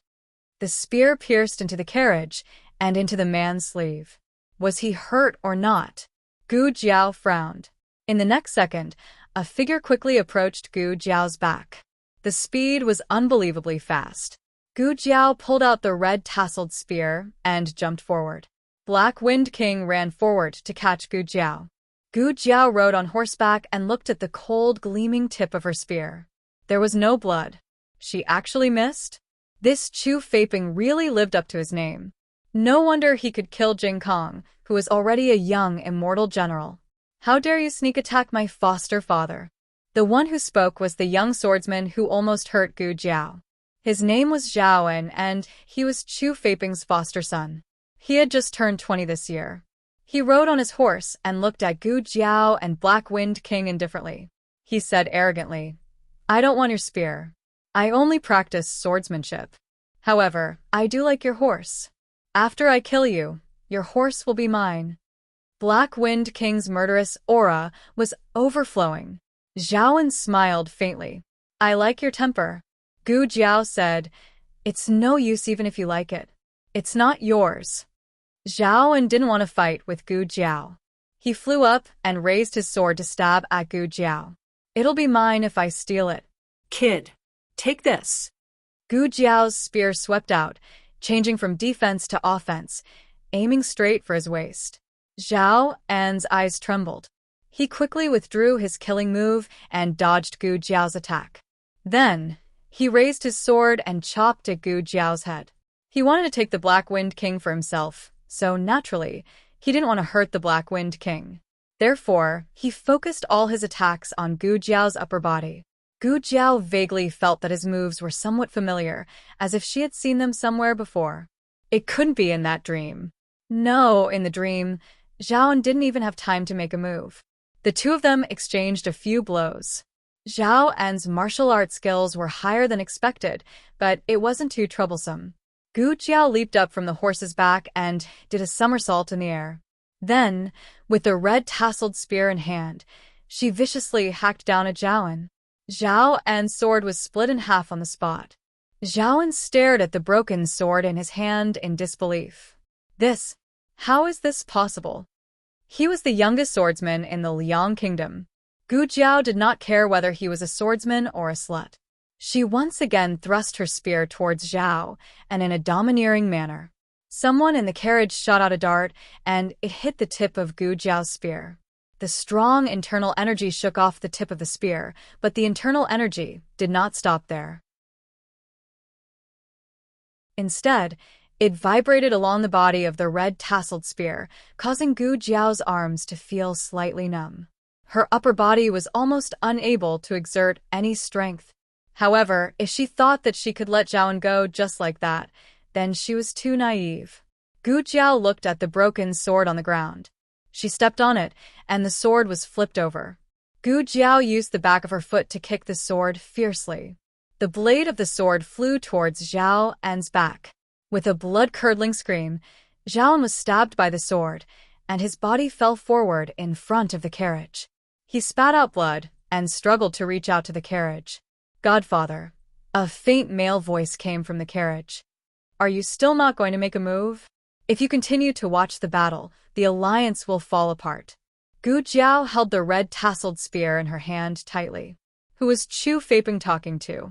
Just as this thought flashed through her mind, 3 figures flew out from the tent at the back. This aura, this movement skill, and Hun. No, and Hun had already been killed by Long Yi. Moreover, and Hun could not have become 3 people. Then there was only one answer. These 3 were from the same sect as An Hun and Long Yi. Gu Jiao finally understood why Zhao An's swordsmanship looked so familiar. In fact, it was not a swordsmanship, but a movement skill used in battle. It was almost the same as An Hun's. However, Zhao An was not as strong as An Hun. These 3 were different. Once they appeared, they gave Gu Jiao a deep sense of oppression. When she was in Zhao country, Gu Jiao judged experts as serious. Now, it was An Hun. These 3 swordsmen were all close to An Hun's strength. Although they were not stronger, if the 3 of them worked together, they would be stronger than An Hun. The situation was a little troublesome. On the other side, the Black Wind Cavalry was also fighting with all their strength. The war drums were beating, and the sounds of killing shook the sky. The guards on the city tower watched as the Black Wind Cavalry bathed in blood for the people of Ziyang City, but they could not do anything. These dangers should have been borne by them, but now, the Black Wind Cavalry was shouldering all of them. At first, a considerable number of them were watching the battle with the mentality of taking revenge for the Black Wind Cavalry's sacrifice. However, as the battle continued, everyone was moved. Only when they had seen death did they know how lucky they were. The Black Wind Cavalry fought with them and killed their companions. However, at the same time, the Black Wind Cavalry replaced them to fight. Blood flowed like a river from them to the Black Wind Cavalry. Another Black Wind Cavalry fell under the siege of the Liang country's army. A guard stepped forward and punched the city wall. Damn it. He turned his head and looked at the general beside him. "General Ji, let's go down and fight." Another guard gritted his teeth and said, "Yes, General Ji. There are too many soldiers in the Liang country's army. If this continues, the Black Wind Cavalry will not be able to hold on." General Ji clenched his fist and said sternly, "Everyone stay here and wait for orders." All the guards said in unison, "General?" General Ji said with a complicated expression, "This is a military order." Did he not want to fight? Did he not want to drive the Liang country out of the Great Yen? He wanted to do that even in his dreams. However, they could not mess up the plan. They had to preserve their strength. Once their defense was reduced to a certain extent, the Han family and the Jin country's army would immediately attack Ziyang City. They were not afraid of death. They could not die. They could not be impulsive and let the Black Wind Cavalry sacrifice themselves in vain. Chung Fugui's eyes were red from killing. His body was already covered with cuts and bruises, but he forced himself not to fall. The attack was divided into 4 groups: left, right, middle, and rear. The first 3 groups were responsible for killing. Once a large number of Black Wind Cavalry fell, the rear group would immediately replace them. On the long street in the city, the soldiers of the garrison camp moved forward step by step. This meant that more and more of their comrades on the front line had lost their ability to fight.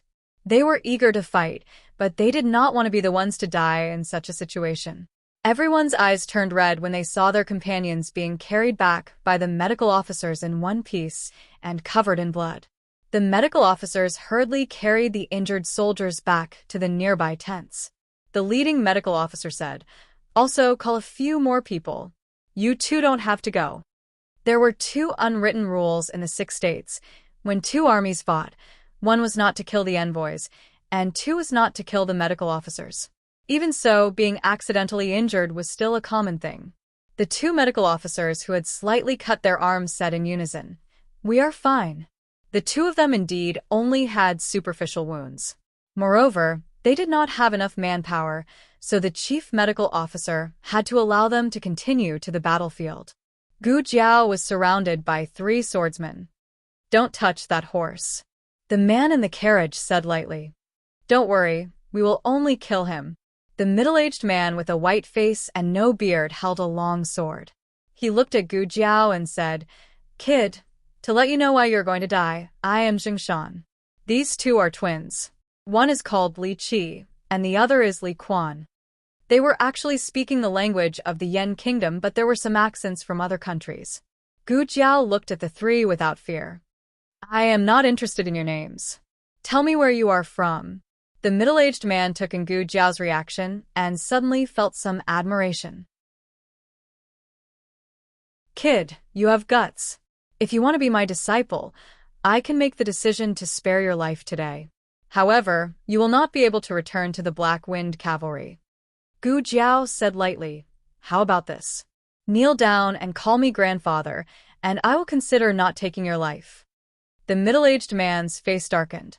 "You are about to die and you still dare to talk nonsense. Li Qi, Li Quan, no need to talk nonsense with him. Kill him." The twins held their swords and slashed at Gu Jiao. The twins had a better tacit understanding than ordinary people. In addition, their movement techniques were extremely fast, and every move was fatal. For a moment, it was difficult for Gu Jiao to use the Xianyuan family's spear techniques. The Black Wind King wanted to fight alongside Gu Jiao, but the middle-aged man stopped him. The Black Wind King did not say anything and charged at him. The man in the carriage slowly took a sip of tea. "Remember, don't hurt it." "How troublesome."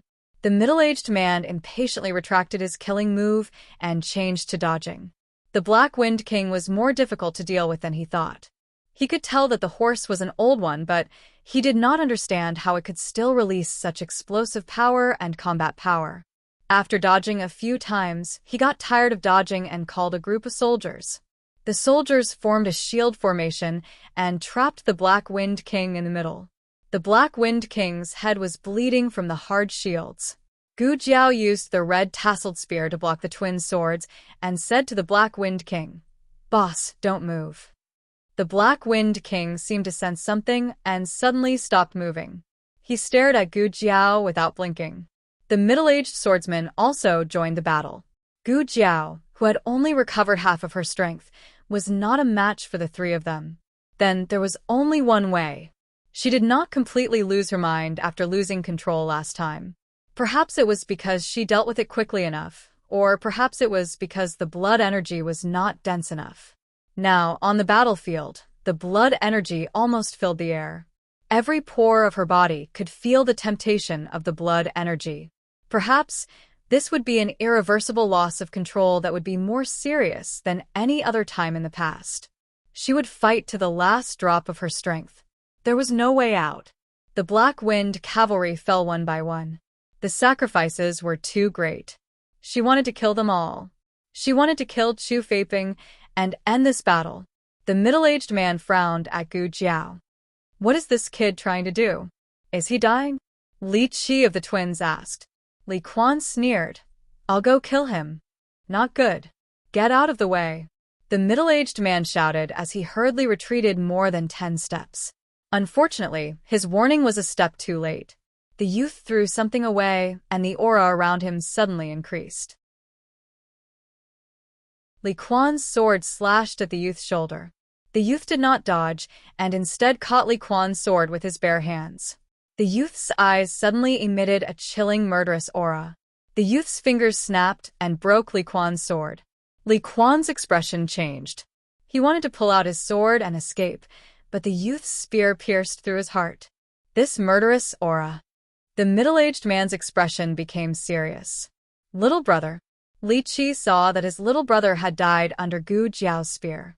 His heart was filled with anger as he charged towards Gu Jiao. A complicated look flashed past the middle-aged man's eyes.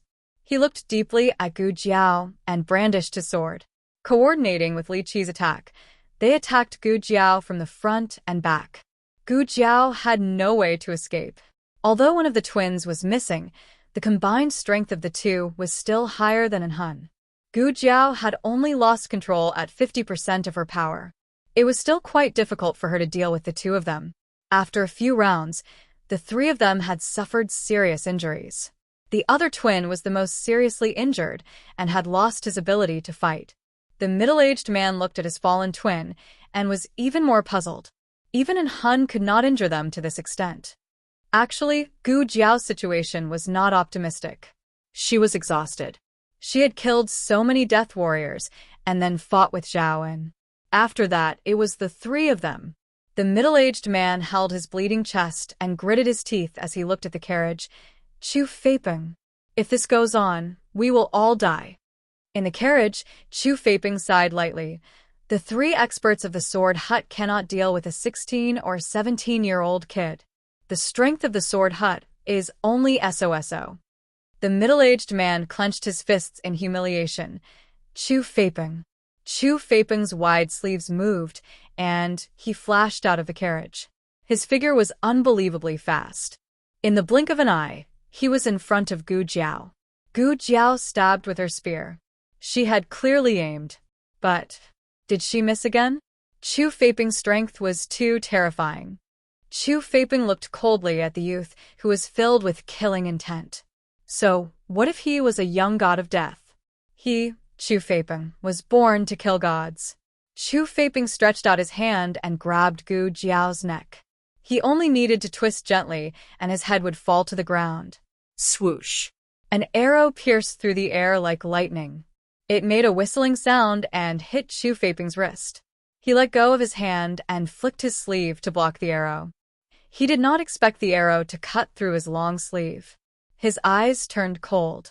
Almost at the same time, a black-clothed youth descended from the sky. Taking advantage of his unpreparedness, he carried Gu Jiao away. Chu Feiping felt a strong killing intent coming from behind him. He coldly turned around and saw a large war chariot that had unknowingly arrived at the back of the army. On the war chariot, there was a muscular man dressed in silver armor. He was carrying a long blade, and one of his feet was casually stepping on the war chariot's side. It was just a light step and did not make any sound, but it made people's hearts tremble. Chu Feiping frowned. The silver-armored man raised the long blade in his hand and arrogantly pointed it at Chu Feiping. Chu Feiping, touching my son. Son, have you asked my blade? Chu Feiping suspiciously asked. Who are you?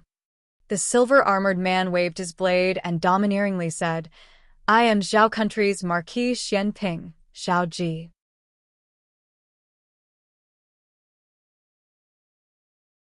Chapter 846. Xiao Ji. Chu Feiping clenched his fists and furrowed his brows. He looked up at Marquis Xianping standing high on the chariot. The country of Zhao was only a lower country and could not enter the eyes of a higher country. However, Chu Feiping had heard of this name before. A man who was on the beauty rankings of the 6 countries had even pushed down the princess of the country of Liang. As a man, he did not pay attention to this kind of thing. However, his sister was an imperial concubine, and he could hear her chatter every time he entered the palace.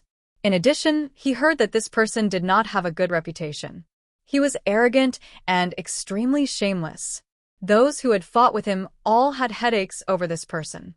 Chu Feiping formed an initial impression of Marquis Xianping based on the information he had heard in the past.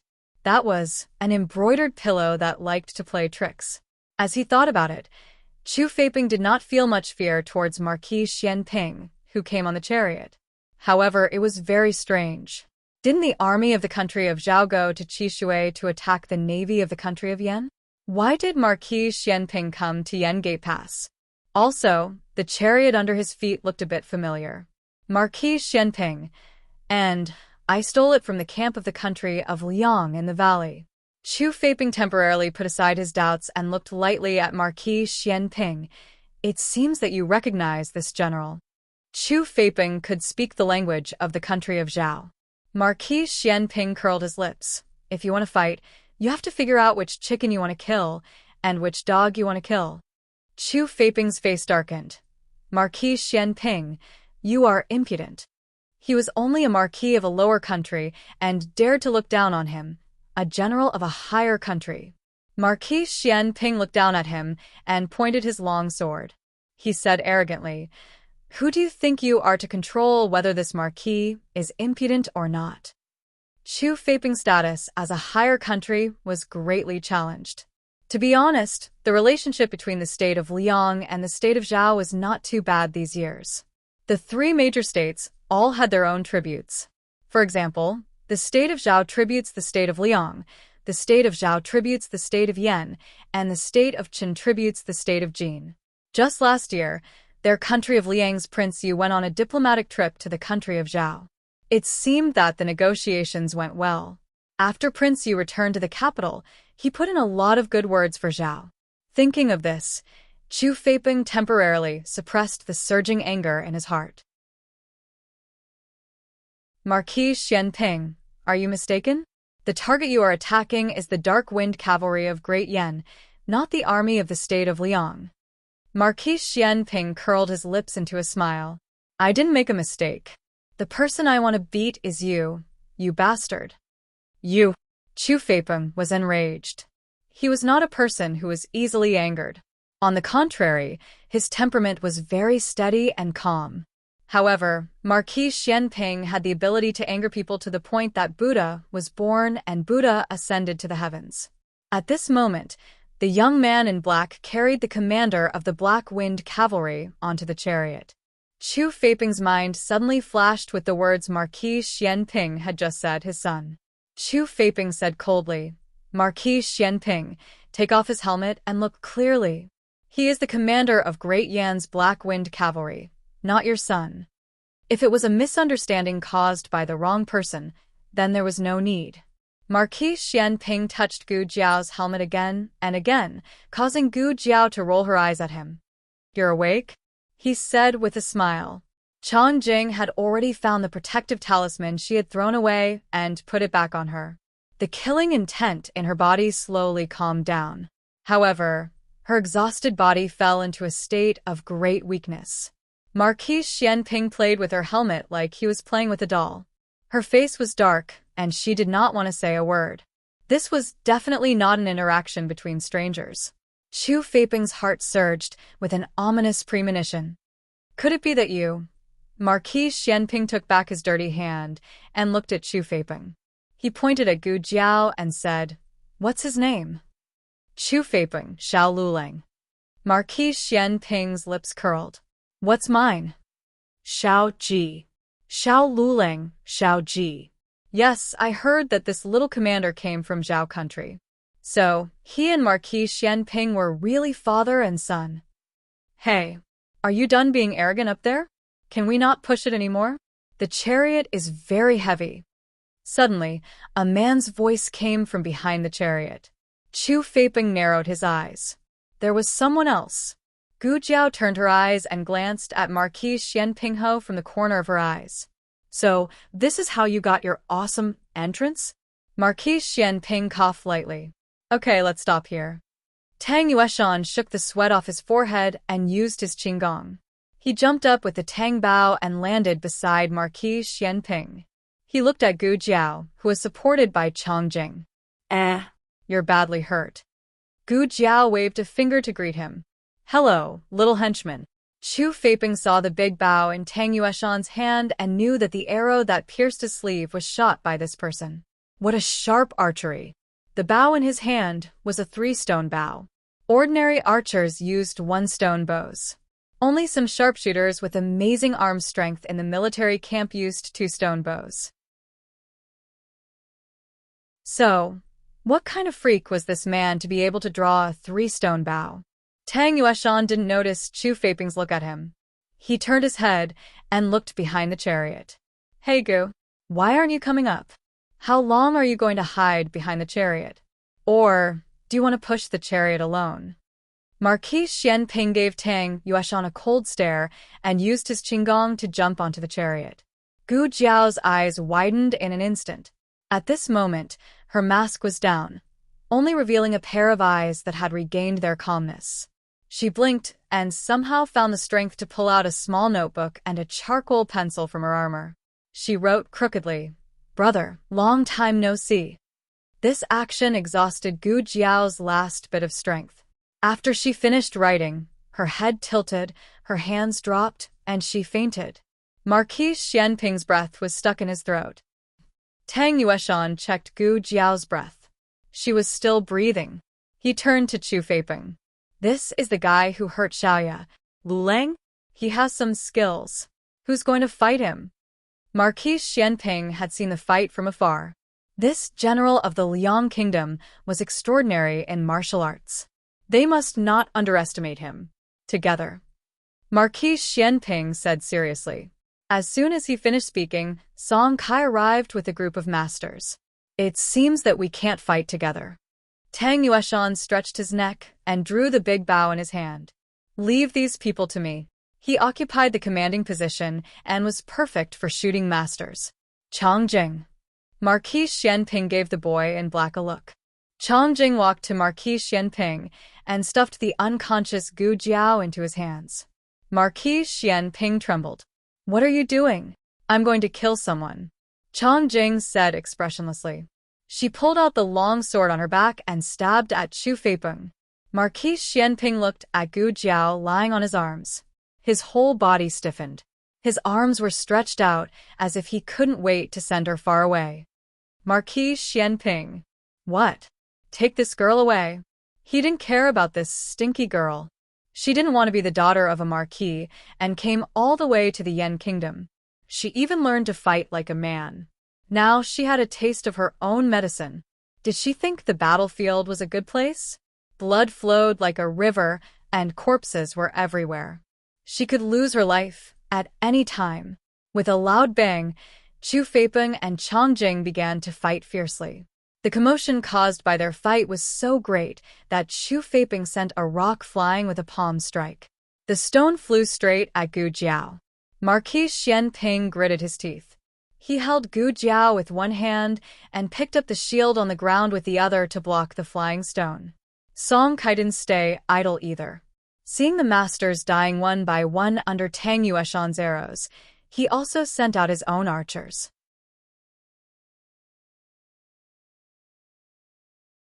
The rain of arrows covered the sky and covered the earth as they came at them. Marquis Xianping knelt on one knee.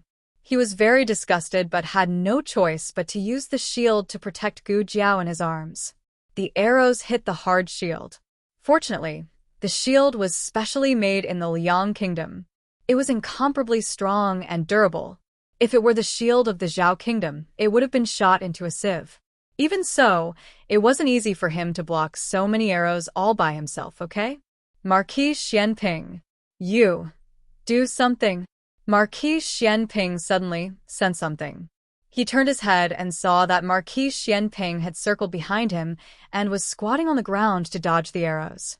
Marquis Xianping, can you be a little more shameless? Chu Feiping and Changjing exchanged more than 10 moves, but still couldn't finish off the young Changjing. Chu Feiping unsheathed the sword at his waist. These days, there aren't many young people who can force me to use my sword. Kid, you and Xiao Lulang are the same. Both of you have made me look at you in a new light. Unfortunately, you are loyal to the wrong person. With your ability, if you are willing to pledge allegiance to me, I will give you a bright future. Changjing thought for a while and said to Chu Feiping, Dream on. Chu Feiping choked. This was the nonsense that little Jingkong had learned from Su Porridge, and then it was learned by Changjing. Chu Feiping said coldly, Kid, it seems that you refuse a toast only to be forced to drink a forfeit. Very well, this general will kill you first, then kill the rest of them. Next, this general is going to be serious. You better be careful. Chu Feiping's reputation was not undeserved. Back then, he was as famous as Gong Sun Yu and Xian Yuancheng. He once challenged Xian Yuanli alone and successfully lasted more than 100 moves. Even Xian Yuanli couldn't help but praise his swordsmanship. Chang Jing's swordsmanship was mainly fast, and his was known for its dominance. In the first move, Chang Jing's arm was numb. In the second move, Chang Jing's meridians were shattered. In the third move, Chang Jing's weapons were all broken. Chang Jing looked at Chu Feiping and then at the bare sword hilt in his hand. He frowned and rushed back to the chariot. I can't beat him. The rain of arrows had been suppressed by Tang Yueshan, so the chariot was safe for the time being. Stay here, Marquis Xianping said to Chang Jing, then jumped off the chariot with his long saber. He held the long saber hilt and walked toward Chu Feiping step by step. The frivolous aura on his body was rapidly fading away, and in its place was an overbearing murderous aura that made people tremble in fear. If the junior commander of the Black Wind Battalion was said to be a young killing god, then the person in front of them was the king of the netherworld from the 9-tier purgatory. His entire aura changed. His footsteps silently stepped on the sand, but it also seemed to be stepping on everyone's hearts. Everyone's hearts sank. As he walked closer, the tip of his saber scratched the ground with a piercing sound. The dark clouds in the sky pressed down layer by layer, and the sky became gloomy. The west wind whistled, blowing sand and stones, making it difficult to open one's eyes. Marquis Xianping stopped 3 feet away from Chu Feiping. His long saber stabbed into the ground, sending 3 feet of stone flying. The surrounding Liang Bing's heart trembled. Even Tang Yueshan's expression changed. Xiao Luo, was he going to be serious? Ever since Marquis Xianping's waist was injured, no one had seen him fight. Some said that his martial arts had been crippled, while others said that he could never return to his former strength. Many masters had come and gone by his side, and Chang Jing was the one who had been with him the longest. Only Tang Yueshan knew that Marquis Xianping would not be crippled so easily. That was because Marquis Xianping was the #1 master in the underground arena. The world only knew of the beauty rankings of the 6 nations, but did not know that this guy had slaughtered the entire underground arena of the Great Yen. He did not have the chance to fight with Xian Yuanli, otherwise he would have a place among the generals who were as famous as Xian Yuancheng. After so many years, Tang Yueshan was very excited to see Marquis Xianping fight again. He clutched his chest. My heart is beating faster because of a man. Marquis Xianping said calmly, I haven't fought personally for many years. Chu Feiping, you are very lucky. Chu Feiping looked at him with disdain. You have to hide behind your comrades when facing a rain of arrows. Don't embarrass yourself in front of me. Is that so? Marquis Xianping curled his right lip. I'll let you have 3 moves. I'll let you have 3 moves first. That's not necessary. I want to save face. Chu Feiping could not be bothered to talk nonsense with him. He waved his long sword and stabbed straight at Marquis Xianping's heart. A battle between masters did not require fancy moves. As long as it was fast, ruthless, and accurate enough, it would be a hit. Chu Feiping was very confident in his swordsmanship, but he did not expect his sword to slash past Marquis Xianping's waist. He missed? How was that possible? First move, Marquis Xianping said. Chu Feiping frowned and kicked at Marquis Xianping's lower body. While Marquis Xianping dodged in the air, Chu Feiping took his head with a backhand sword. But he missed again. Marquis Xianping moved his wrist and said casually, There is one more move. Chu Feiping said coldly, Who asked you to let me have 1 move first? You can't hit me, so you're finding excuses for yourself. Good. Die. This move, Chu Feiping attacked Marquis Xianping's right arm. He had stabbed him. Just as Chu Feiping was about to celebrate his victory, Marquis Xianping's figure suddenly dodged. That sword naturally missed again. Chu Feiping found it unbelievable. Marquis Xianping held the saber in his hand. You have used your 3 moves. Now it's my turn. Chu Feiping said sarcastically. Don't try to be mysterious. It's impossible for you to kill me. Is that so? Marquis Xianping drew a saber and slashed at Chu Feiping, but Chu Feiping blocked it with his sword. Is this all you have? Isn't it too weak? Chu Feiping froze. Marquis Xianping's saber was a pair of sabers. At the instant Chu Feiping blocked it with his sword, Marquis Xianping quickly drew his other saber and stabbed Chu Feiping in the chest.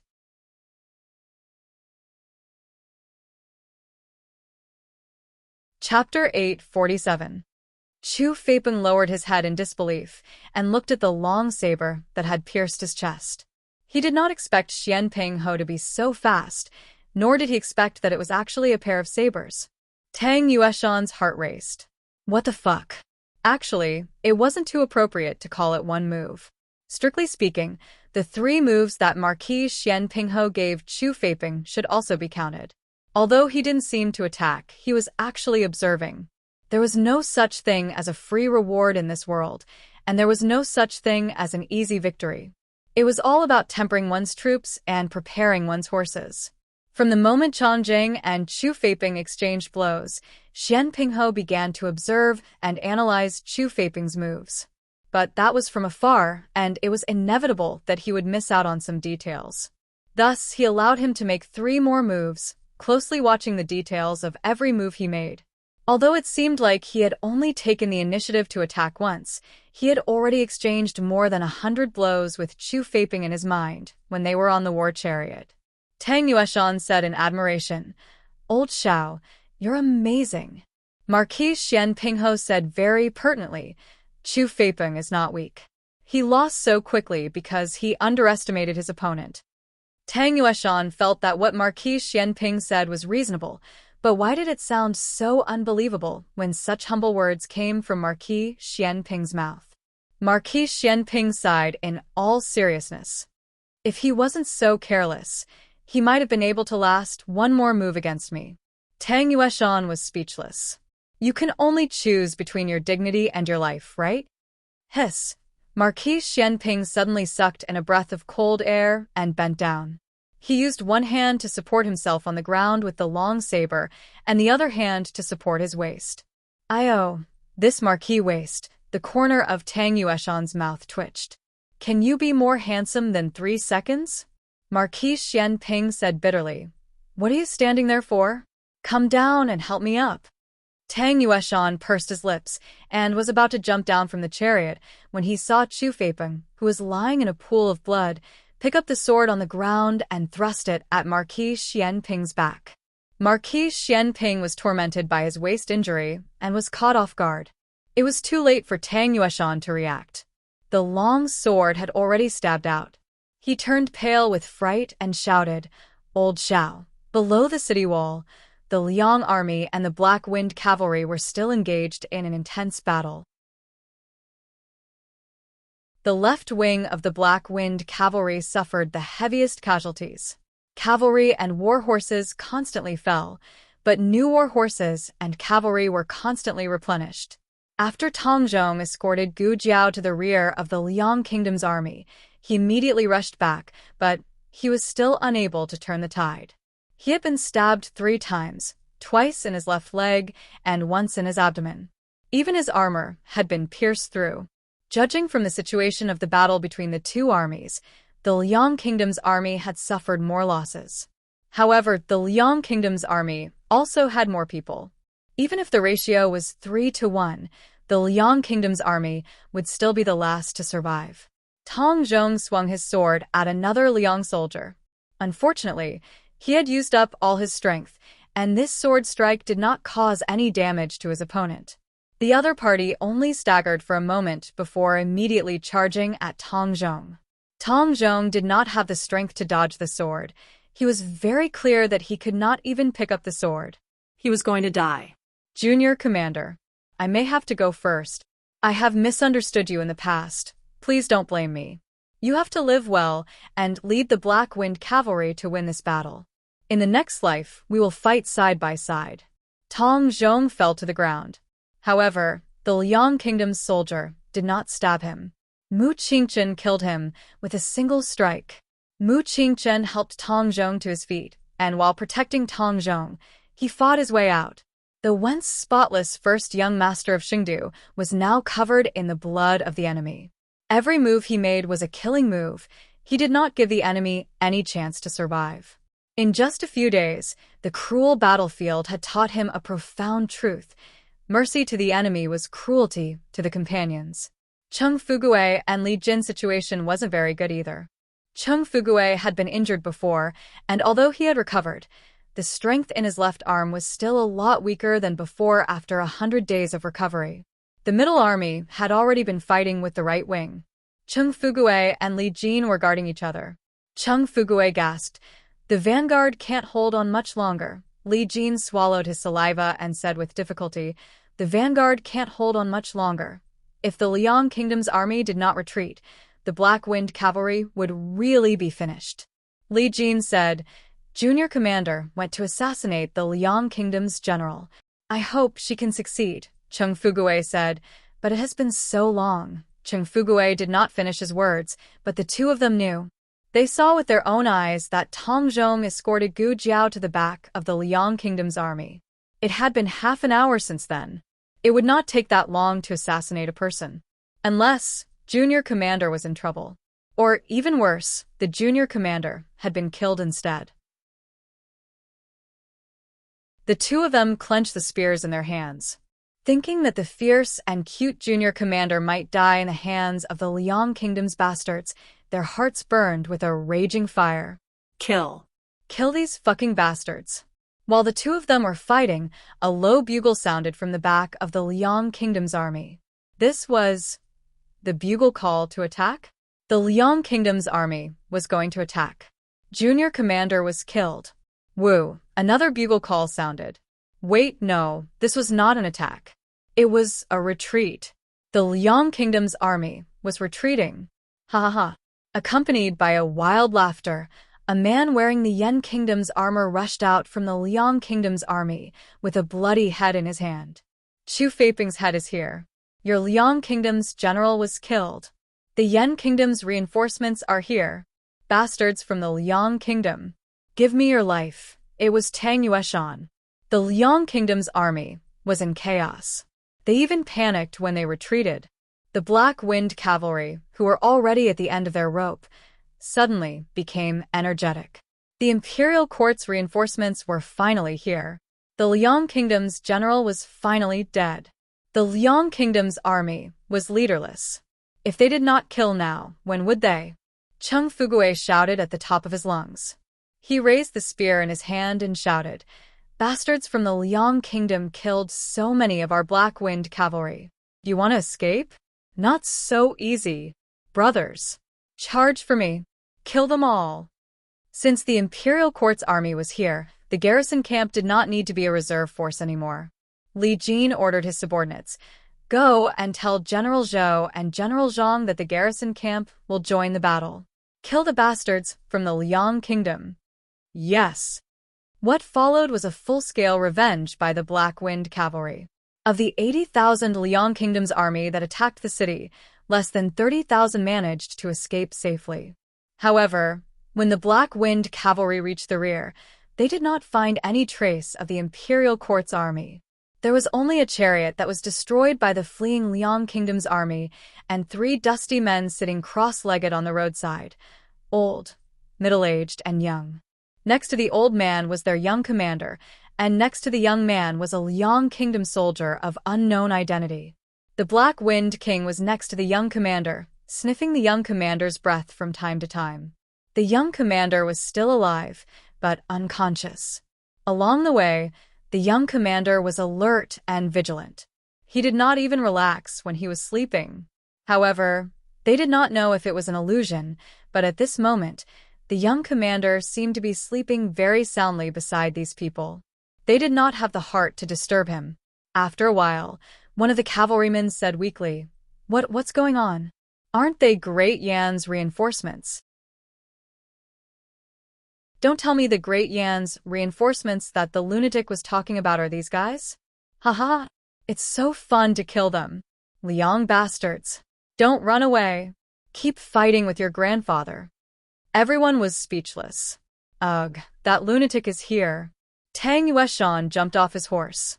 He was riding a Black Wind cavalry, and he felt so good. He looked at Marquis Xian Pingho and the other two in confusion. Old Xiao. Old Gu. Chong Jing. What happened to you guys? The three of them were expressionless and spat out a mouthful of dust. The Liang Kingdom's army had scattered and fled. There was a lot of dust on the roadside. The Liang soldier, lying on the ground, was Chu Feiping.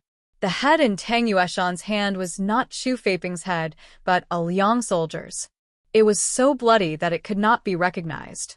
In addition, he was the one who blew the horn to retreat. Just now, Chu Feiping faked his death and attacked Marquis Xian Pingho. To be honest, even Tang Yueshan thought that Marquis Xian Pingho would not survive. No one expected that Marquis Xian Pingho would strike Chu Feiping's sword with a frenzied saber. Marquis Xian Pingho's murderous aura was like a rainbow. He stepped on Chu Feiping's bleeding chest. He looked at Chu Feiping coldly. His unfathomable eyes were like a bottomless abyss. Chu Feiping, you're not enough to sneak attack me. Tang Yueshan was sure that Marquis Xian Pingho's waist injury was not faked. He was also sure that Marquis Xian Pingho had let down his guard. He could only say that Marquis Xian Pingho's reaction was so fast that it was beyond the limit of ordinary masters. He was able to fight his way from the underground arena of Zhao Kingdom to Yan Kingdom. He was the number one of the lower kingdoms and defeated the number one of the higher kingdoms. He did not rely on luck, but on his strength. However, he hid his real identity and appearance in the underground arena. The only time he lost his mask on the street was when the artist upstairs saw him. Since then, he set a precedent for men to be on the beauty list of the 6 kingdoms. Let him think. Who knocked off old Zhao's mask? It seemed to be a woman called something Yan.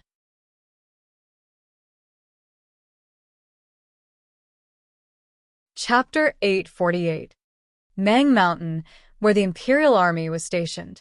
The heavy rain lasted for 3 days and 3 nights, which destroyed the road ahead. The soldiers braved the rain for 2 days, but they still couldn't completely clear the road. In a tent lit by candles, a little palace maid dressed as a manservant, Huan came in with a plate of fresh wild fruits. Your Highness, this is the fruit that I just picked. Please have a taste. Shangguanyan lightly said, I have no appetite. You can eat it yourself. But these are specially prepared for your Highness. This slave's hand is scratched, Juana said while showing the wound on her hand. After getting along with each other these days, Juana had already grasped the temperament of the Crown Princess. The Crown Princess was not blindly amenable to coaxing, but not coercion. As long as she acted pitiful to her, it generally wouldn't be too difficult. Shangguanyan looked at her red and swollen hand and sighed. Put it on the table. Juana happily put the fruit on the small table.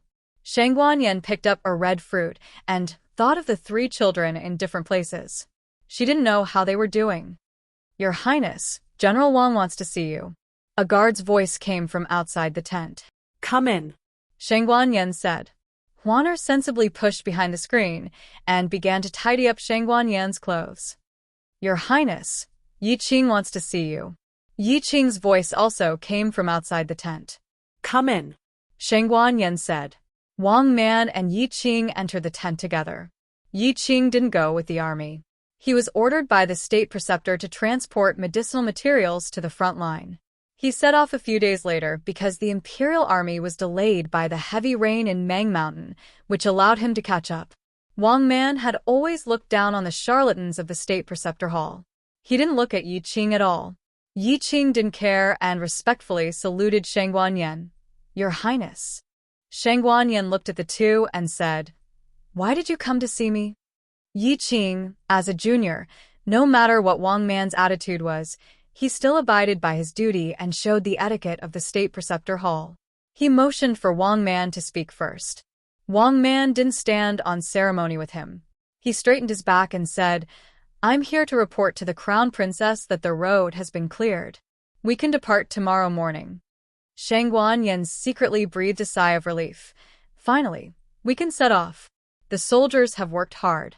We have stayed here for a few days and delayed our journey to Chuyang. I wonder how the Black Wind Cavalry is doing." Before the heavy rain washed away the roads, the scouts sent back the news that the Black Wind Cavalry had taken back Chuyang City. However, what followed was the news that the Liang Kingdom's army was going to attack Chuyang City. Wang Man coldly snorted and said, "The Black Wind Cavalry is not good at defending a city. Moreover, we still have to defend against the tens of thousands of rebels in the city. In my humble opinion, Chuyang City will most likely fall." Humph. A child is a child, too soft-hearted. He should have killed all of the rebels when he captured them to prevent future troubles. What was the point of seizing it? If the Nangong family were to raise their arms, the rebels in the city would definitely cooperate with the Liang Kingdom's army. What a waste of the Black Wind Cavalry's military strength. They're all going to die in that brat's hands. Yi Qing coldly glanced at Wang Man. "General Wang, did you personally go to Chuyang City to see, or did you go to the battlefield? What you said is clear and logical. If Chuyang City is successfully defended, will you kneel down and call the Black Wind Cavalry's commander Big Brother?" Yi Qing has always had the image of a gentle senior brother. He treated people gently and politely, and rarely showed such a thorny side.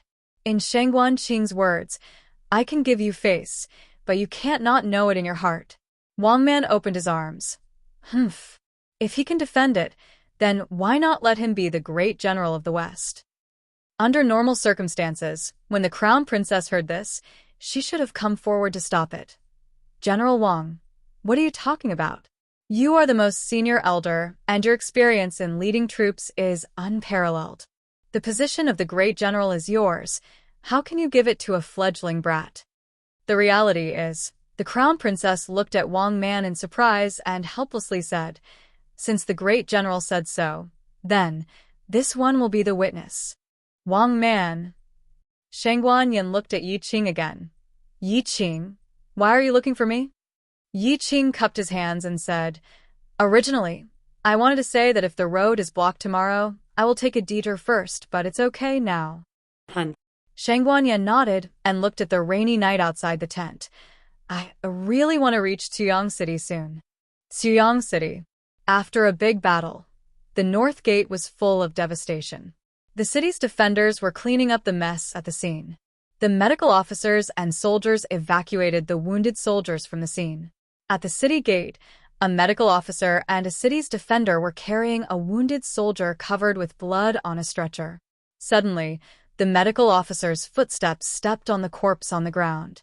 He staggered, and the stretcher was tilted. "Ah!" The medical officer was shocked. This was a patient with a serious fracture. He couldn't fall again, otherwise he would die. A large and powerful hand held the stretcher firmly. The defender looked up and respectfully said, "General Ji Pingchuan, the North Gate's defender." Thank you, General Ji." The medical officer from Xingdu heard the defender call him General Ji, so he also called him General Ji. General Ji slightly nodded. "Are you okay?" "It's okay." The medical officer lifted the stretcher again and entered the North Gate with the soldiers. Not long after, another group of people came to the scene. Ji Pingchuan turned around and bowed to the leader, Lord Chang. Although they were both generals, the ranks of the two were not the same. Sun Takashi was the leader of all the defenders and the commander of the border. Sun Takashi dismounted from his horse and looked at the bloody scene. He frowned and asked, "What's the situation? How did the Liang Kingdom retreat?" Ji Pingchuan said, "The imperial court sent 4 reinforcements." 4? Sun Takashi was shocked. He wasn't surprised by the small number of reinforcements, but that they were able to make the 80,000-strong Liang Kingdom retreat. Ji Pingchuan explained, "They helped Commander Xiao to mess up the rear of the Liang Kingdom's army and cut off Chu Feiping's head. They even sounded the retreat horn without permission. The Liang Kingdom's army was in a panic when their commander was killed, so their morale dropped. It was really the Liang Kingdom's commander sounding the retreat horn, so they all retreated. The Black Wind Cavalry chased after them and killed many of their soldiers." Could it be done like that? What kind of shameless tactic was that? Soon Takashi didn't know what to say. The cowardly ones starved to death, while the bold ones were stuffed to death. What did it mean to fight a battle to the death?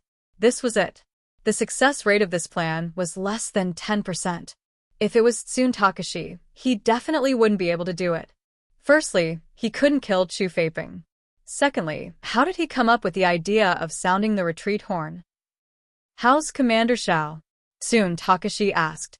Ji Pingchuan said, he's injured, so he went back to the camp for treatment. In the commander's tent, Gu Jiao was lying unconscious on the cold and hard bed. The old duke and a medical officer were also in the tent. The medical officer didn't know the old duke. He only heard from the soldiers that he was a reinforcement sent by the imperial court. The medical officer went to remove Gu Jiao's armor. The old duke frowned. Wait. The medical officer was shocked by the stern voice. He quickly retracted his hand and asked in a daze, Sir, what's the matter? The old duke looked at Gu Jiao indifferently and asked in a deep voice, Is there a female medical officer? The medical officer said, Yes. The old duke didn't allow any refusal. Call the female medical officer to apply medicine on him. Ah! The medical officer was stunned. Why would a male medical officer need a female medical officer to treat him? The old duke's expression was frighteningly cold. The medical officer didn't know that he wasn't an official of the imperial court and thought that he was a trusted aide of the crown princess. He didn't dare to offend him, so he hurriedly called a female medical officer over. The female medical officer was also very puzzled as to why she was sent to take care of the young commander. Her medical skills weren't bad, but she had little experience and was a woman. It was very difficult for her to be put in an important position. When she entered the tent, the old duke came out. The female medical officer made a terrible assumption. But when she saw that the young commander was indeed unconscious and couldn't have done anything to any woman, she became even more puzzled. So, why did you call me? The female medical officer was puzzled as she removed the young commander's armor. When she used a pair of scissors to cut open his blood-soaked clothes, she was completely stunned. Gu Jiao slept soundly and didn't wake up until the evening of the third day. When she opened her eyes, the female medical officer was changing the dressing on her arm. Her eyes subconsciously flashed a trace of cold vigilance. The female medical officer was so frightened that her hands trembled and the medicine fell. I've seen you before. You're the accompanying female medical officer.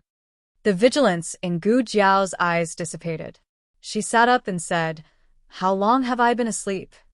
The female medical officer picked up the medicine and said in a frightened voice, 3 days. Gu Jiao said, It's been so long. How's the battle situation? The army of the Liang Kingdom has retreated. They suffered heavy casualties. They shouldn't attack the city in the short term. The female medical officer said and glanced at Gu Jiao's clothes. Young commander, you. Gu Jiao followed her gaze and looked down. Oh, her clothes were open. The wound on her chest had been treated and wrapped with thick gauze. It seemed that her identity as a female had been exposed. As if guessing Gu Jiao's thoughts, the female medical officer hurriedly said, I didn't tell anyone. The dignified old general forbade her to spread the news.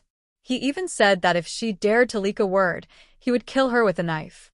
Thinking of that person, the female medical officer's eyes lit up. Young commander, the old general has been guarding the door of the tent these days when you were in a coma. He didn't allow anyone to come in. I'll tell him that you're awake. As she spoke, she walked around the screen to the door of the tent. She lifted the curtain that the old general had thickened. However, she didn't see the old general. The female medical officer scratched her head. It's strange. He has been here for the past few days. Old Gu, are you going out? Tang Yueshan had just returned from a stroll on the black-winged horse when he saw the old duke dressed as a merchant. It seemed that he was going out. The old duke said, I'm going to Puching to inquire about the news. Puching was a city of the Great Yen that had been captured by the Jin state. It was less than 100 miles away from Xiong City. It would take 2 days to get there on horseback. Tang Yueshan raised his eyebrows in surprise. You're finally willing to help? Didn't you say you didn't want to get involved? Don't blame me and old Xiao for dragging you here by force. The old duke took a few steps forward and looked at the bright moon in the gray sky. He said seriously, let's make it clear first. I'm not doing this for the Yen state or that girl. It's you two who acted on your own and got the Zhao state involved in the war between the Shan kingdoms. It's impossible to play it safe. The Jin state and the Liang state are on good terms with each other. The Jin state won't let the Zhao state go. We can only fight with our backs against the wall. After he finished, he didn't wait for Tang Yueshan's response and turned around. He saw that Tang Yueshan had already led the horse to the front. The old duke clenched his fists so hard that his knuckles cracked. So I've said so much for nothing? Since when did these two become so infuriating? Gu Jiao was seriously injured, but her recovery speed was amazing. After lying in bed for 3 days, she was fine. When everyone heard that the young commander had woken up, they were so happy that they couldn't wait to visit her in her tent. However, they were stopped by the medical officers. Gu Jiao called Advisor Hu and asked him about the casualties of the Black Wind Battalion. Advisor Hu sighed. We were all prepared to sacrifice ourselves. Thanks to your father. My father? Gu Jiao was confused for a long time before she remembered that she had seen Marquis Xianping before she fainted. The father, Advisor Hu mentioned, should be Marquis Xianping. This was a fierce battle. Sacrifices were inevitable. However, compared to the total annihilation, most of the Black Wind Battalion soldiers were saved. Advisor Hu said regretfully, Cheng Fugue, Li Jin, and Tong Zhong are seriously injured. They may not be able to participate in the following battles. What about Mu Qingchen? Gu Jiao asked. At the mention of this, Advisor Hu's expression turned serious. Young Master Mu's performance was very surprising. His growth speed was very fast, and he was no longer the pampered young master of an aristocratic family who would vomit after killing people. He was brave and decisive on the battlefield, killing countless soldiers of the Liang Kingdom and saving many of his Black Wind cavalry comrades. Cheng Fugue was also saved by him. He was also slightly injured, but it was not a big deal. Gu Jiao nodded secretly. Mu Qingchen had also become stronger. That was great. In that dream, Mu Qingchen did not encounter the Liang state. He directly faced the Jin state army. Because he could not bear to kill, he missed the opportunity to escape. He was surrounded by the Jin army and was shot dead by Gong Sunyu. Mu Qingchen would not be merciful now, would he? If he encountered such a predicament again, he would definitely be able to kill his way out. Gong Sunyu's arrow would not have a chance to hit him, right? His ending would also be rewritten, right? Gu Jiao washed up and dressed neatly. She went to see the Black Wind King first. The Black Wind King had been guarding outside her tent for the past few days. The horse trainer had treated the Black Wind King's injuries. Its head was wrapped in white gauze, making it look very pitiful. Gu Jiao touched its neck. The Black Wind King sniffed Gu Jiao's breath. Horses were very sensitive. They could tell whether a person's injuries were serious from their breath. I'm fine, Gu Jiao said. The Black Wind King was probably relieved. It slowly lay down on the ground. It was also very tired. However, it did not dare to rest until Gu Jiao woke up. It was just like how it did not dare to grow old before the battle was over. Gu Jiao stayed by its side and gently stroked its mane. She waited until it fell asleep before going to the tent next door. Her old father, Marquis Xianping, lived in this tent. When she lifted the curtain and entered, Marquis Xianping and Tang Yueshan were both there. Tang Yueshan was wiping his precious Tang family bow, while Marquis Xianping was sitting on a long bench. He looked like a bandit, domineering. In front of him was a man with disheveled hair and a disheveled face tied to a pillar with iron chains. The man glared at Marquis Xianping in front of him. He wanted to pounce on him and bite him. Kill me if you can. Marquis Xianping smiled casually and said, Why would I kill you? Do I look like a bloodthirsty person? I'm so kind that I can't even bear to kill an ant on the side of the road. How can I bear to kill you? A bug crawled over. Marquis Xianping did not even lift his eyelids. He stomped it to death. The man was speechless. Marquis Xianping smiled. The people outside all think that you're dead. Your subordinates are defeated. The morale of the Liang Kingdom has been destroyed. It's impossible for them to recover. Chu Feiping gritted his teeth and said angrily, "What do you want?" Marquis Xianping rubbed his hands. "I've been a little short of money recently. I wonder what price the king of the Liang Kingdom will pay to redeem you? If the price is too low, it's not too late for me to kill you." Chu Feiping was speechless. Marquis Xianping looked up and saw Gu Jiao at the door. He smiled. "Oh, my son is here?" Gu Jiao stepped in and greeted Marquis Xianping and Tang Yueshan. "You're awake?" Tang Yueshan carefully put down his treasure and walked over to look at her. "You're the same as Chang Jing. You've recovered quite quickly." "Chang Jing is also injured?" Gu Jiao asked. Chang Jing had already fainted when she fought with Chu Feiping. Marquis Xianping looked at Chu Feiping and said lightly, "My meridians were shattered by this guy. It's just a minor injury." How could a shattered meridian be considered a minor injury? What kind of pervert was Chang Jing? Gu Jiao's gaze fell on Chu Feiping, and she checked his meridians. So this guy was not beheaded. But it didn't matter.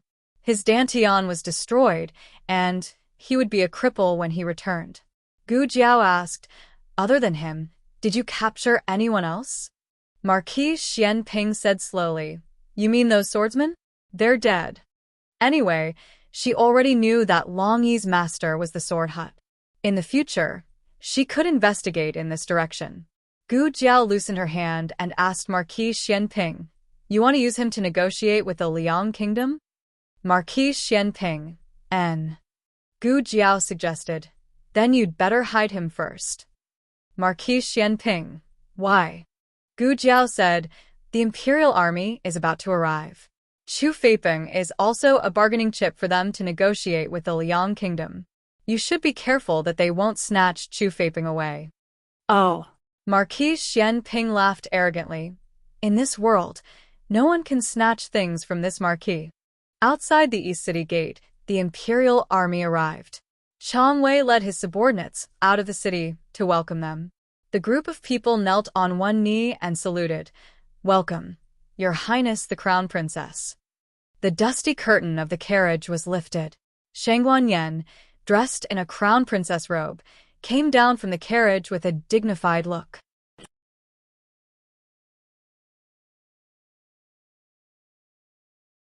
Chapter 849. Novels with content that can't be found on the internet are available here. It was late, and there was only a thin moonlight at the city gate, but it was enough for Shangguan Yan to recognize that the people who came to pick her up were not Gu Jiao and the Black Wind Cavalry. She took 2 steps forward, stared at the man at the front of the line, and said, "Raise your head." "Yes." Soon Takashi raised his head and looked at the noblest woman in Great Yen. Shangguan Yan was tired, but there was no sign of tiredness between her brows. Her beautiful face was calm and dignified, and her behavior was dignified and decent. She exuded the aura of royalty. Soon Takashi only took a glance and quickly lowered his eyes. Shangguan Yan said unhurriedly, "You are General Tsun Takashi. When I was young, I saw you in the military camp of Xianyuan family." Tsun Takashi didn't know if he should be flattered or feel guilty. He was now clear about the crimes of Nangong family, and as a confidant of Nangong family, even if he didn't directly participate in the persecution of Xianyuan family, he had indirectly helped the tyrant and committed a lot of crimes. Especially not long ago, he led his troops to fight Black Wind Cavalry, which was tantamount to a blatant betrayal of the imperial court. He didn't know how the crown princess would deal with him. He had thought it over no matter what. He deserved to be punished. But his subordinates were just following orders. They were innocent. If necessary, he would use his life to atone for his crime. He only hoped that the crown princess would not vent her anger on the Tsuyang garrison. Shangguan Yan took 2 more steps forward, reached out her hand, and bent down slightly to help him up. "General Tsun Takashi, You have worked hard to defend the city. Please get up. Soon Takashi was stunned. He looked at Shangguan Yen in disbelief. Her beautiful face didn't have the slightest cunning of playing politics. She was sincerely praising him. Although Shangguan Yen didn't know what happened in the city, but looking at Soon Takashi's attitude, he didn't seem to be in cahoots with Nangong family. In other words, Soon Takashi was very likely to have been taken in by her daughter-in-law. It would be best if they could make peace. Her dear daughter-in-law would be the one to suffer if she was attacked from both sides. Moreover, the war was imminent. No matter how serious Soon Takashi and the rebel army's crimes were, it was not appropriate to punish them just like that. It was better to let them redeem themselves and serve the imperial court well. The generosity of the crown princess made the ugliness of the Nangong family even more apparent. Soon Takashi felt even more guilty. He did not dare to stand up and knelt down on one knee again. Your Highness, I'm guilty, Shangguan Yen said softly. Whether it's a crime or not, let's talk about it later. The ground is cold. You get up first, let your soldiers get up too. The words "the ground is cold" made the eyes of the soldiers turn sour. The officers and soldiers did not expect that the crown princess would still care about them. A strong emotion welled up in their hearts.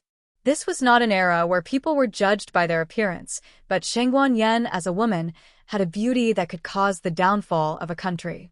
Men who did not know how to be brave would be willing to go through water and tread on fire for her. In addition, she had a noble status, a broad mind, and a heart that cherished the world. At this moment, everyone felt that the person they were waiting for was not Great Yan's crown princess, but their god. They were willing to fight for their god. Even if the war was difficult, even if there were tens of thousands of people, they would still go forward. Wang Man dismounted from his horse and walked toward the city gate. His gaze fell on Soon Takashi and the others, and he could not help but frown. Aren't you the rebels of the Nangong family? Where are the Black Wind Cavalry? Did they all die in the battle? These words were very unpleasant. What do you mean by rebels? The crown princess said that they were meritorious officials. They were the regular army of the imperial court. Soon Takashi said in a neither servile nor overbearing tone. So it's General Wang.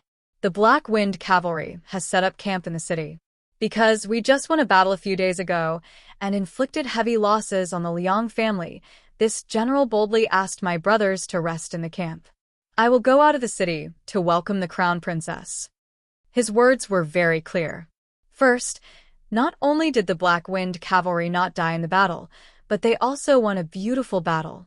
Second, the Black Wind Cavalry had a very good relationship with the defending army. They could even call each other brothers. Third, he did not like people looking down on the Black Wind Cavalry. Although they were enemies in the beginning, the Black Wind Cavalry used their blood to win the respect of the defending army. This was the strongest military force of the Yen Kingdom, and they would not accept any rebuttal. Wang Man did not pay attention to the defense of the Black Wind Cavalry in his words for the time being. He was extremely shocked. Who did you say won the battle? What battle did they win? Soon Takashi puffed up his chest and said solemnly and proudly, the North Gate was deliberately destroyed. The Black Wind Cavalry used their flesh and blood to build the city.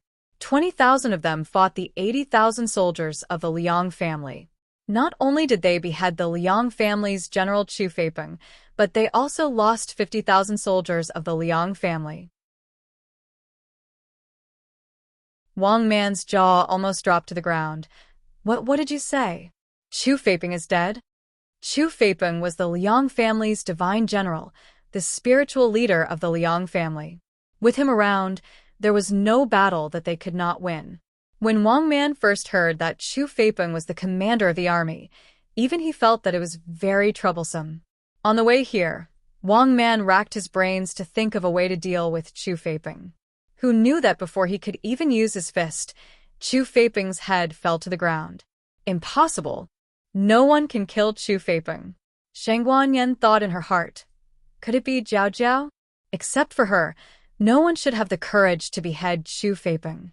But thinking of Chu Feipeng's strength, Shangguan Yen broke into a cold sweat for Gu Jiao. She didn't know if she was injured.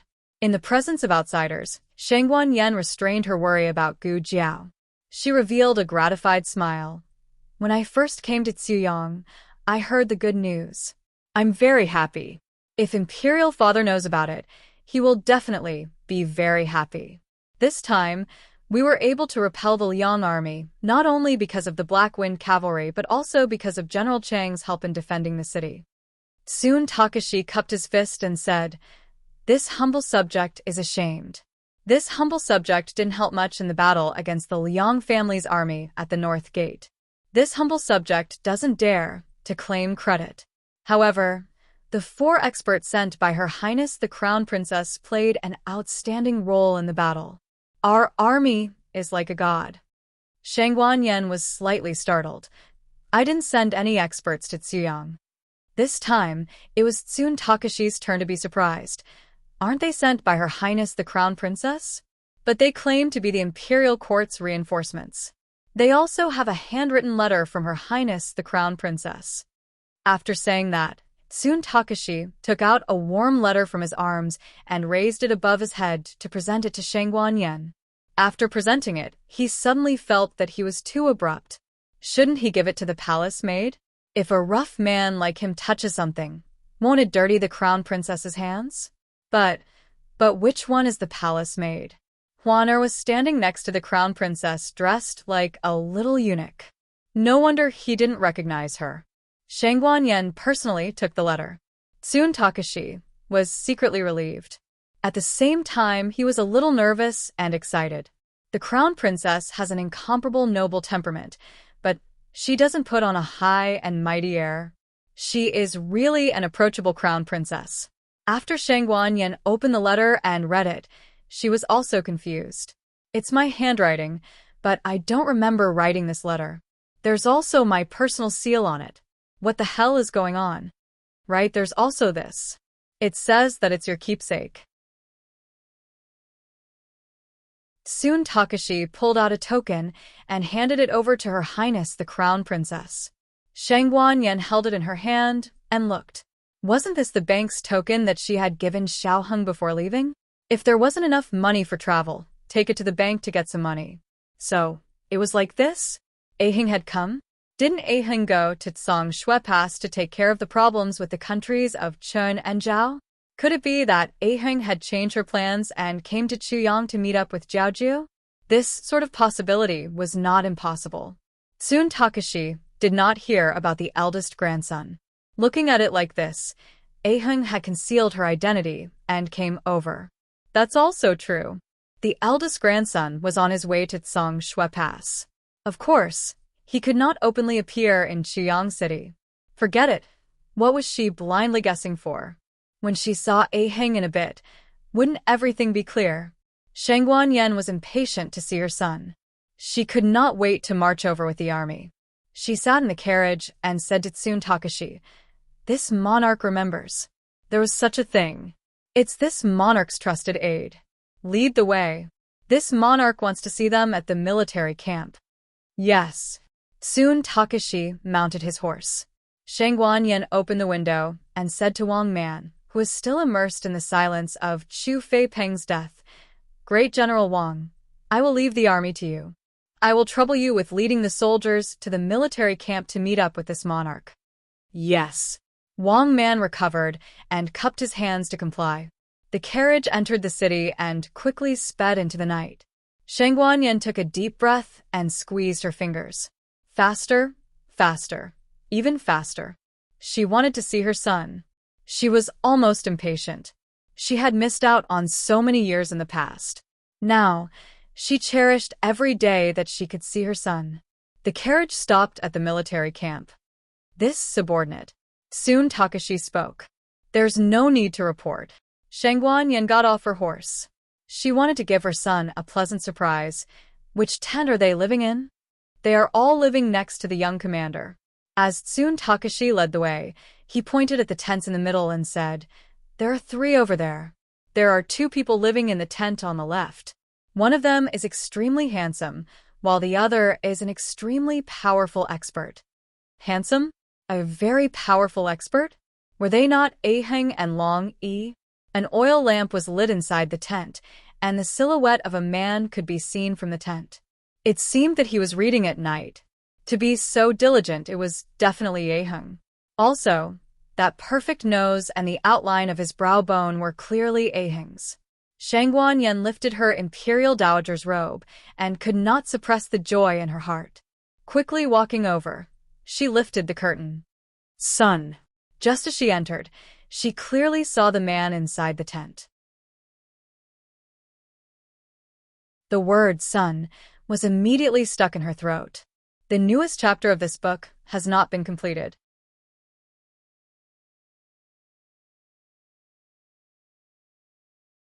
Chapter 850. Shangguan Yen blinked. Her first reaction was that she was mistaken. Her second reaction confirmed that the scene in front of her was real. She never expected to see this man in the Black Wind Cavalry's camp. Her son became her son's father. This was a bit shocking. Marquis Xianping's reaction was not much better than Shangguan Yan's. He also didn't think that after 20 years, he could see the woman he buried with his own hands again. The main reason was that Empress Dowager Zhuang didn't say anything before coming. There was no earth-shattering quarrel, no commotion. The reunion of the two was unexpectedly calm. Shangguan Yen looked at him in a daze and forgot to speak for a while. Marquis Xianping held the military deployment map in his hand, his thin lips tightly pursed. He didn't know what to say first. It was impossible to not recognize the other party. They had been together for so long, and they had a child. But with the passage of time, they were no longer young and inexperienced. He was no longer young and frivolous, but he was more restrained and calm of an adult man. She was no longer the slave girl who was locked in a cage and struggled like a little beast. She changed into a noble crown princess robe. Yes, she was Yeheng's mother. Yeheng was the eldest grandson of the great Yen emperor. Wasn't she the great Yen crown princess? If he didn't experience it himself, who could imagine that the slave girl he redeemed from the underground martial arts arena was a little phoenix in distress? Marquis Xianping's mood suddenly became a little complicated. Empress Dowager Zhuang must have done it deliberately.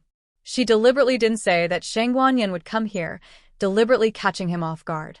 The Empress Dowager was really ruthless. She took revenge for the disaster at sea. Marquis Xianping had always been shameless, but in this situation, he was actually a little. Forget it. It's good that she came. He wanted to ask her why she faked her death to escape, and why she took away his son. That. Shangguan Yen took the lead to speak, but before she could finish, Tang Yushan rushed in. He lifted the curtain and laughed loudly. Old Xiao. Go out and do something. After staying in the military camp for so long, grass was about to grow on his buttocks. Once I'm done, I'll go to that Fengyue brothel for a drink. Didn't you say the girls there were pretty? Marquis Xianping, can you shut up? Tang Yueshan slung his broadsword over his shoulder and said sternly, but I just heard that your old flame is coming. Don't let her find out that you've been drinking with girls. Women can be very scary when they're jealous. Don't worry, I won't tell anyone. Marquis Xianping, what else did you not say? Most importantly, Tang Yueshan lowered his voice. You have to hide Chu Feiping well. Don't let your old flame find out. If someone else wants you, you can refuse, but if she wants you, I'm afraid you won't be able to withstand it. Marquis Xianping, who had always been the one to sell others, had been sold off by Tang Yueshan. Not even his underwear was left. There was a saying that the heavenly Tao was good at reincarnation. Who would the heavens spare? After Tang Yueshan finished speaking, he realized that the atmosphere in the tent was not right. He looked behind the curtain and saw the crown princess in a royal blue python robe. Tang Yueshan was stunned for 3 seconds. Someone seems to be calling me. I'll leave first. After that, Marshal Tang, who had poked the hornet's nest, decisively withdrew from the scene of the large-scale social death. The atmosphere in the tent was even weirder than before. Shangguan Yen originally wanted to apologize for leaving without saying goodbye that year, but her eyes suddenly became dangerous. Do a job? Are you going to rob the people of Yen Dynasty? And sleep with the girls of Yan Dynasty? It's said that a scholar who has been away for 3 days must be looked at with new eyes. Xiao Ji, you really made me look at you with new eyes. Marquis Xianping was wronged. After coming to Cuyang, he had never said anything about going to the city to rob people. Going to the brothel was even more nonsense. He didn't even remember saying that the girls in Fengyue brothel were pretty. War was a matter of life and death. Who would have the time to think about that kind of thing? Don't listen to old Tang, Marquis Xianping said with a headache. I didn't think so. It's him who wants to go. Shang Guanyan. Oh, whether you go or not, what does it have to do with me? You and I just gave birth to a son. Don't expect me to keep thinking about you all these years? Marquis Xianping. This seems to be my line. In the end, Shang Guanyan was the crown princess. She didn't indulge in love affairs. What my son's father is going to visit the brothel, so I, as an old flame, have to drink a jar of vinegar and so on. In her heart, her son was first, and the country was second. Men were fleeting clouds. Shang Guanyan grasped the key point. Using the essence of her great aunt's palace intrigue, the villain attacked first. What's the matter with Chu Feipeng? Listening to your companion's tone, he doesn't seem to be dead. Xiao Ji, oh Xiao Ji, I've been feeling indebted to you all these years. It turns out that you're just deliberately scheming against me. Marquis Xianping was stunned. What kind of trick was this? It was a bit difficult for him to deal with. After thinking about it, it was all Tang Yueshan's fault. He gritted his teeth and held his forehead. Tang Yueshan, why didn't I kill you in the first place? Gu Jiao went to the wounded barracks to visit Chung Fugui and the others. She told them to take care of their injuries and then went to Mu Qingchen's tent. However, Mu Qingchen was not in his own tent. She heard from the cavalry that he went to the periphery of the camp to practice swordsmanship. He once felt uncomfortable when he killed someone for the first time. He held the trunk of a tree and retched. Now he was still under the big tree. He was no longer troubled by killing people. Instead, he was working hard on how to kill more enemies. He stabbed out with his sword again and again, practicing his killing moves that would hit the target in one hit. His white robe could be a warm jade, but it could also be a murderous blade. Gu Jiao didn't disturb him. She quietly watched for a while and then turned to leave. The Imperial Army was still in the city and hadn't arrived at the barracks for the time being. Gu Jiao didn't know that Shang Guanyan had come to the barracks. When she passed by Tang Yueshan's tent, she heard the sound of movement inside. It was so late. What was Tang Yueshan doing? Puzzled, she walked over and lifted the curtain to take a look inside. She saw Tang Yueshan hurriedly packing up his things. She asked, "Where are you going?" "It's only been a few days. Are you going to leave?" Tang Yueshan grabbed a few bottles of medicine and some dry food and put them in a bag. "I'm going to Puching to find old Gu and hide for a few days." Gu Jiao tilted her head and looked at him strangely. "Why do you want to hide?" Tang Yueshan was not afraid of losing face. He said bluntly, "I sold old Xiao. If I don't hide, old Xiao may kill me." Gu Jiao. While packing up, Tang Yueshan recounted what had happened in the tent. "It's not all my fault. I didn't know his old flame was coming. I thought his old flame was the crown prince's daughter, so she should make some noise when she comes to the camp. I didn't expect her to go to him as soon as she arrived. She didn't even let anyone inform him. It's obvious that she wants to." He didn't finish his sentence. Tang Yueshan could talk freely in front of Marquis Xianping, but Gu Jiao was a girl. He knew that he couldn't dirty her ears. Gu Jiao, "Oh, the crown princess is here." Then the Imperial Army should have entered the city.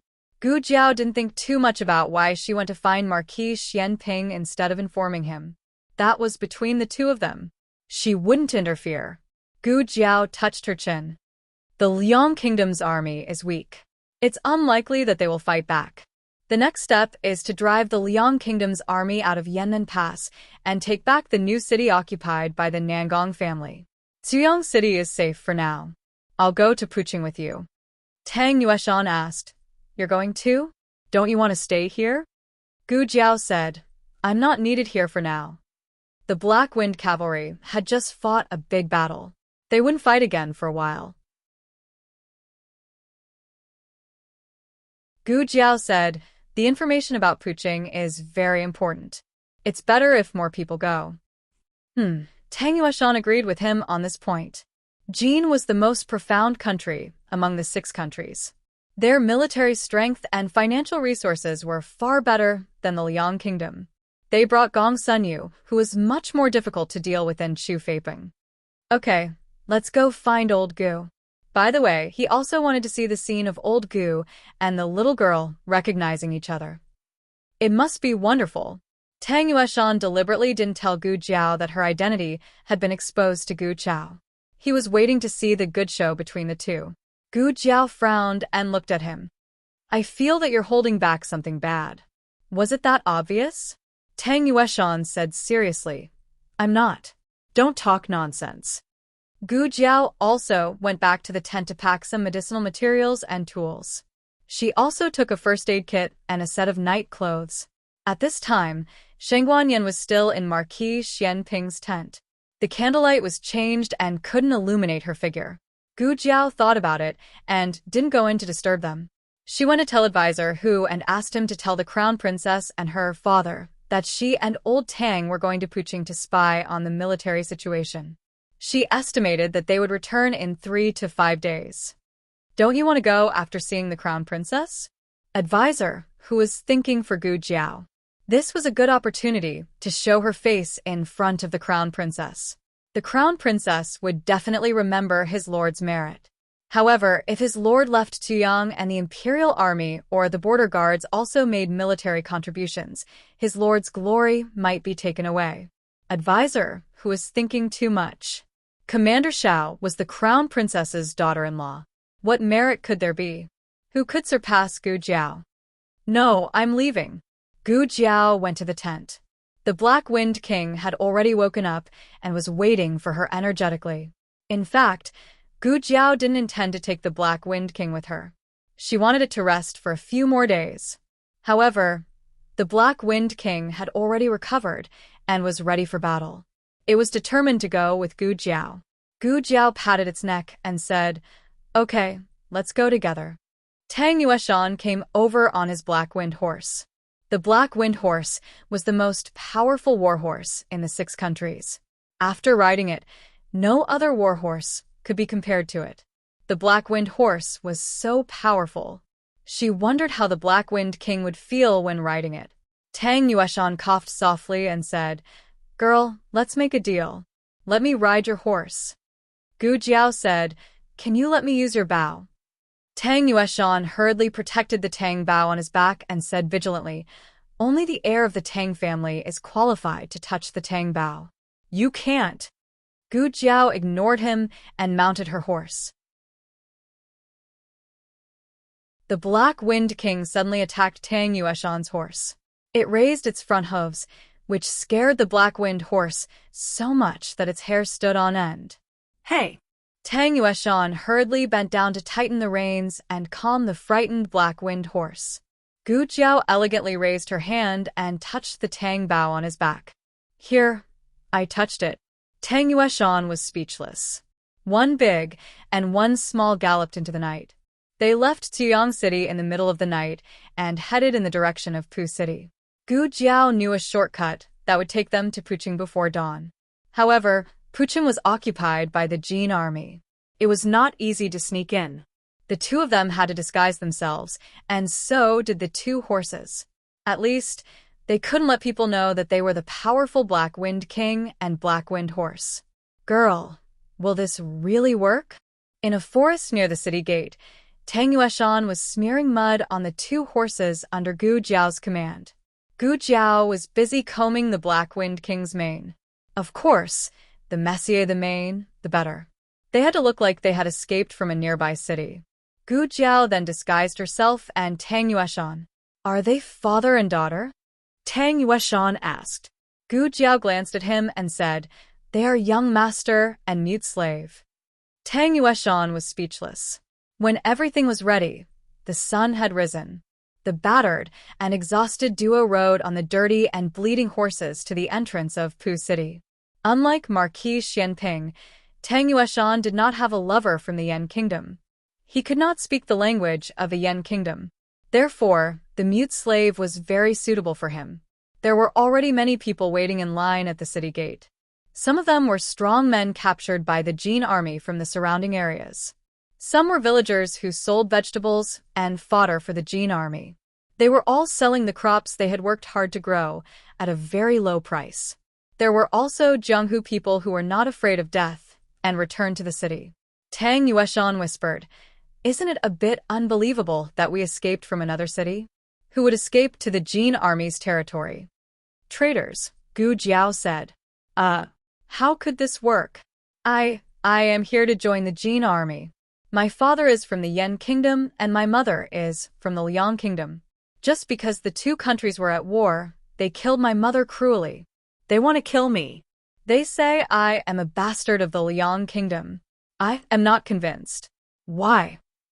At the city gate, a young man who was about to enter the city broke down and cried. Tang Yueshan's mouth twitched. Was this really true? When it was Gu Jiao and Tang Yueshan's turn, Gu Jiao's purse suddenly fell. She was about to dismount from the horse to pick it up when a fair and clean hand picked up her purse and handed it to her. "Young man, you dropped something?" It was a handsome young man. Gu Jiao took the purse. "Thank you." It was a birthday gift from her great-aunt before she left. She had been carrying it with her. The young man smiled. Among the group of people entering the city, the young man's clothes were so clean that people could not help but take a second look at him. Gu Jiao's eyes followed him. He came to a carriage and said through the window, "Young master, I didn't buy the candied haws you wanted to eat. The old lady didn't come out today." That was true. It meant that it was not the first time he came to buy candied haws. With the war going on, the old lady probably did not dare to come. However, this young man still insisted on waiting for her every day. The young man got into the carriage. The carriage slowly drove through the city gate. This person had nothing to do with her. Gu Jiao was about to look away. However, at this moment, a gust of wind blew, and the curtain of the carriage window was lifted. Gu Jiao saw the incomparably handsome face in the carriage. Her eyes widened at once. Husband? No, Xiao Heng went to Tsangxue Pass. It was impossible for him to be here. That person was...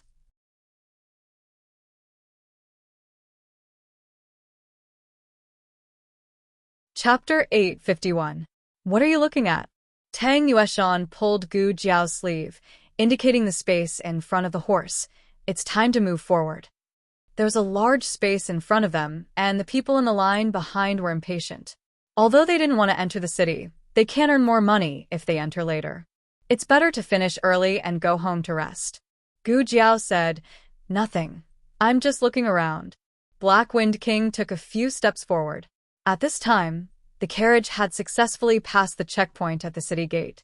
The reason why it was smooth was because Gu Jiao found that the guards seemed to know the owner of the carriage and let him in without checking. There is only one person in the world who looks like my husband. But wasn't he arranged by Shangguan Yen to take refuge in a safe place? In order to not let him slip out, Shangguan Yen gave the guards a strict order. Of course, Gu Jiao felt that Shangguan Yen may not know her son's character very well. Even Wang Su could be fooled like that. The strange thing was, why was he at the border? And he looked like he was doing well in Pu City? What's going on? She didn't think she was wrong, but she also didn't think that guy had a reason to appear in the Jin army's territory. Both situations were unreasonable. What are you muttering about? Tang Yueshan whispered, "You're so weird this early in the morning. Is it because the crown princess came and reminded you of your little husband?" The crown princess was Xiao Heng's mother. It was normal to think of her when seeing her. Gu Jiao turned to look at him. How do you know that the crown princess is Xiao Heng's mother? Tang Yueshan didn't hide it. Empress Dowager Zhuang and the old chancellor said it. Otherwise, who would dare to think about such a big secret? Speaking of which, old Xiao is really lucky. I also know that he saved the female slave from Yan country. Gu Jiao asked curiously, How do you know? Tang Yueshan blurted out. I was there. Gu Jiao. Tang Yueshan's expression changed. Oh no, I let it slip. Sigh, forget it, forget it. Since I've already leaked it, there's no harm in leaking more. Tang Yueshan heaved a long sigh. It's a little complicated. Do you think it was old Xiao who brought the crown princess back from the barracks? There are a few military prostitutes in the barracks, and one of them is an outstanding beauty. The subordinates don't dare to enjoy her for themselves, so the first thing they think of is to offer her to their boss? Needless to say, Gu Jiao did make such a guess. Actually, no. Tang Yueshan waved his hand. In fact, Xiao Ji did not bring her back from the military camp. He brought her back from the underground dojo. At that time, the experts from the underground dojo from the Six Nations had gathered. Xiao Ji was not the number one of the Six Nations. The number one of the Six Nations had taken a fancy to that female slave and wanted to snatch her away. The female slave asked for help from Xiao Ji. Xiao Ji was a hero who could not resist the charms of a beautiful woman, so he challenged the number one. The result was, as one could imagine, the number one was beaten badly. At that time, Xiao Ji was not as strong as he was later. The price he had to pay to defeat the number one of the Six Nations was huge. He always thought that Xiao Ji had sent her away after playing with her. After all, Xiao Ji had always been a man who walked among thousands of flowers, but not a single leaf stuck to him. Who would have thought that the two of them had a child? However, Xiao Ji probably didn't know that when Shangguan Yan was locked in the cage of the underground dojo, she didn't casually ask him for help. As early as in the Great Yan Kingdom, Shangguan Yan had knocked off Xiao Ji's mask. Shangguan Yan saw Xiao Ji's face. He still remembered the little girl's stunned expression. My name is a Yan. Who are you? Xiao Ji was seriously injured in the last duel. His five senses were damaged, so he didn't see or hear clearly. He didn't speak, just expressionlessly picked up the mask on the ground and put it on. Then, he walked away without looking back. The young girl Shangguan Yan stared at Xiao Ji's back for a long time. That look, it's the same as when I look at my sister-in-law. Tang Yueshan added in his heart. After listening to Tang Yueshan's words, Gu Jiao was surprised. It turns out that the number one of the underground dojo in the capital is Marquis Xianping. No wonder he was always elusive. Ever since his waist was injured, he had never gone to that place again. Thinking of something, Gu Jiao asked again. Are you also in the underground dojo? Tang Yueshan straightened his back. Cough, almost. Gu Jiao, pay attention to your identity. Tang Yueshan's face darkened and his body bent a little. What was your rank? Gu Jiao asked again. Tang Yueshan laughed. I didn't participate in this boring duel. Gu Jiao squinted at him. It seems that your rank is very low. Hey. Do you have to look down on me like that? I said I was too lazy to duel. If it weren't for the occasion, Tang Yueshan would have exploded on the spot. He made a gesture. The third. In the underground dojo of the Zhao Kingdom, only the top 3 were qualified to go to the Yan Kingdom. Who's the second? Gu Jiao asked. Tang Yueshan snorted. Who else could it be?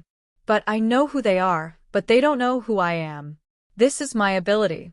Gu Jiao, so Gu Chongqing defeated you to get the qualification to go to the Yan Kingdom. Tang Yueshan, that's because I let him win. I knew he was Gu Chongqing. Gu Jiao curled her lips. Hindsight. Tang Yueshan glared. I'm telling the truth. In the end, Tang Yueshan didn't have the chance to prove himself because it was their turn.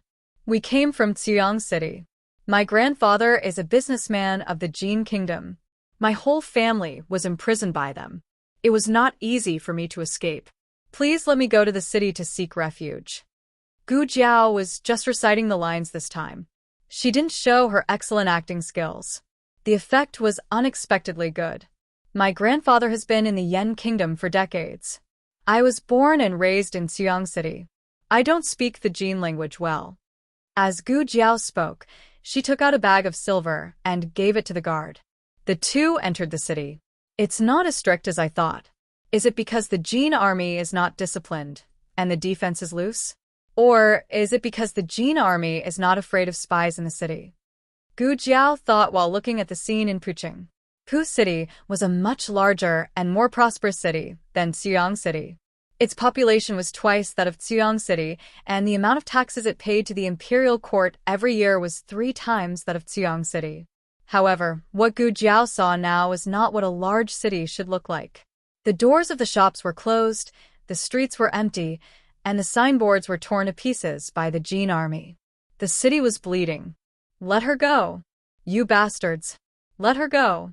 Let her go. A woman's sobs and curses came from a shop not far away. She hugged the leg of a Jin soldier tightly. The soldier and his companion were dragging a beautiful and well-dressed little girl. The little girl was already half dizzy and had no strength to resist or cry. She could only let the 2 soldiers drag her into the alley. Judging from her clothes and jewelry, she was the daughter of a rich family. In the past, she was the center of attention. However, Pucheng had become the territory of the Jin army. Her identity and status were not worth mentioning. It had been like this since ancient times. Jin Jun kicked the woman away and dragged the little girl into the depths of the alley with his belt. Who knew how many of these things had happened in places that they had not seen? Gu Jiao held the reins tightly. She was very angry. These Jin soldiers really made her angry. War is like this. Tang Yueshan sighed and raised his hand to block her eyes. Okay, don't look. I will take care of it. Saying so, he dismounted and entered the alley. With his martial arts, it was easy for him to take care of the 2 Jin soldiers. In the blink of an eye, the 2 Jin soldiers died in his hands. He found a place to dispose of the bodies. The woman who had fainted woke up and ran into the alley to take her daughter away. The 2 were so scared that they forgot to thank him.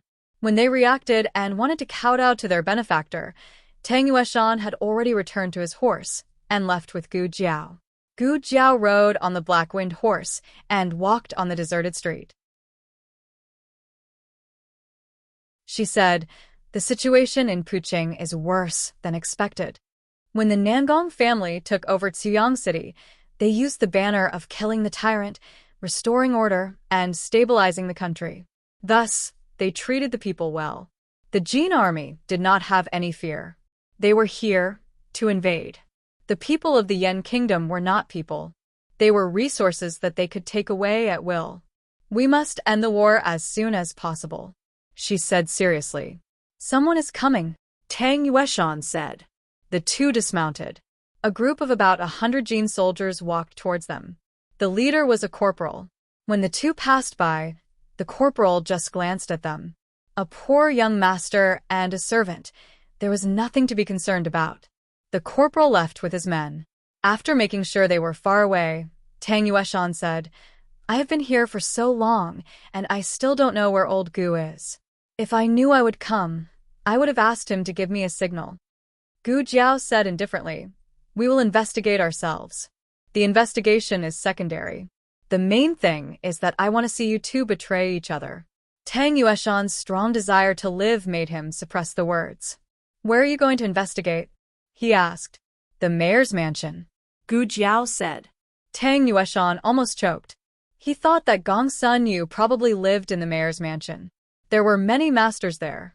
Even he did not dare to be so arrogant. "You are really bold." Nothing ventured, nothing gained. All the valuable information of the Jin army was in the mayor's mansion. Thus, even if the mayor's mansion was a dragon's pool and a tiger's den, they had to go. "You don't have to go." Gu Jiao said, "This war has nothing to do with the Tang family." Xiao Heng was the son of Marquis Xianping. It was reasonable for him to help his son conquer the Yan kingdom. Tang Yueshan did not have to risk his life. Tang Yueshan snorted coldly. "Who are you looking down on?" A girl dared to go, but he, the marshal, dared not. Seeing this, Gu Jiao did not say anything more. The 2 of them went to the mayor's mansion and found an empty courtyard to settle down the Black-Winged King and the Black-Winged Cavalry. "Why do I feel that you are so familiar with the border? Have you been here before?" "Kind of." She was killed in the Pucheng city in that chaotic battle. She was killed by a peacock feather sword. Her heart was pierced from the back. The owner of the sword was a very powerful swordsman. He was dressed in black and wore a bronze mask with fangs. You're tuning in to the Dreamy Chapters YouTube channel. We're so grateful for your support, and don't forget to subscribe to join us on this incredible journey through captivating stories. Your generosity through donations truly makes a world of difference, as it's the primary source of revenue that allows me to expand and enhance this channel for you. Thank you from the bottom of my heart for being a part of this adventure.